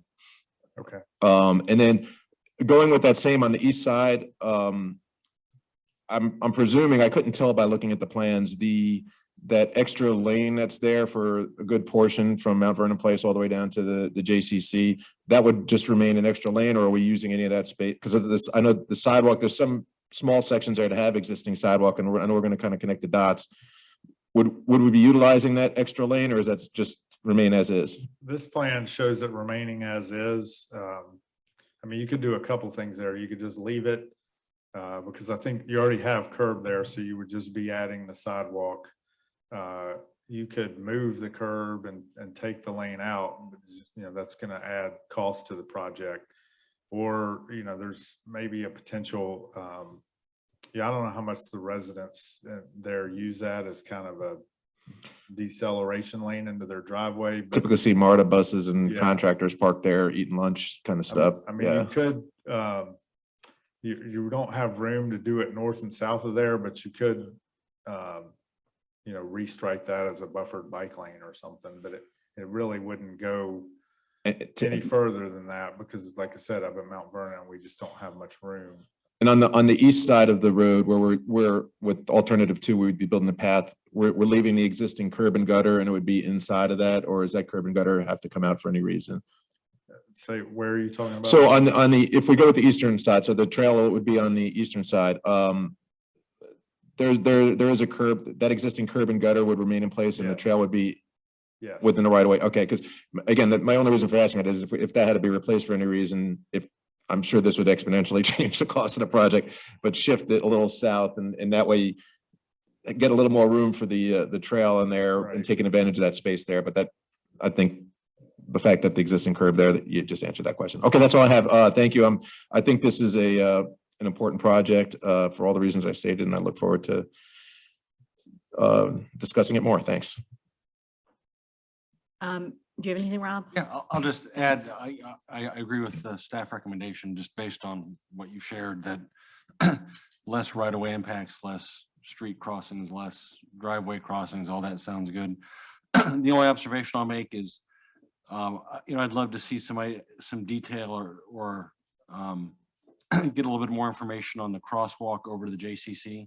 I think that's apt to be a very heavily used crosswalk, especially as this path is finished, just to make sure that's safe. I mean, you could potentially have some kids using that unsupervised to go to the pool or something like that over there. So One other thing I thought about on that extra lane there, another thing we could do, and we were actually going to look at this as we move forward. If we put the path on the east side, you do have that lake, those houses along Tilly Mill on the west side and the Lake Springs neighborhood that are on the opposite side from the path. And so we could try to see if we could use that auxiliary lane and put a refuge island in there also, so that people on that stretch and coming out of Lake Springs could come out and get onto the path have a crossing to the path on the other side. And we would use that auxiliary lane to kind of go around the refuge island.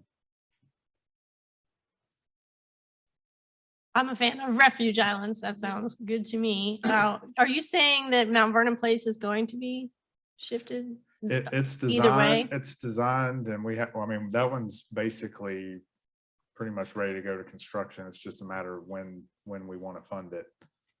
Such that it'll 90-degree T in, or, Yes, because I yes. couldn't tell from this. Yeah.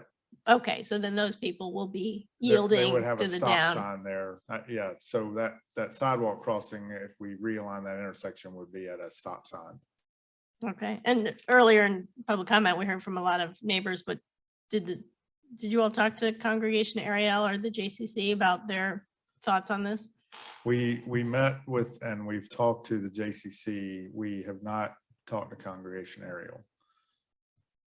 Okay, then I see a lot of But we walkers can. going their way, so I just wondered what they thought about that. Okay, that's, yep. Oh, no, bus stops. Is there part of that? And I know the mayor had talked at some point about having covered bus stops. Could that be part of that? If we're recreating this entire stretch, could we put in the bus stops that Yeah. are kind to bus Yeah, drivers? we have that standard one that we put in at Brook Run, kind of using that as our standard. I think at the time we put that one in, I think it was maybe $15,000 or something, but we can add those. So we're looking to use, we haven't figured out like the choices, but we're looking to use ARP funding to make sure that as many shelter, where demand necessitates or whatever, that we put shelters up. I'm working with the Art Commission to make them, enhance them a little bit. But yes, that would be a good plan. Yeah. Certainly for the college, right? Is this near the college? Yes, yeah, we will be working in that area. That's Okay. probably the highest used bus Yeah. stop in the city. Yes, when they come back to campus. Right. Thank you. Okay, great. Thank you. Joe. Hey, Michael, thank you for putting this together. I'll make a generic comments as well. I'm a big walking, biking advocate, and I've had people come up to me say, we aren't Amsterdam, we aren't Copenhagen. And then I say, well, look at them in 1970. They were not Amsterdam or Copenhagen you see today as well. In 1970s and the 80s, they decided to get together and say, we're going to prioritize humans over cars. And they re-engineered their cities and designed their places to live in communities to make it comfortable, safe, and convenient for people to go from A to B comfortably and easily from their communities to amenities where they live. And I believe in making that happen as well here. When I ran for office, I said, I want to see a community where every child should be able to walk or ride their bike safely to school on a daily basis. So that's what I see here. When you don't see bikes and peds using it, it's because it's not built. Like a bridge across the river where nobody crosses there until the bridge is built. So that's my quick comment on that.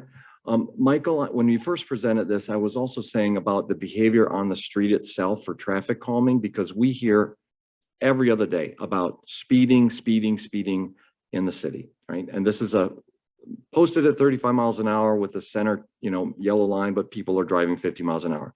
And I personally know 3 people. One is sitting here that's gotten hit by a car while riding a bike on Tilla Mill. Right there, Mr. Jason Metzger in green got hit by a car. It's a good friend of mine, and I would hate to see his life die. And I have another woman I know, a good friend of mine, got hit there as well. Woman said they didn't see her. So I appreciate the first Center Island Refuge. I'd like to see this. I know it's a multi-use trail. I know we don't want to go as far as what we're doing on Winters Chapel, which is a whole lot of engineering, right? But I still want to see how we can do traffic calming along that corridor. The refugees and so on. I know down below on the, I got a little, yeah, because I got hit by a car too. So I'm sorry about that. How about over by Stevens? No, I'm sorry. What was I going to say? Renfro Lake Drive across by Lake Springs. So that's kind of a little hook through, right? You got Lake Springs and Lake Renfro Lake. They're not really on, but they're close to each other, right? Renfro Lake's on the south. And then on the north, you've got Lake Springs.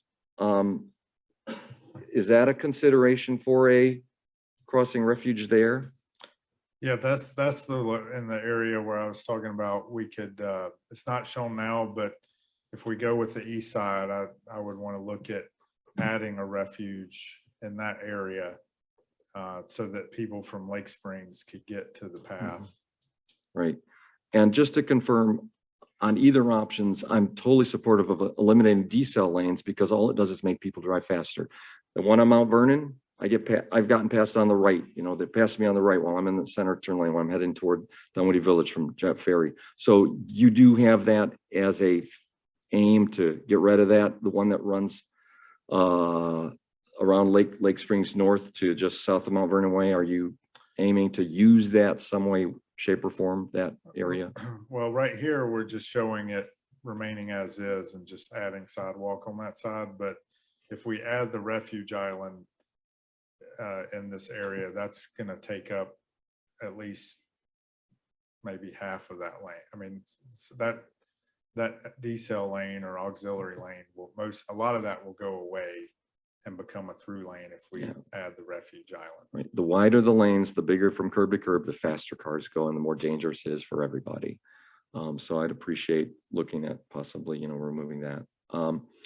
Okay, so we know that most crashes occur at intersections. Okay, so we're looking at the number of intersections that this path is going to cross. So every one of those driveways or turns is a conflict point.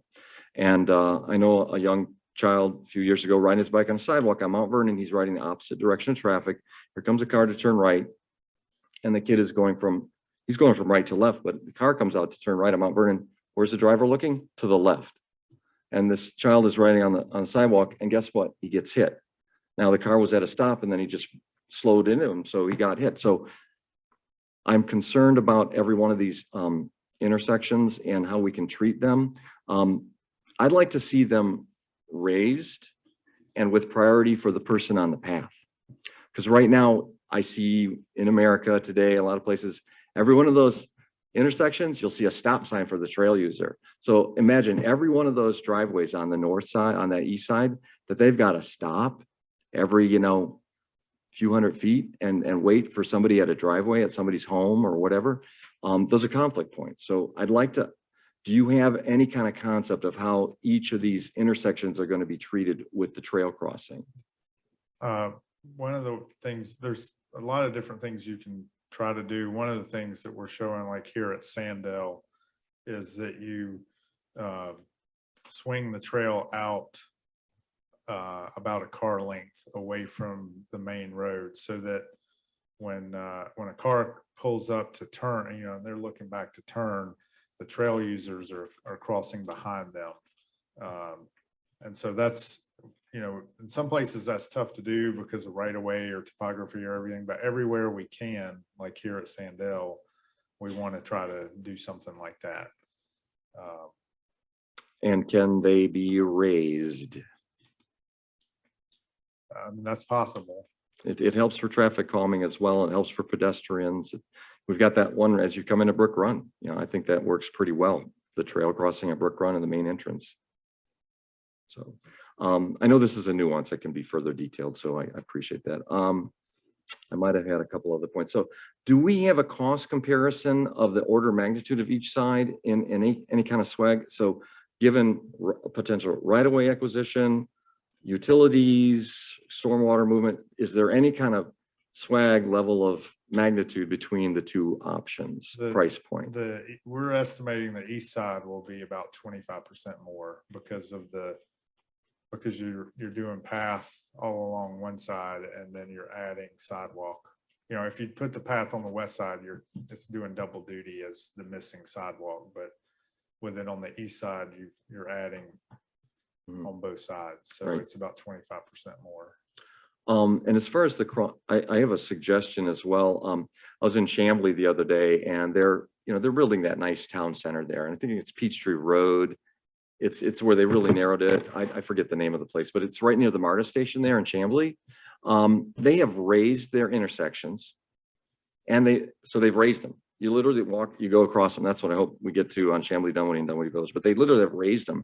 So it just makes it natural traffic calming. But I would like to consider as part of the at the Womack and at Mount Vernon, that we could do as a minimum a pedestrian scramble, so that kind of like what we have over at Brook Run when you're going off of North Shallowford and you're getting across, you got Pernishall. Yeah, Pernishall Park. Yeah. And then you can go across, because eventually, right, we want to go from, if we're going to east side, we want to get to Womack, we want to go over, if we get the trail access through the perimeter college to get to Brook Run, right? So I'd like to just keep that in mind, how they're going to cross through at both Mount Vernon and Womack to get onto that trail, because it's the ped scramble thing works out very well, and Chamblee has a ped scramble, I noticed. So but anyway, I initially was supportive of the west side. I know that the Mount Vernon place sticks out really high with the number of vehicles, but making that a 90-degree and making that a stop is going to greatly aid in that. It's also going to increase speeds on Tilly Mill though, because right now that's chicken, because I lived down there and everybody's plays chicken at that intersection and you kind of which way you're going. And I think it's going to increase speeds on Tilly Mill. People coming down from Mount Vernon now, they're not going to even bother looking at the right, and they're just going to fly down to Womack, and we may see more crashes and things like that. So I wanted to make that a 3-way stop and make sure people aren't flying down, because they speed enough right now there, because I live right around the corner. But that may be out of the context for this conversation. So anyway, thank you. That's what I had. John. Thank you, Michael, for the presentation. I've had a number of conversations regarding paths lately, and some of the things that are being raised that, 12 feet of concrete's awfully ugly, especially when we're squeezing them in. Michael, you mentioned the need for railings when the path is directly abutting the street. And you mentioned, I guess, very close to Mount Vernon, how we're going to reduce the path. At what point are you reducing it? And are you reducing it enough to where you don't need that railing? Well, the first couple hundred feet there at Mount Vernon, we're doing both. We're taking the path down to 10 feet, which is the minimum that can still be a path. Right. And then there's no room for a buffer there. So we're also adding the railing. That'll be from, Mount Vernon, basically those first 2 properties on the east side. Got it. Yeah, I see them. So we're going to 10 feet, and that's going to, all right. So the rest of the path is made for 12, and that 12-foot will include some sort of buffer then aspect. It'll be 12 feet of concrete with a buffer. And what's the typical buffer? 3 feet minimum, 5 feet preferred. Okay. My desire is to have a path that not only works, but is also beautiful and adds to the amenities and the atmosphere of the city. I'm not seeing, there's no landscape plan with this. So you have those buffer areas. What do you expect right now? And most of the buffer on Tilly Mill if it were to go to east side, what are you expecting in the buffer on most of the path? We haven't really gotten to that level of detail yet. I mean, if you have 5 feet, you have room to put a tree in there. I know some of the comments we've received, is look at Winter's Chapel right now. It's in the middle of construction. When it's finished, Chamblee, Dunwoody, that whole path down through there's going to be street trees, from one end to the other. So I do think we have those opportunities. Okay. I guess my point is that we've done a lot of surveys and the community wants paths. I mean, over and over again, the community wants paths. My concern is that they walk Brook Run Park and see the path under the trees, and they want paths because they see the path in Brook Run Park and they want something very similar. And I'm not sure a 12-foot ribbon that's not shaded is exactly what they want. I'm wondering if it would make more sense to a certain extent to take our 12-foot path, reduce it down to 10, but then concentrate more in the landscaping, the tree coverage, the canopy of that path to try to make it more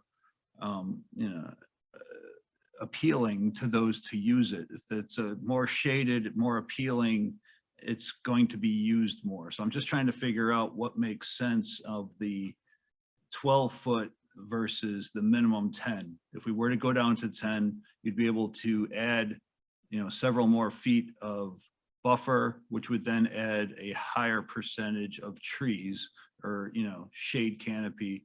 I'm worried about the community is wanting paths, but at the same time, I'm not sure we're giving them what they desire. It's a short section of path, so it's not the best example, but the little section we did on North Shallowford,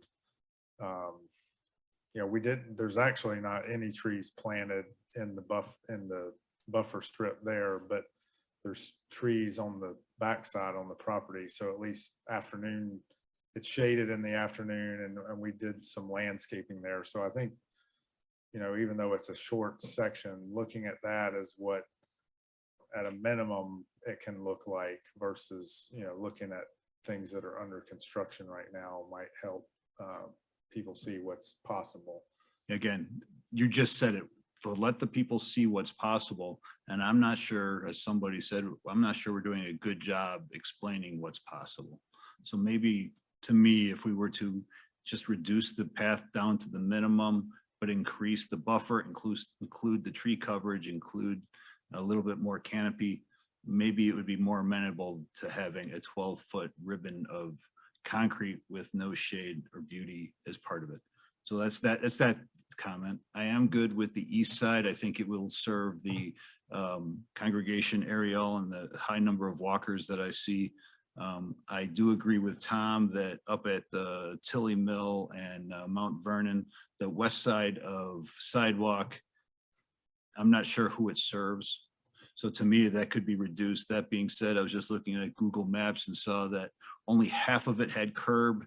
So we may want to still do the curb down when it gets closer to Sandell, because again, I don't know, I'm just trying to think it through. What do we need to do? If we do remove the sidewalk, what needs to be done there? I think that's most of my comments. My main concern is the community wants paths, but I want to make sure I give them what they want. And I'm not sure sometimes 12-foot ribbon of concrete without the beauty is what we're, if that's what we deliver, I think it's a mistake on us. I would rather reduce some of that path down to 10, but then make it a beautiful place for everybody to use on a regular basis. Thank you. Well, Tom had his hands up, so go ahead. I want to agree with John in one sense, in that I do think that we have to strongly consider aesthetics and how these trails look when they're done, and they should be an enhancement to the communities they're serving and the neighborhoods they're in.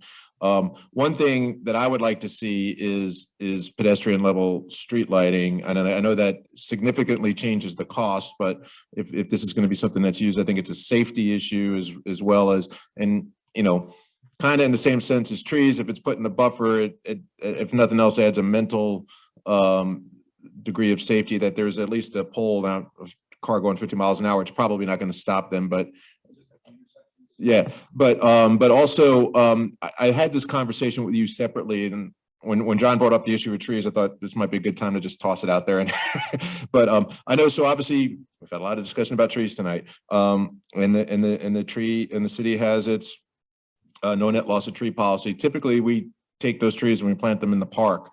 We're running out of room to plant trees in the park a lot. I mean, it seems sometimes we're forcing trees in areas, putting them in too dense where they're not really going to be healthy when they're mature. What I would like us to consider is the right of way is city property as well. When we're doing these trail projects, can we use some of our tree bank to put trees in those beauty strips and enhance as well there? So that would be allowed even without you asking. Yeah, and so what we're doing is we're beautifying the project, but we're not adding to the cost of the project as well, because that's already trees that are in essence paid for. So just a thought, I'd like us to consider that as if policy, but it's a consideration when we do these projects moving forward. Tom, I agree with everything you said. My only concern is that we are squeezing things in for that 12-foot path, when if we lowered it down to 10, we would have a lot more ability to put in those trees. That's all. And we would still have the functionality that everybody's looking for, but it wouldn't be as onerous. Quickly. So Michael, what's the width of the trail on Chamblee Dunwoody in Georgetown? Do you recall off the top of your head? It's gonna be 12 feet. So I think also, we're not like shovel ready and budget approved for this. So we've got some time to show the public of what that would look like potentially before it comes to us again on the width. What I'd also like to see is, that profile view. You can go to Street Mix to show your left to right. So if you show, you got the aerial view here, but I'd like to see more of that profile left to right using the whole right of way. Street Mix does it. That would be great to show, okay, here's where the right of way, here's the public loan right of way, here's the existing curb and gutter. This is the width left to right. What do we have to work with? And then you can tweak and play how much left over for a landscape buffer, and can we get trees in? So if we could get that next time for this, that would be nice. At least one profile segment as an example. Okay. Can we talk about timing for this project? So I presume that you just wanted feedback tonight from us. So when is your expectation that you will bring this back to us again? Like how many months, years? Where are we in this process? I mean, normally, if we have consensus on which side of the road, the only other thing I need maybe direction on is the width. And normally this would come back for funding in a construction budget. I mean, it would come back in the budget process for construction. This is funding. next. This is the next path we're working on. It's one of them. I Okay. mean, the peeler, I think, is maybe budgeted sooner in the 5-year plan than Right. this one is, but So my thoughts on the width is, and I've been consistently since we started this, is that it doesn't always have to be 12 feet if we need to, for lots of different reasons, right? There are going to be segments where in the future we may have to squeeze down because it's simply not possible. And so I would hope that with GIS not even GIS, whatever web technology, that you could do some renderings maybe fairly easily that show what it's going to look like 12 feet out, what it looks like 10 feet out, or what it looks like 12 feet wide, and what it looks like 10 foot wide in terms of buffering and shading and all that. Can you do that? is it fair to say if we can get trees in with a 12-foot path, that would be acceptable? It's just if you need more room to get trees in, you would go to 10. Yeah, I think we need to landscape them. And I think like the Georgetown Trail primarily is in a commercial area, or at least a commercial feeling area. And I think every area is going to be unique and different. And so I think landscaping of all of them is very important, because it's going to feel like 105 every afternoon this week. And so if we want people to use them, there should be some shade. So to me, the priority would be shade over 9, 10, 11, 12 feet, whatever it takes to get some potential shade. Okay. And then, because I know there are people concerned in the room, we're miles away from the phase of the Tilly Mill project, literally miles away, right? Because from the phase of the Tilly Mill project. But what happens here in terms of east-west, north-south doesn't determine what has to happen further down the road, correct? That's right. Because that section south of the college is bike lane and there's no plan to put a path in there, this, from a path standpoint, this won't directly connect all the way down. So Right, that's what I thought. yeah. Okay, I just wanted to clarify that. And your estimate of when you'd put this in a budget cycle is 3 years, 1 year, 2 year, 5 years? I'm not, it's Okay. in the 5-year budget now, but Right. with costs doing what they are, that might get pushed out. But Right, so- I'd say it's probably at least 2 years out. So just for the 20 people that are still watching, it's important to know that we have plans and we have every intention of getting to them. The Georgetown project, which has just gotten underway in earnest in the last year, was planned more than 10 years ago. And so it just things take a lot longer than people realize. And so I appreciate this presentation. I look forward to landscaping. And then one other request, I saw it on the internet, so it's a thing. Around Georgia Perimeter and the synagogue, if we could look at lit crossings across Tilly Mill, is that yeah, at Womack and Tilly Mill particularly, where the path itself, the sidewalk, the crosswalk is, you probably saw it too, it's lit up. So there's not a ton of places in the city where people are walking after dark outside of our commercial areas. And so, but this just happens to be one. And if the process is not intrusive to neighbors, and I didn't think it was from looking at it, because at certain times of the year, plenty of people are walking in the dark in that area, both from the synagogue and the college, because it gets dark early. And so just a quick, since we're talking about this area, and it doesn't actually probably have to wait till we do the rest of this. Yeah, there's, we're doing, Georgia Power's installing additional lighting at some of our crossings this year, because there's, there's roadway lighting, and then there's a different standard for having it lit where people can see pedestrians. Yeah, so, and this, we can this do was that. like lit on the ground, right? Somebody else who saw it like lit, not like spotlights or anything, but it was just lit. So thank you. But lit, right? I don't mean it that way. It is No, I know what 10:30. you- I am yeah. getting a little something. All right, so thank you. Oh, and you're still here. Yes. Can someone, if Stacy didn't leave, can someone let her know? I don't know where she, okay, Lynn, she can I ask can one hear. question Yeah, if I sorry, may? Stacy, don't come in. Sorry. Go ahead. Michael, so we're coming back, let's say we made the decision to do on the east side. At this point, it's going to go back to engineering. At what point are the engineering plans going to be specific enough to talk to the individual homeowners to make sure that we alleviate any concerns that they have parcel by parcel by parcel by Yeah. parcel? Because I'm not sure that's done. Can you give me just the when and how does that happen? That would happen within the next probably 8 to 12 months. All right, so there'll be some engineering, some higher level engineering, and then you come back to the residents and Yeah. work parcel by parcel. And we, yes, and we do that. We're doing some of that on Peeler right now. But, and, especially people we need easements and right away from, but we can contact every resident and offer them an opportunity to look at the plans. And Okay, I just want to make sure that's part of our action plan. I know it is, but I just wanted to make sure that was on the record. So thank you very much. all right, the last item is a lighting agreement with Georgia Power on the Georgetown Gateway project. That project includes 79 new decorative lights. And so Georgia Power puts those in, maintains them. We pay the energy costs and a lease for the maintenance of them, a monthly cost. And so the installation cost that they've given us is $523,000, and the ongoing monthly cost once it's completed will be $1,800 a month. This is within the project budget, and so we're requesting approval for this agreement at the next meeting.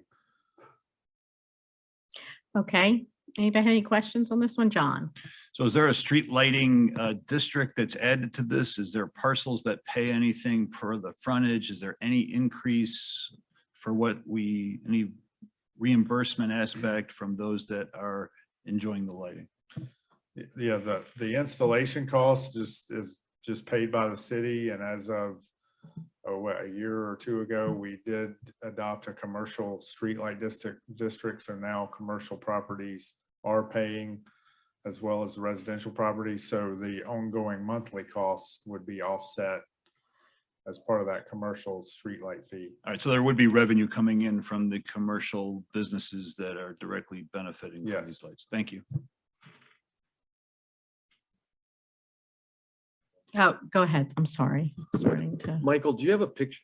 I got a couple like, what does it look like? So I'm looking at it, the city standard decorative pedestrian lights and then post top. I see, what does that mean? And then what does it pedestrian look like? Do we have, is there some place I can mentally think of? Dunwoody Village Parkway or Those, around okay. the Georgetown Park. There already. Okay, so when I think of pedestrian lights, I think of lights that are at 4 feet high, that just illustrate, that just illuminate the sidewalk. These are 12 feet high and Yeah. that, but I mean, they're designed for the sidewalk. I mean, you know about the other type of lighting though that is out there. You'll see that's more for trails and pedestrian lighting, that it's literally at like 4 feet high and it just goes down and it's not shine. Yeah, it's Yeah, like but a this is- bollard and it okay. just goes down. I know this is different in the Georgetown area, so this is for, it's really for more than just pedestrians. It's illuminating the entire street, right? Well, it does, there is probably some illumination of the street, but it's Yeah. really designed for the pedestrians, not the roadway. And some itself. safety, right? It Yeah. lights up the Yeah, right. area and it's attractive. My Right. neighbors are very excited about these lights. They've been waiting a decade. I Wow. kid you I not. mean, it's not the exact fixture as Dunwoody Village Parkway, but you would probably Similar not be able to tell the get the gist. difference. Right. So maybe another day, we'll just have a conversation about, because there's other areas we talk about pedestrian lighting later, about dark places in the city of the what's available, right? What's in the range? Because if it's next to a proper homeowner, private residence, maybe you don't want it high because it's going to go in their backyard. You have something low and it's just keeping the sidewalk lit, right? Yeah, well, these don't have a lot of spillover and Okay. we're not talking the one, it's not as high as the ones on the a telephone pole All right. that are lighting the roadway. It's Okay. It's lower than that. Thanks. Anybody else? Thank you. Consent? Is everybody okay with consent for this? Thank you. Thank you. Mr. Thomas, I'm so sorry. Just don't have words anymore.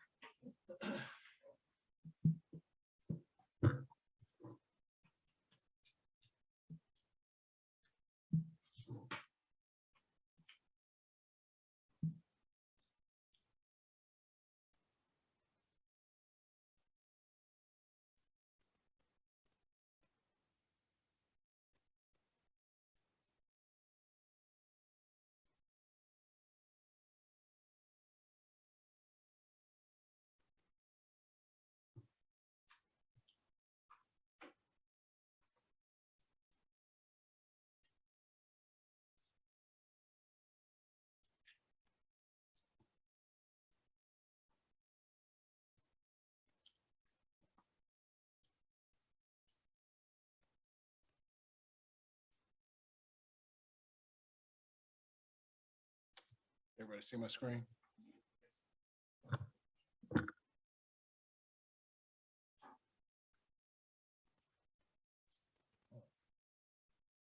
The following memo is a request for approval of the on-call stormwater engineering and design contract.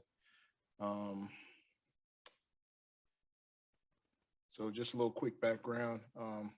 As I mentioned before in the last presentation last week for the on-call unit price contract, this is the last year of the city's 5-year NPDS Phase 2 stormwater permit. The new permit starts in December of this year. So in preparation of some of the new regulations and, moving on into the next 5-year permit cycle, in March, our staff issued a solicitation for statements of qualifications to develop a short list of pre-qualified engineering firms to provide engineering support to the city. The contract term would be for the duration of the MS4 permit cycle. So that'll be a 5-year term. It'll be a 1-year contract with 4 optional 1-year extensions beginning approximately next month. And real quickly, just to give you an example of some of the tasks that we would be asking these firms to provide, primarily with some of the flooding issues that we experience in the city. It will be H&H, hydrological and hydraulic studies, best management practice monitoring, water quality assessments. I'm not sure for some of you who are familiar with the Crooked Creek water quality assessment that our team is working on right now. Similar assessments across the city dealing with different water quality issues. Subsurface utility engineering, green infrastructure, landscape and environmental studies.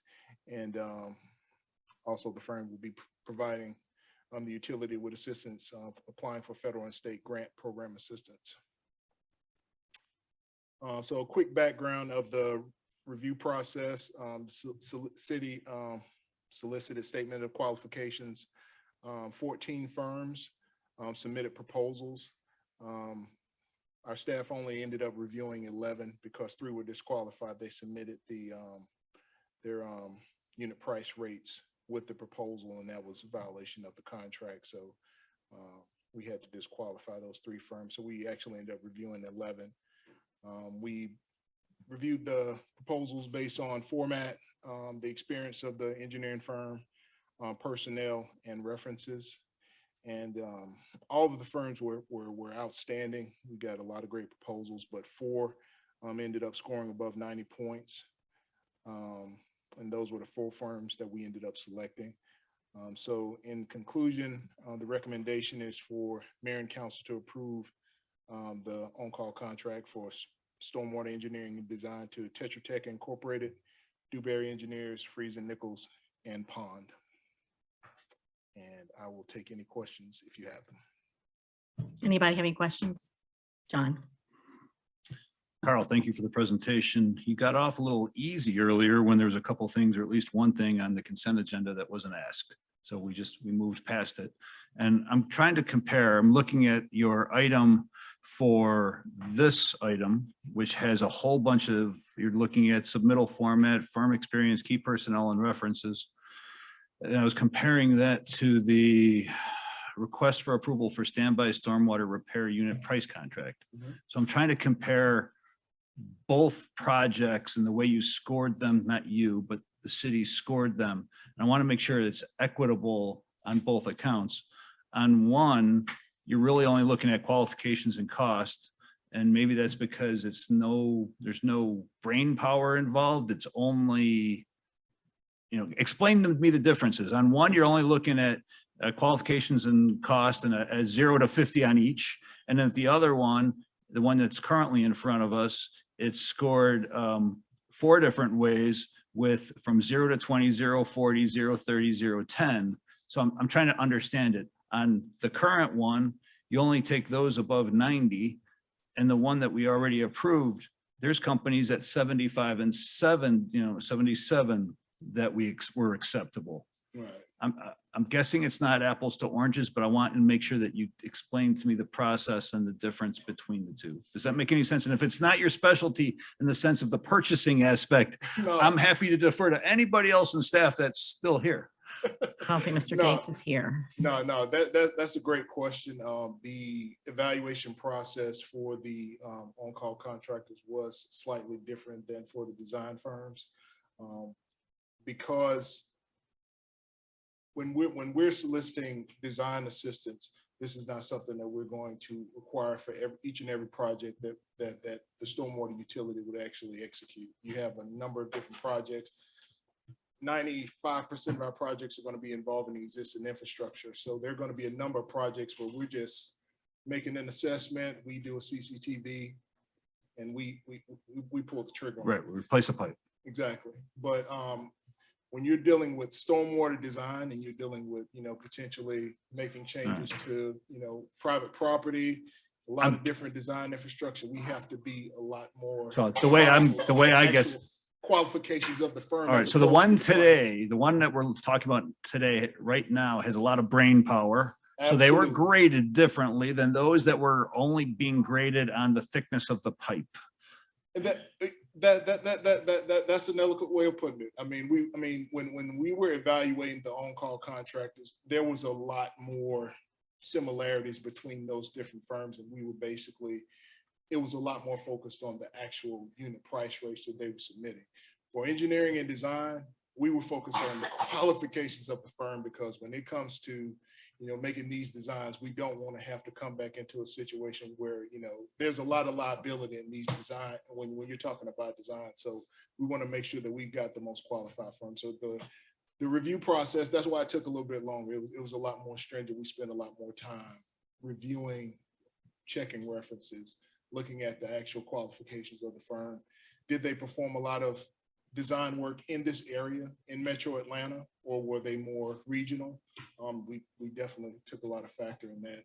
I've been in a lot of conferences recently and have met with some of these firms before we even put this solicitation out, just looking at some of the presentations that we made. One of the firms that we selected, I'm not sure if you're familiar with Cook Park, Freeze & Nichols was the design firm for that, and it's won a lot of national awards. Okay. Again, I just figured I would ask. Absolutely. The one that was on the consent agenda, there was something that caught my, that I was questioning, but Southeast Pipe, for example, had qualifications of only a 36 out of 50, but yet, there were others that were much more qualified, but they made it based on price, and hopefully we're hiring on qualifications as much as the price. So anyway, I'm not gonna, there's no need to answer. Okay. It's been approved. I just want to make sure that the city thinks about the equity and the way we are contracting to make sure that it's fair and equitable. One contract, we were only judging 2 things. The other, we were judging 4 with different scenarios. Thank you for your answer. Thank you for the great work you do. No other questions.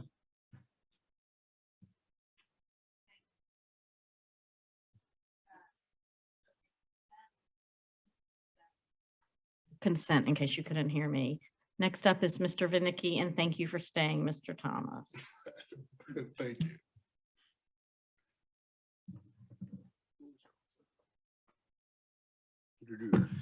Good evening.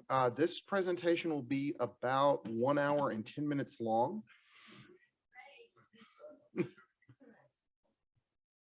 And like all good things, this is where the cursor just has disappeared off the screen. Okay. I mean, we're not even on this. Yeah. This is the trouble with this, is when we go from one person, the other things disappear. It won't, it's dead. No, it's like the cursor's gone.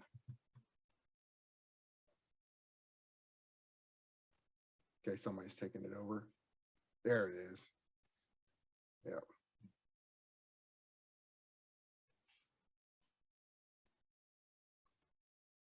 Got it back. Yep. Thank you.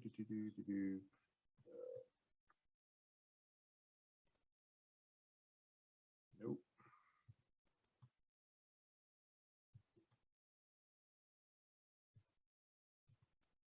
There we go. Finally. Can you see it? Okay. For all, we are going to go through very briefly the things that we're going to go through on the public hearings. We have 3 that are required by state law because we are adjusting the millage rate.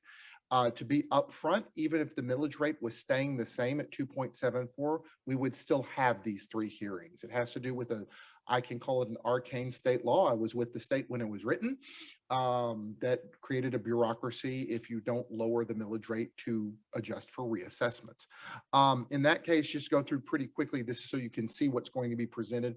First one will be Friday morning, and then there will be 2 more on July 11th. Or July, the first meeting, the July meeting, 1 at 8, and then 1 at 6, and that's when the vote will take place. Just to kind of give the very quick version of this, the millage rate has been advertised at 3.04, which is the cap allowed by the current city charter, created long ago, that said any rate below this can be within the realm of council's approval, as long as it stays at 3.04 or below.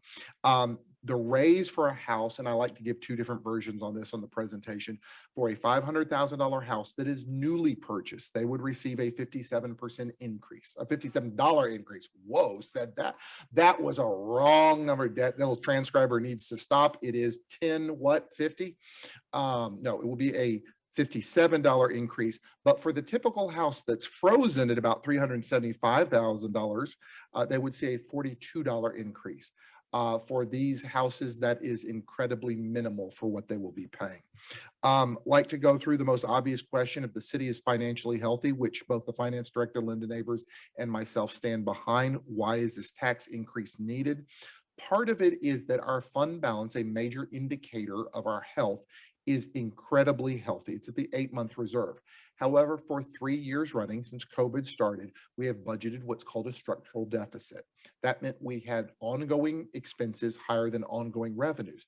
However, in both 2020 and 2021, we ended the year with a positive. We didn't have the deficit at the end of the year. So the council passed a budget knowing this could happen, but it was managed appropriately by staff and did not have to.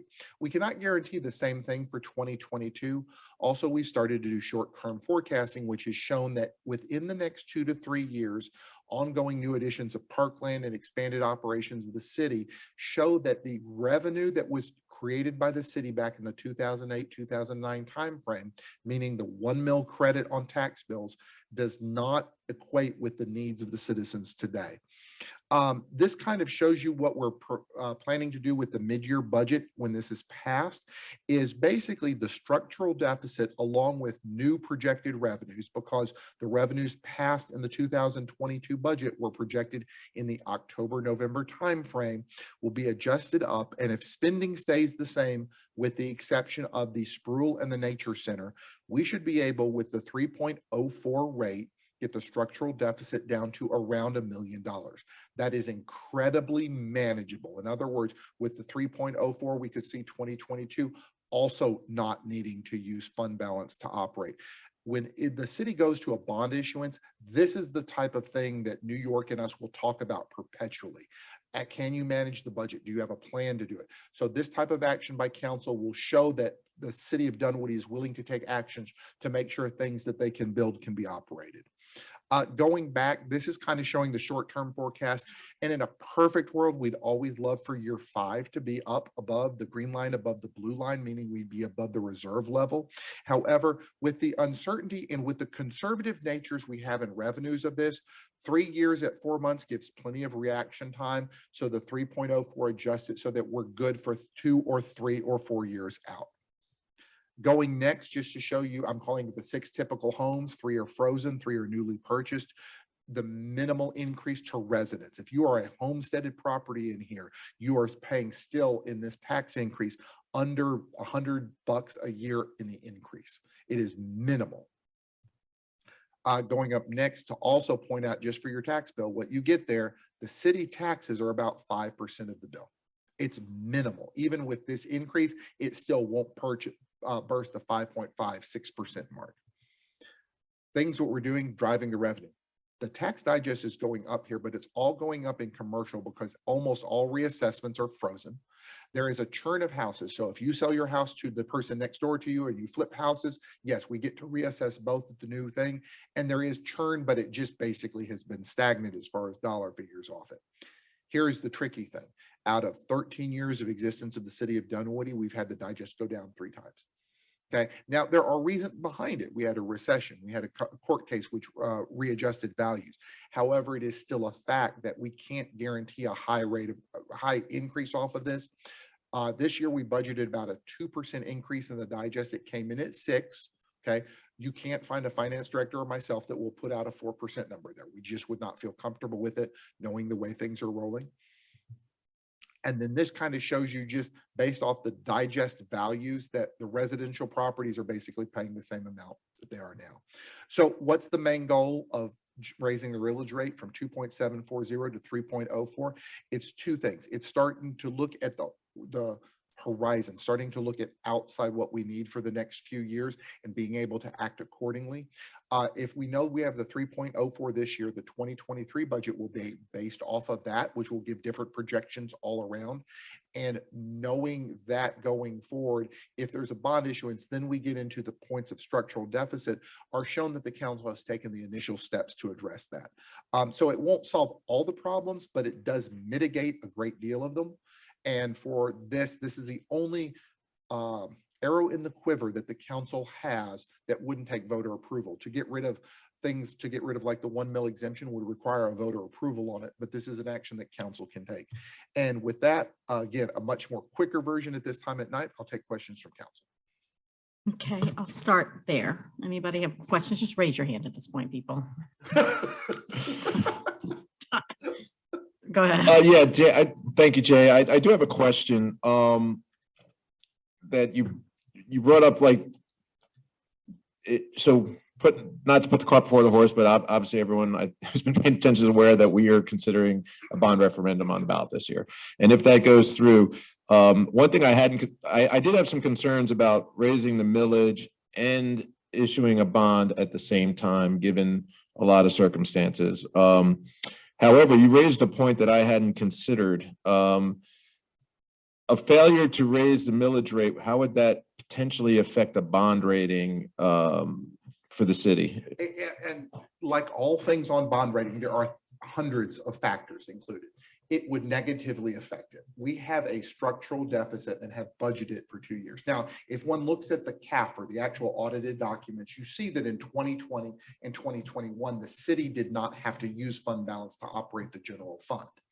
However, the rating agencies and staff will have extended discussions. And if they look at today's budget, there would be what is a $3-point-something million deficit on it.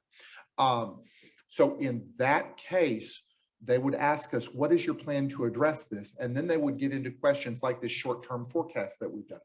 I've gone to New York with other jurisdictions or they'll come to us either way and gone through, this is how we plan to adjust it. These are the assumptions we're being made. I cannot say definitively that it would lower us from A to B, B to C, C to D. And that's not exactly how it works, but I don't, knock on wood, don't like to use the real ones in discussion. However, it is something that has to be considered. If the city went out to a public bid and our rating would be noted that we did have a structural deficit, and having a plan to attack it is the best thing that you can do.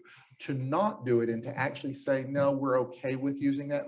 So for instance, an option could be the council could say, we're going to just draw down fund balance until we get to 4. We could do that for 3 years. That could happen. However, then the question would be, and in year 4, you plan to, and then ... would occur after that. Given that scenario you just gave, in essence, holding off on a millage increase for 2, 3, 4, whatever, how many years until it becomes a true necessity. Is it advisable to get ahead of the curve, if you will? Is that kind of why we're looking at this now, rather than waiting until it's a necessity? And certainly with still uncertainties out there, you know, we all the way back to our first presentation. So actually it was before the meeting, the Edge City thing, and we're talking about the effects on commercial, at some point we're talking about commercial properties, and certainly that there could be an effect to our digest there. Of course, there could be a positive net effect with other projects coming online, but the bottom line is we don't know. And then obviously we've heard a lot of talk about people with police and everything. So our expenses aren't going to go down. Correct. There is, barring the reduction of services, expenses will not go down. Okay.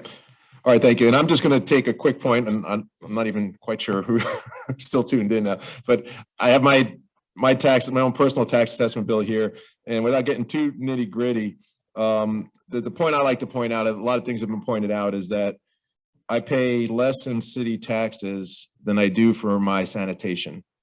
So for once a week trash pickup, I'm paying less to get police, parks, paving, all of the services the city delivers to the citizens. And I'll just point out, even with the millage increase, it would bump me right up to the same amount I'm paying for trash, for sanitation. So I think we're a bargain, and I'll just leave it at that, and I'll hand it down the line for other questions or comments. Anything, Rob, Catherine? A question on your driving the revenue, you're talking about the commercial revenue versus resident revenue. Is there a ratio that you would want to get to? It looks like we started close to 50-50 and it's 2-to-1 now. On a professional level, I think every jurisdiction has to be different on this. What is happening now, though, is, since we have basically frozen the digest for residents, we are setting a policy that says eventually this will get smaller and smaller. We're at, I want to say it's the high 30s of our digest exempted. I think at the retreat we showed out of all the DeKalb cities, barring those that don't charge a levy at all. There are still some that don't charge right now because they're newer on that. We exempt more per person than I think 3 cities charge per person. We have designed a tax structure that does help the citizens, and that's what it was meant to do. However, it now may need to get to the point of being reviewed at some point. The 1 mil exemption combined with the freeze could make it so that 2 neighbors next to each other could spend $250 in taxes and $1,250. Those type of bills could start popping up. It's unequitable treatment under the laws, but under Georgia laws, it's considered legal. And it will create something that will long-term not be a good effect for the city. And you know, I got a comment regarding commercial property increase because we've only been talking about residential, but this will affect commercial as well. Any feedback that you've heard? Other than some minor on this, the commercial part also, I need to point out this way, even if we are raised to 3.040 for commercial properties because they don't receive it, there's no other city in DeKalb, barring the ones that don't charge a levy, that they would even get close to. So it's still what a bargain for commercial properties. Thank you. Jay, thank you for your presentation. Your second slide is, I took a screenshot of that. I have my phone because that's what I'm going to be carrying around when people have a question. So now I got to know what the second slide is. Well, it's The just, amount. it's the example of what you pay a year and it's going to go up. And so anyway, just thank you for this clear and concise information. Thank you for presenting this also subset in the bond, in the other public meetings and so on. Just thank you for putting this together. John. Mr. Vanicki, thank you for the presentation. The proposed millage rate increase is to cover expenses that are ongoing and raising over time. That being said, when is there was discussions of a mid-year police raise for our employees. What is where are we on that aspect? Because I'm expecting a millage rate to go for the expenses to help the city of Dunwoody do what they need to do. Can you give any insight as to a pay increase for our police officers? You're good on that address. We addressed it in the public safety working group the other day.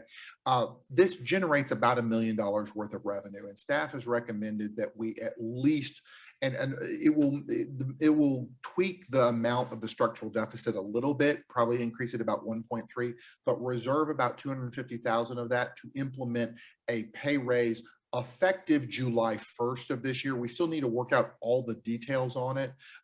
It probably would not be implemented because of mechanics with the system until maybe August or September, but retro back to July 1st for all, with a special edition for public safety on it. All right, so we'll be voting for the millage increase at some point.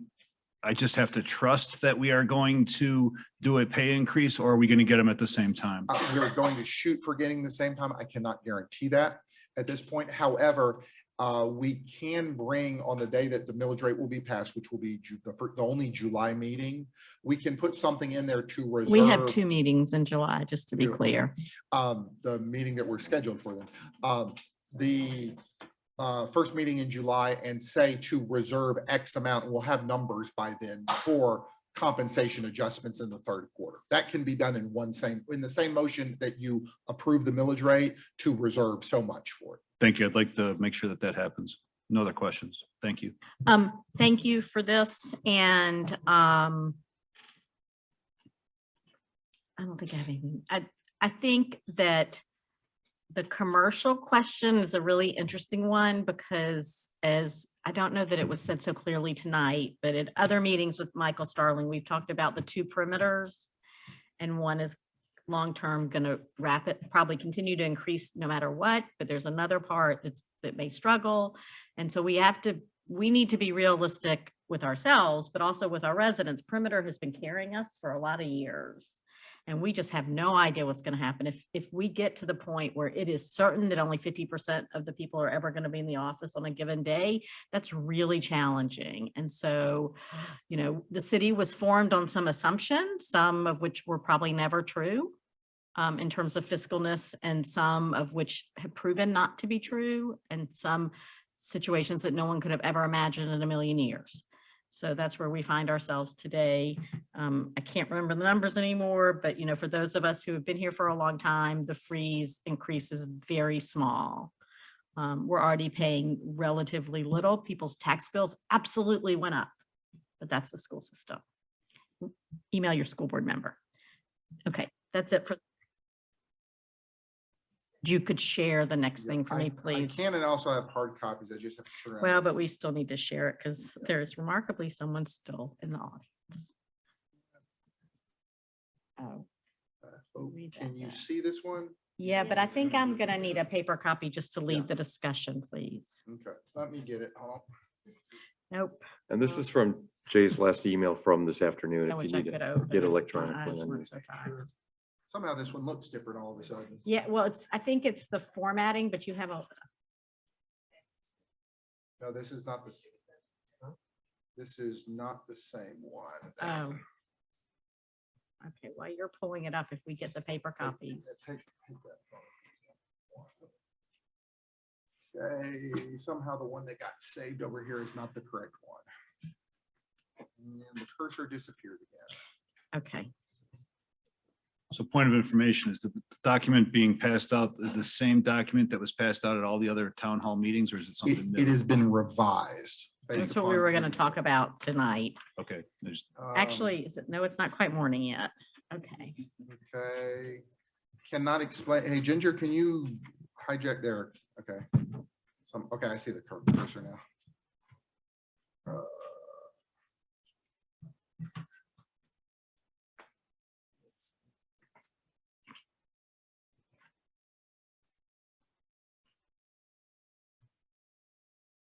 I got to find it. Okay, so Y'all start talking. So this list is based on feedback from the town hall meetings and public input. Is that correct? The That is committee, correct. this was developed by our facilities committee. Capital projects committee, thank you. There is no facilities committee. And we're soliciting feedback from council people.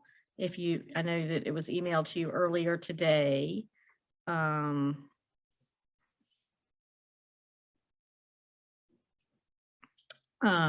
And so ask questions, give me feedback at this point. I'm getting there. We have it in front of us. I'll start with a question. just to get Okay. things on. So Brook Run, I've gotten a lot of feedback from folks that don't want, Yes. they want to preserve kind of where the farmer's market is and all that. I just want to make sure that when we have our Brook Run improvements, that's just, it's not a lot of new stuff there. It's kind of fixing up what we need to fix up, and maybe we'll put some money into the other park locations to get them more developed. That to me, that makes sense on the Yes. feedback I've gotten, and it makes sense on its face on its own. Absolutely. And, you know, we had these meetings to get public input. There is a plan. The items can stay. We won't be removing them from the park plan until we do another park plan. So they're still in the plan, but it doesn't mean we have to do them this anytime soon, actually. And the other observation I'll make is that we have some money for build out of parks, and I'm guessing that's primarily Vermac and in the Austin sites. We postponed the This is a, the park plans for those two parks. How critical is it that we have something for people to consider if we're wanting to fund those? And so that's just, you know, because I know for sure the Austin site, there were a lot of varying opinions on how that property should be used. And I think that that'll be important for people to decide whether or not they, you know, they like this or not based on that. So. I don't disagree. Go ahead, John. I mean, I think that Rob's question is, you can discuss his questions as you give feedback. That's for everybody, not just John. Right. Right. Right. Yeah. No, and no, go ahead. Let me speak up a little bit. We had a facilities meeting, Catherine, myself and Joe, as well as staff. We went through the bigger list and asked a lot of questions as far as a possible bond referendum. We asked questions, for example, on all of the trailway things here that are $8 million each. We asked Mr. Smith, how fast can we build these? If we were to bond 40 million, how fast could we do these? And the answers were, well, I'm not sure we could get it all done in a timely fashion. If we were to bond it, we couldn't engineer it, right of way it, build it in a timely fashion to use that money. So that was an issue that it was semi-concerning that maybe we were being too aggressive putting all of these items on the list. We had the same questions that Rob just asked in the sense of, we had park plans for Austin and for Vermac, and we may have pulled them back a little bit. Do we need now to re-vet those plans prior to finalizing them? We have not really finalized them. Correct me if I'm wrong, maybe we have, but we have to re-vet them and publish them and figure out what the community wants. There was a number of other items that we discussed to where, does it make sense to do a bond now? Or does it make sense, if we were to do a bond, would it be general in nature, transportation, parks, or would we be putting out a specific list? And council hasn't really come to a consensus as to how to do that as of yet, in the sense of we haven't made that decision. If it makes sense, I've said publicly that I am leaning towards pushing a possible bond referendum down the road for 1 year. And in that time frame, we would finalize our parks plan, put a list together of exactly what amenities we would need at what cost under a specific timeline that the projects could be engineered, constructed, and used efficiently so that we would use that bond money immediately and put things out to bid. There's also other amenities that were discussed. For example, there is the Peachtree Middle School football field that the city of Dunwoody has made a large investment in the sense of a 25-year lease agreement whereby the city of Dunwoody gets the rights to that field from, let's call it from 6 p.m. until 11 p.m. after school hours. We have made the investment of lights on that field. There's a possibility that it makes, right now, that field is in very bad shape. It may make sense to artificial turf that field whereby we will maximize the playable hours and use of that field. And that would need an agreement by the DeKalb County school system. We would need to modify an MOU.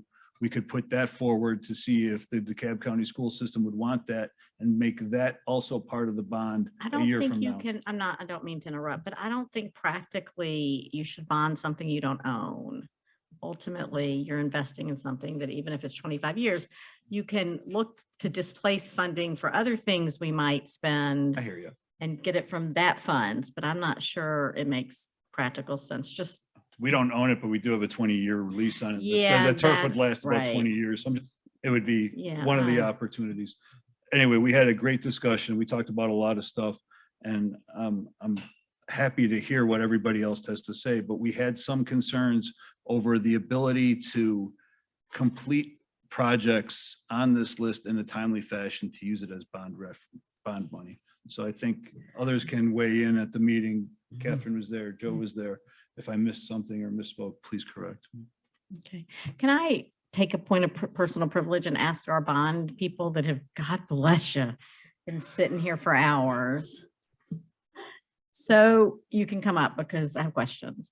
So I'm trying to wrap my very tired brain around the news about interest rates and what that means for us in terms of bond, like if we're borrowing $1 million, what would it cost 6 months ago and what it might cost now in terms of the current reality?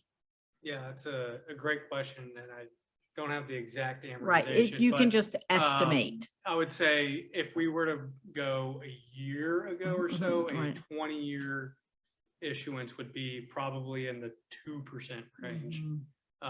If we were to go to market today, it's probably closer to 3.5. So rates have gone up about 150 basis points since the start of the year. And I know the Fed meets tomorrow and they're talking about like an unprecedented through 7.75, whatever that means, raise. So can we just presume that number is going to keep going up? That's correct. There's the market's sort of baked in a 0.5% increase, but news today said it could go up to 0.75%. So there are forecasting that there are additional rate hikes to happen the remainder of the year. So from a fiscal history perspective, we go up and then how long does it take to come down? Well, even still, I would say rates are still relatively attractive on a 20-year. If we were to look at where rates are today, they're probably where we were in the mid 2010. So from 2013 to 2015, we're probably about the same rate level. But generally speaking, rates go up faster than they come down. Okay.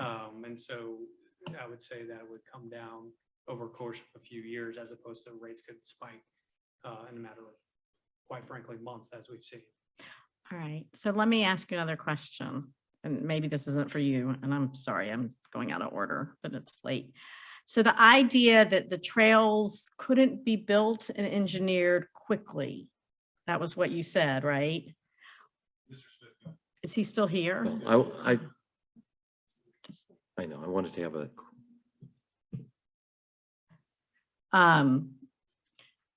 So what does that mean exactly? Because nothing we do is quick. I mean, in terms of the stuff, so. Well, some of the ones we're talking about, we haven't even done like a concept design on yet. So on this list, is everything that we've done a concept already on the list? Well, the top three on there are broad, you know, kind of east, west, north, south. So they actually incorporate multiple. The way we have them broken down now, it's multiple projects. So like if you were to say go from the village out to Tilly Mill on Mount Vernon, that's 2 or 3 projects the way we have them broken down now. And only one of those is actually currently being designed. So, and you know, with a normal project, I mean, at best case, you figure a year for design, a year for right away, and then a year for utilities, and then construction after that. So so where is the where is the perimeter trails on this list? Are they in a different, I'm just asking. like Ashland, Dunwoody. Yeah, is that just already funded? And So it's the first phase down south of Perimeter Center West is already funded. okay. The phase up to Ashford Dunwoody is funded for design, but nothing beyond that.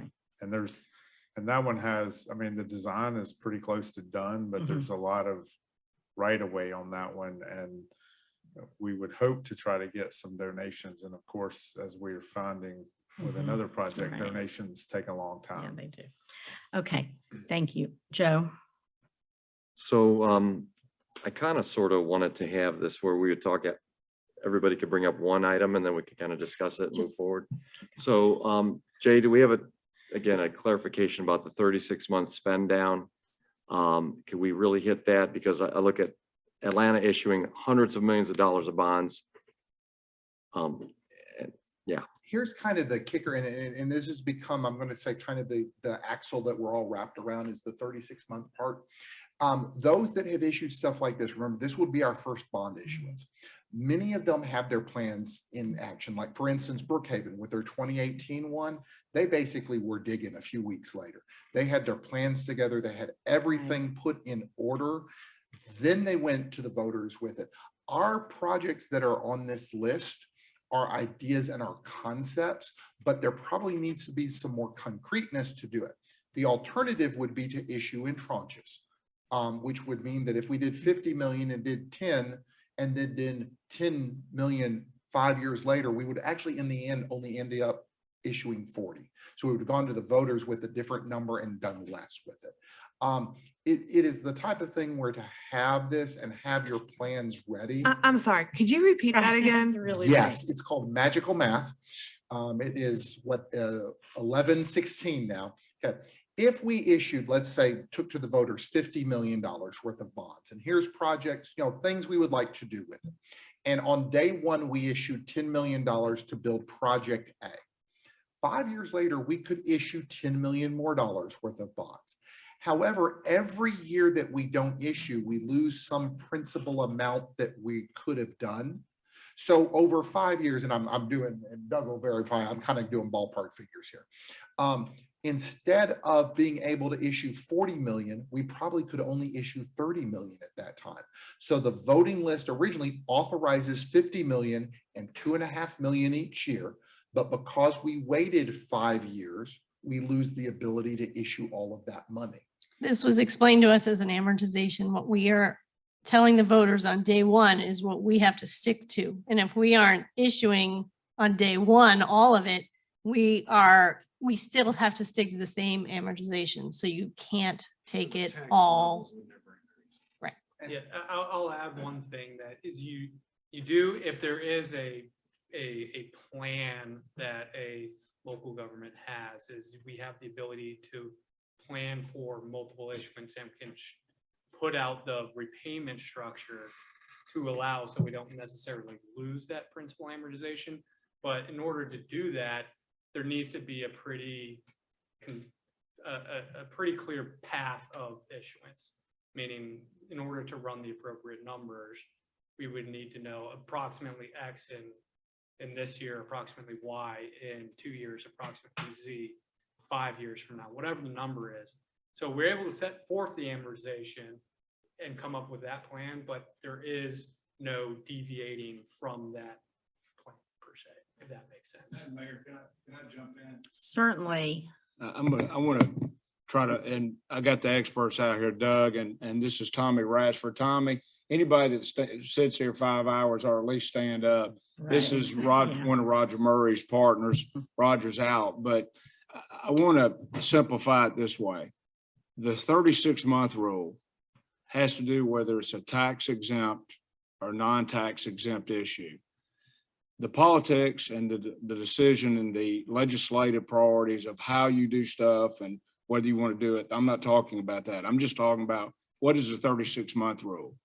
The 36-month rule says that if you borrow money at the bonds for them to be tax exempt, you have to have a good faith basis that within 36 months of the issuance, you will have completed 85% of the project. So if I'm sorry, keep going. okay. Yeah. If the IRS or somebody else rules later that you didn't have a good faith and statement saying we can't do it, it's going to come back one day, but maybe it can, maybe it can't. I don't know. I'm not a facilities person, but that rule applies to whether or not when you invest the bond proceeds in the market, and let's say you're paying 4% or 3.5% today, and you're investing at 5%, whether you can get the 1.5% yield free, a freebie, an add-on that, and y'all correct me when I'm going wrong here.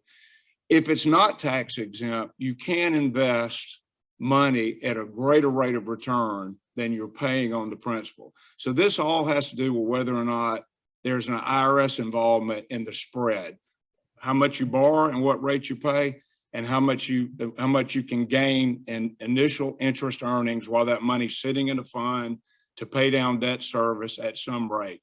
That's the 36-month rule. Now, here's the danger of the 36-month rule. If you don't have a good faith basis, or you can complete 85% of the project, they could rule later that you got to pay it all back, your investment earnings. That's one. Number two, if you get to the 37th month and you have not invested 85% of the money that you borrowed, you have to pay the spread back. Have I said anything wrong yet, guys? Let's just stay focused on that. One more thing, and I'm gonna shut up, Mayor.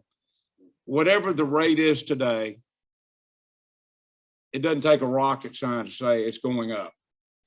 But if you issue bonds and the rates come down where there's a savings between the cost of issuance and the new rate, you could refund those bonds through a later issuance. In other words, like refinancing your house.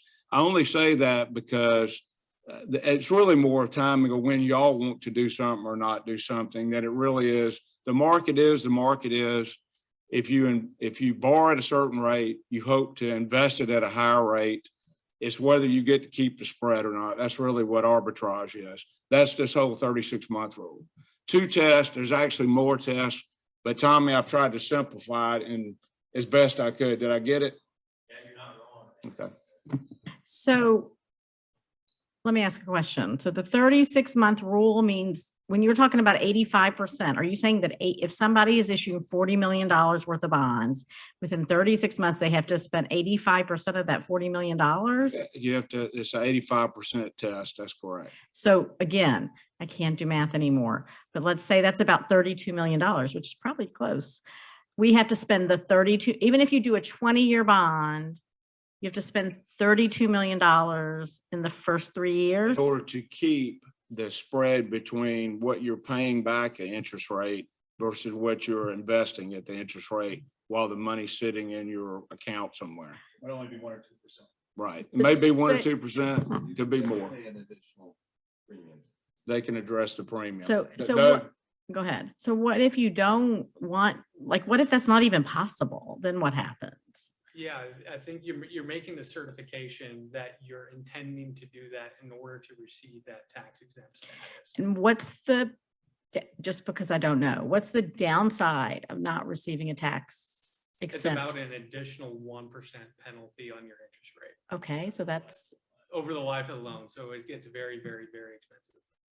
So And the Brooke- 36 month, just to be clear, is from the issuance of the bonds, not from the authorization. So you could authorize 30, 40, 50 million, but if you only issue 10, so you can issue can- them in batches in as opposed to the word Jay uses. that's correct, batches. And so And if you only so- issue 10, you only have to spend 85% of what's actually issued.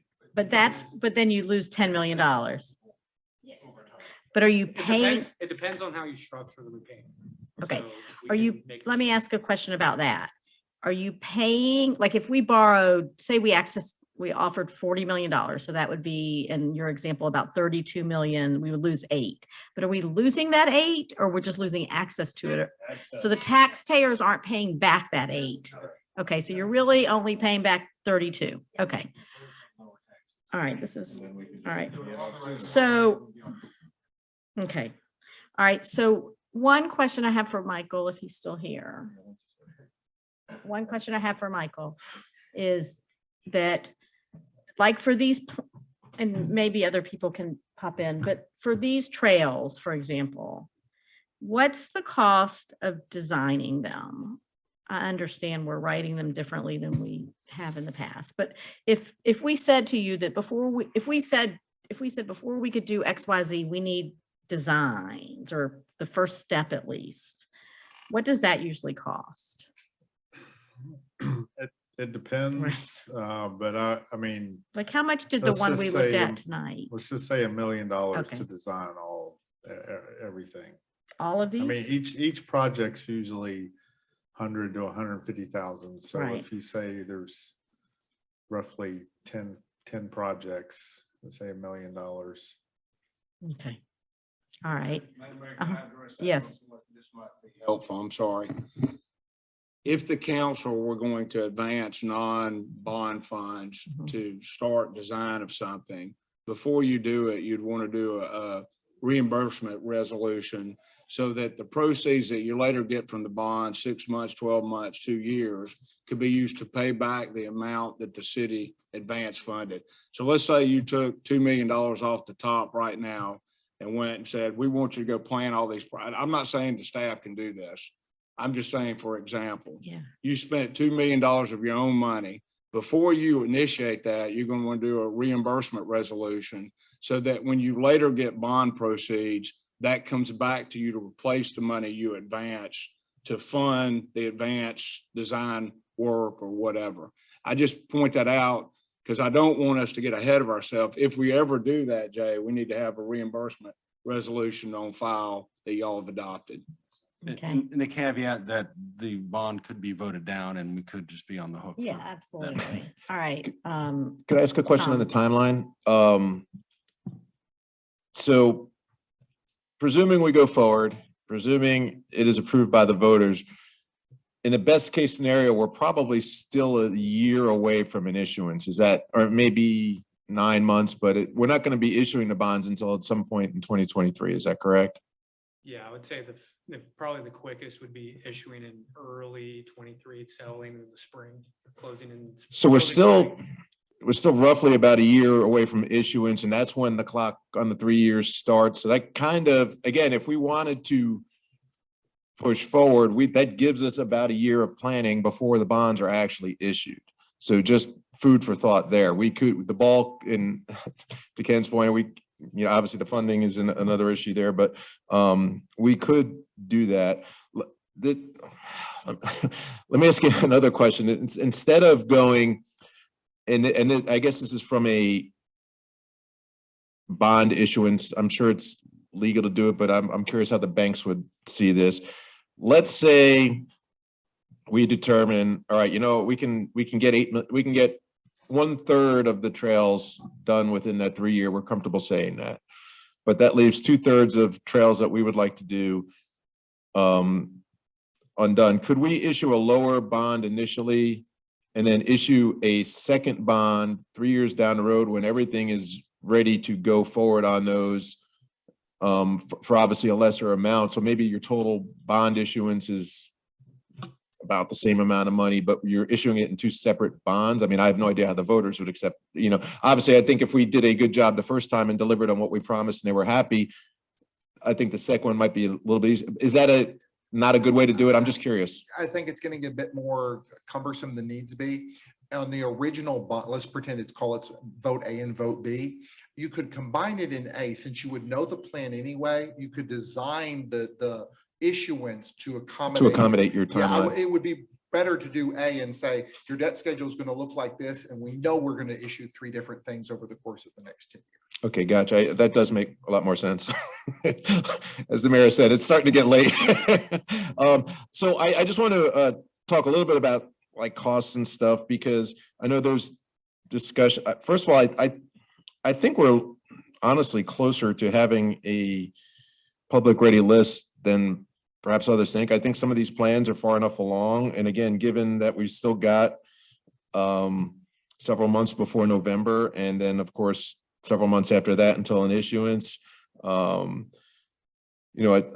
think we're okay. My problem with pushing it down the road is it's only going to get more expensive. Interest rates are almost certainly going to continue to go up, and more pressing to me is building cost inflation, and we'll never catch up with that. I mean, every year we put off a project, it gets exponentially more expensive because of building cost inflation. So I believe the sooner we move forward in the long run, the less money it will cost us. Of course, I don't have a crystal ball, but I think it's a safe presumption to say that given history. So, again, if these are projects that we are comfortable with, and of course we've got to get to that point, I think the sooner we push forward, the more responsible it is. And I guess I'll just stop there. And you looked like you might have had a comment on that, either that or you're dozing off. I couldn't tell. There's no caffeine in the water, so. Can I continue? Go ahead. Thanks. So just for low level on the project list, do we have anybody that has specific feedbacks on these items? I have one proposal, and that's to take the 3 trail items and make it 1 and make it higher level description. So we are not obligating specific low level. We are going to promise to continue to build out the Dunwoody Trailway. Alpharetta did it. They said they're going to continue to build out the Alpha Loop. And so if we merge those 3, that gives us a little more flexibility and so on. So I just wanted to throw that out for feedback.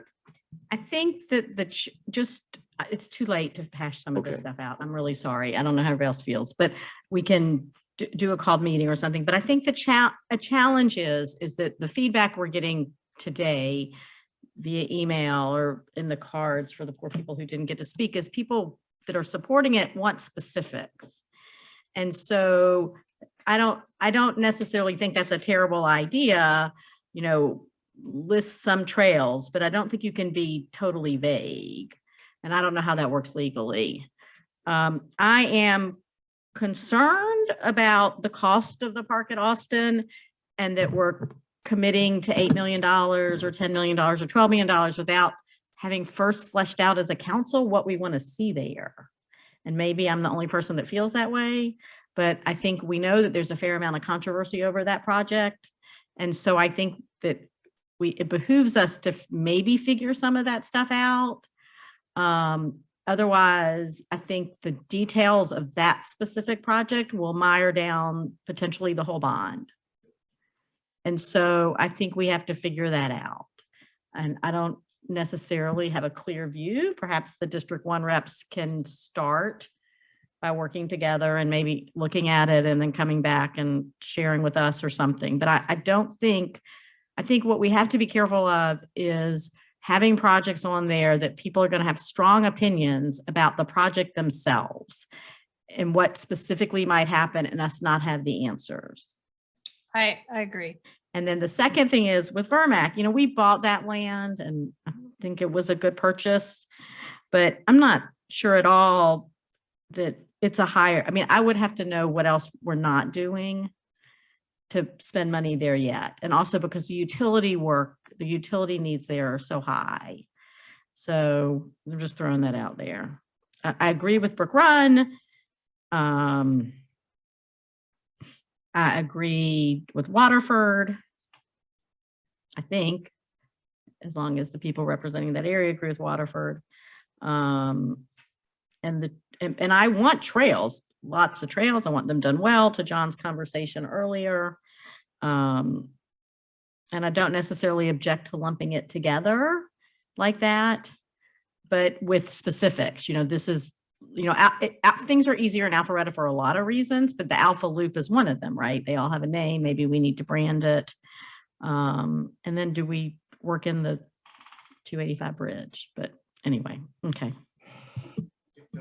Circle back to something real quick. Michael, I know you, as far as planning goes in doing these segments, I'm going to loop back to something that I've probably calling for since I've been on the council, and that is a master plan for a trailway system.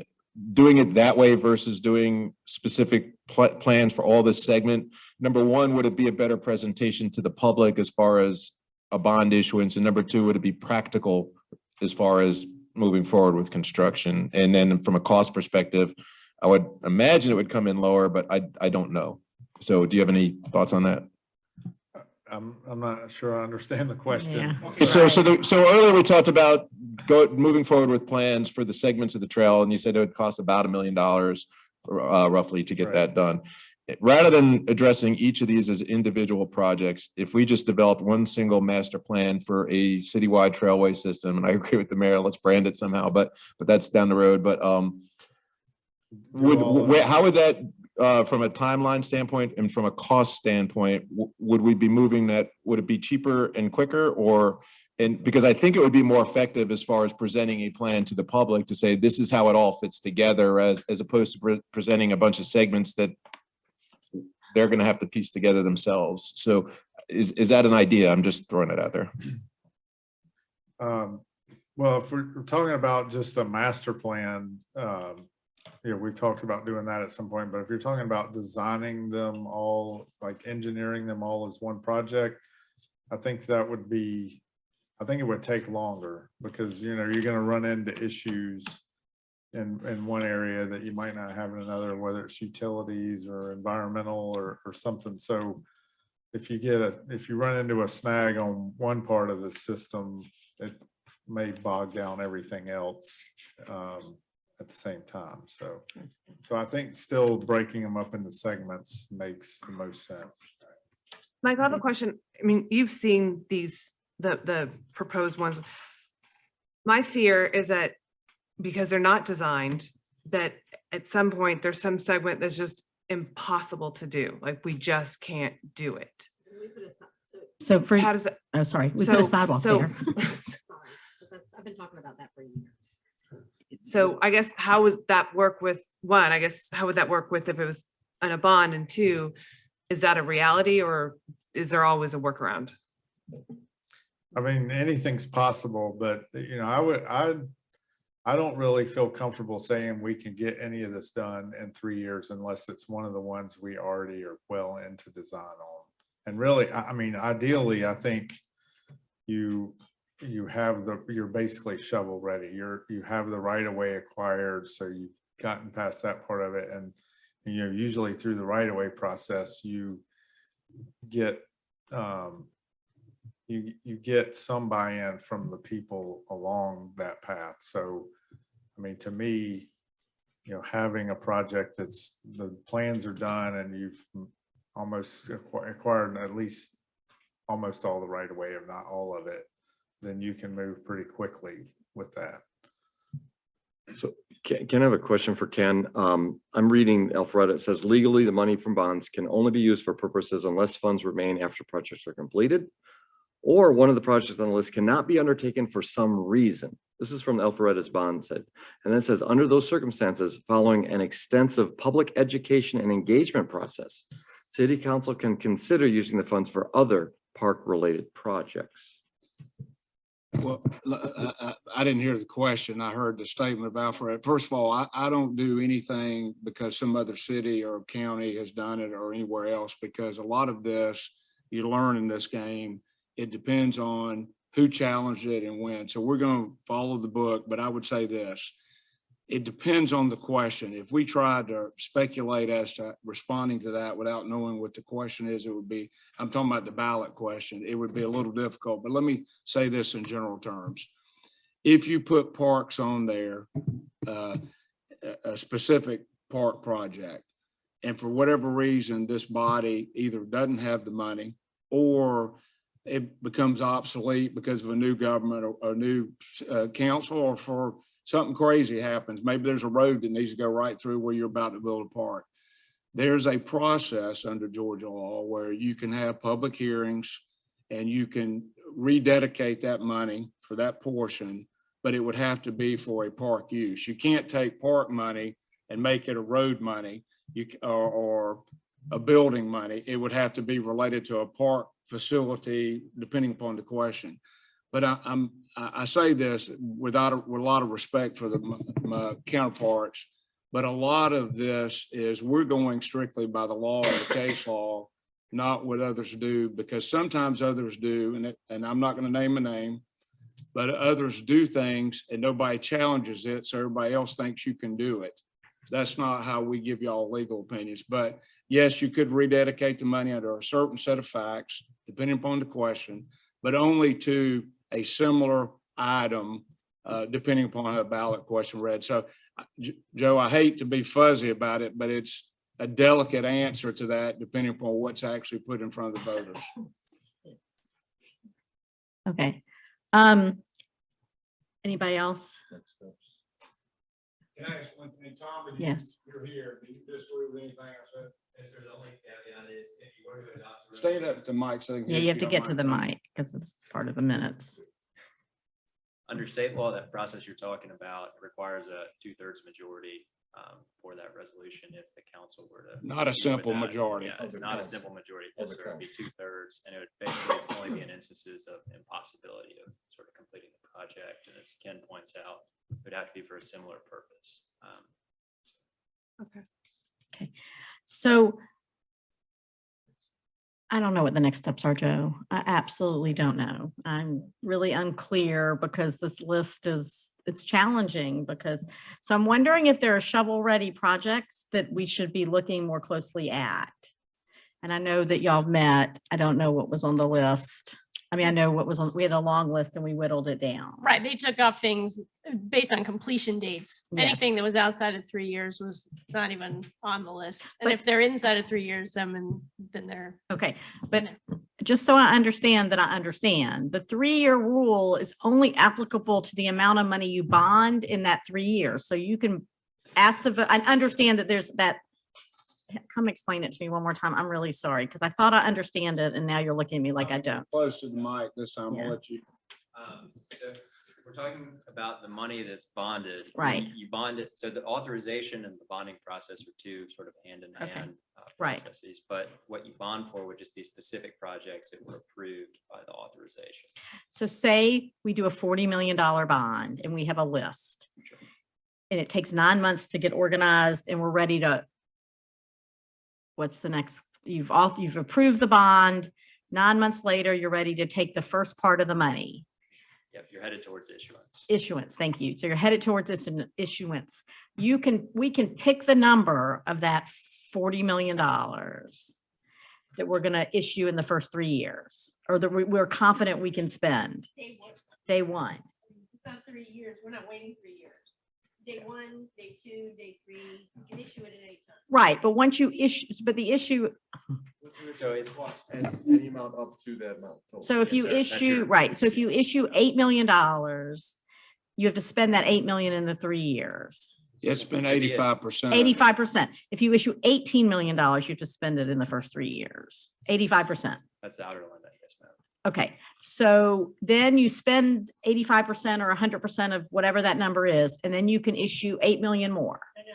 I don't think so. Tomorrow you can issue. You don't have to, You don't have to wait. do not have issue to- more. yeah. It doesn't- Right. You don't have to. Okay, run out so you you don't don't have have to to even run through wait. the 3 years or the 85%. or Each anything. time you issue a Yes. segment of money, the 3-year clock starts, and do not use that word. The 3-year clock starts With each batch. with each batch. Used. Okay, so the challenge we have is that some of these projects are not quite fleshed out enough. Or we can come up with a name for our trail and list the segments we want to complete over the next 10 years. Because we don't have to issue the money for those segments until we're ready to build them, right? So what happens though, when you have projects that take longer than 3 years? I mean, if we had bonded the Georgetown pathway, You're writing checks before 36 months. So you're writing checks before or after 36 months? that's what I'm trying to understand. Can- So typically you wouldn't issue Tommy, a pull tax. that mic closer to your Yeah, voice if you sorry. would. We're, Okay. yeah, Typically you wouldn't issue tax exempt bonds for projects that would take longer than 3 years, just because that is the outer limit. Unfortunately, the IRS sees tax exempt bonds as a subsidy to state and local governments. mhm. And so if it were a project that were to go beyond that 3 years, you'd potentially be looking at a hedge bond, and then that interest would be taxable. And it's higher. It costs us more money, a lot more money over the life of the bond. Can you, and then I'll come up with next steps in a second, but can a city or local government or whoever bond part of the cost of a trail and then bond the rest of the cost of a trail? Yes, I think the nuance would be the project description and what you're bonding for. So So, if the project Tommy, were to be- let me jump in on this. So then this goes back to the question a little bit, but let's say that you had 50 acres of park and you were going to buy 50 acres and you were going to develop a basketball facility and a soccer facility. And later, is either part B or a subsequent deal, you wanted to put a football field on the rest of the parcel. It's going to come down to the particulars of how you lay out what it is your goal is. Remember, this is an IRS test, and whatever we call the project, do we have a good faith basis on day one of issuance to spend 85% on the project within the first 36 months? If we don't have a good faith basis, it can't be tax exempt. Mhm. If we do have a good faith basis, the second test comes when you don't meet the test that you thought you were going to meet, and then they get a recapture rule going forward on the spread as a penalty. And so you can't advertise something as tax exempt that really is not tax exempt. But Mayor, it comes down to what is the project? What do you define the project to But if be? and then we can have a special called meeting after the GMA meeting. But when a project has a component, and maybe this is what you're apologizing for, that takes 18 months in terms of utility relocation, there's no way, I mean, there's potentially no way to and it can't just be us. Well, it would be broken up, and essentially you take that 18-month Uh-huh. portion and call that a project. So we could potentially. literally say trail utility relocation, trail right-of-way acquisition. You're allowed to do that? That in the context of the bond. Yes, in the and, context of you the have a bonds. lot of Okay. leeway legally. in terms Okay, of so what you put that's before the helpful. All voters. right. The next step is we'll have a meeting after the GMA meeting. We'll have a called meeting. So Madam Mayor, I Mm. understand you're going to do that, but I want to make sure the rub that y'all have is this. The lawyers will want it more general to give you that flexibility. Mhm. The public may want more specificity. That's why we've all got to line up. What are we considering projects? If you got a 50-mile trail, but the segment for this project's only 10 miles, we're going to write it in a way so that you hopefully can qualify with staff's input, Jay, Eric, all of y'all, that it's tax exempt. But what we can't do is fudge that.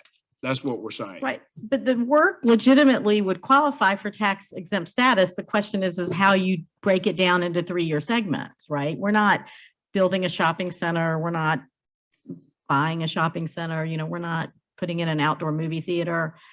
Trails and transportation projects and stuff meet the thing. It's just that how long it takes to get them done is the challenge. So, okay. And some of the bond proceeds can be used for acquisition of the land there as a segment where you just simply are using bond money to acquire that, which in the future, you're going to put something on. Right. So we would have to call that right away something. Go ahead. And I think what Michael's saying is with right-of-way acquisition, we can't guarantee you what that time frame is when you're starting on day one. Is that right, Michael? Yeah, I'm Michael saying yes. I'm gonna keep you from getting up. So just a quick question. I think Catherine, you'd kind of said it too. So issuance of bond, day one, we can take 10 million. Day 17, we're ready for 10 more million. We don't have to wait the 3 years. You'd start a new clock. You start a new clock every time we do an issuance. And then sometime tomorrow when we're all awake, somebody's going to have to explain to me how 40 million doesn't become 40 million if we. I'm sorry, can I ask just one more question? I'm really sorry. Of course you can ask one more question. Just don't make So- us think. So, well, it's going to make Somebody me think, think. but so let's say we know that let's just for argument's sake, we know we want to break it up into 2 segments. And let's say we anticipate that each segment will cost $20 million, but we're going to do an issuance right away. And then that second issuance, because of right away and planning and other issues, we know is 5 years down the road. So according to what was discussed before, we lose money along the way. Let's say that's $10 million. So instead of issuing a $40 million bond, could we issue a $50 million bond with the advanced knowledge that we're not getting $50 million in bond. We're just knowing that we're going to draw less, be able to draw less, but we issue more it's really late and I'm sorry. You'd authorize a higher amount, but potentially issue less, but Doug can talk about the math. Yeah, I think the answer is we can make it work so that 40 million is 40 million, right? If you tell us in a way that we think that it's going to be 2 different batches, then you can structure that repayment that the voters are approving to take that into consideration. If we go to the voters and say, hey, we think we're going to issue 40 million right away, and then all of a sudden, spring next year when we're ready to go issue it, we say we only need 20 of it, then all of a sudden what the plan has changed. So that's what the difference. So if you have set forth, we can make that financial structure work so that we have that capacity available to issue it. So you set forth the repayment structure in the ballot to the voters that will outline and allow for that flexibility to occur. If that makes sense. Yes, that perfectly answered the question. Thank you. Okay. Thank you all for staying so late. We're done with this.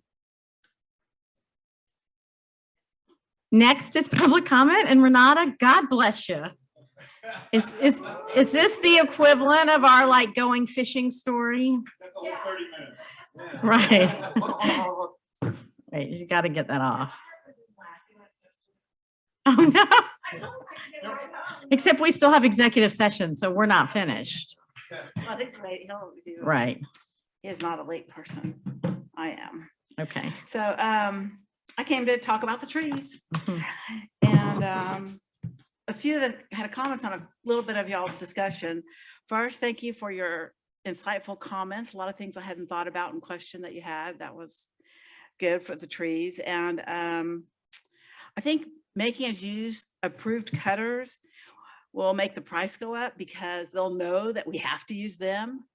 And eventually it'll just be city employee cousins and people who paid money under the table to be on the list, you know, so.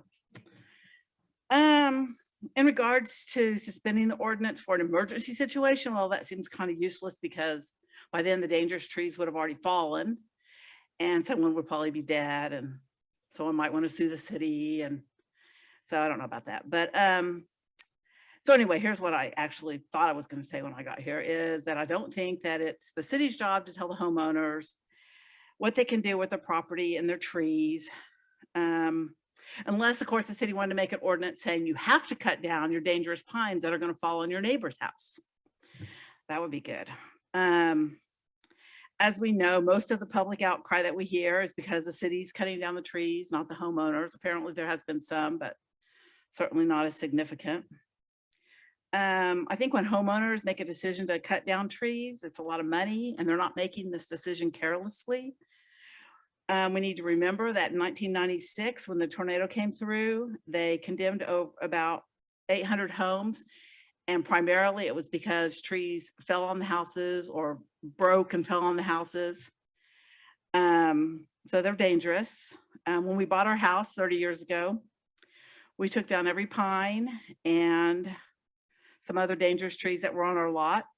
And had we not, we could have died in the tornado. Trees certainly would have fallen on our house. Our neighbor had one fall and it landed in the bedroom where his daughter was sleeping. But luckily she had slept in her sister's bed that night and her bed was empty where the tree hit. The point is a lot of those trees, especially the old ones, the big ones, are dangerous. And we've also cut down 2 massive magnolias, a huge oak, several other trees for safety and aesthetic reasons. But we have a nice shady lawn with over 20 big trees and tons of understory. When we took our oak tree down, we all took pictures with it and said goodbye to it. And, you know, we loved it and it cost us a fortune to cut it down, but it had to go. And just a couple of notes on the other thing. Sounds like you guys should spend a little bit less money. And maybe not put any more trees in Brook Run because the disc golf course is hard enough, constantly hitting trees. And I never think it's a good idea to make it easier for people to drink alcohol. So that thing about the alcohol thing. And stormwater repair is good, sidewalks, lighting good, but don't spend too much money. That's all I got. Good night. Thank Good you. morning. Right, good morning. Sharon, do I need to call the names of the other people? I don't know if there's anybody left, but I can for the record if you want me to, and I've marked them with an X. No, there's not. Mayor, I would just suggest you ask, is anybody that signed up is still Okay. here? Is anybody that signed up still here? Jay, you don't count. So, all right, with that, I need a motion for executive session for what? I move we adjourn to executive session. No, for what? We got to find out for what? For real estate and litigation. For real estate. I move that we adjourn to executive session for purposes of real estate and what was the other one? Litigation. Litigation. Second. All in favor?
Move to adjourn.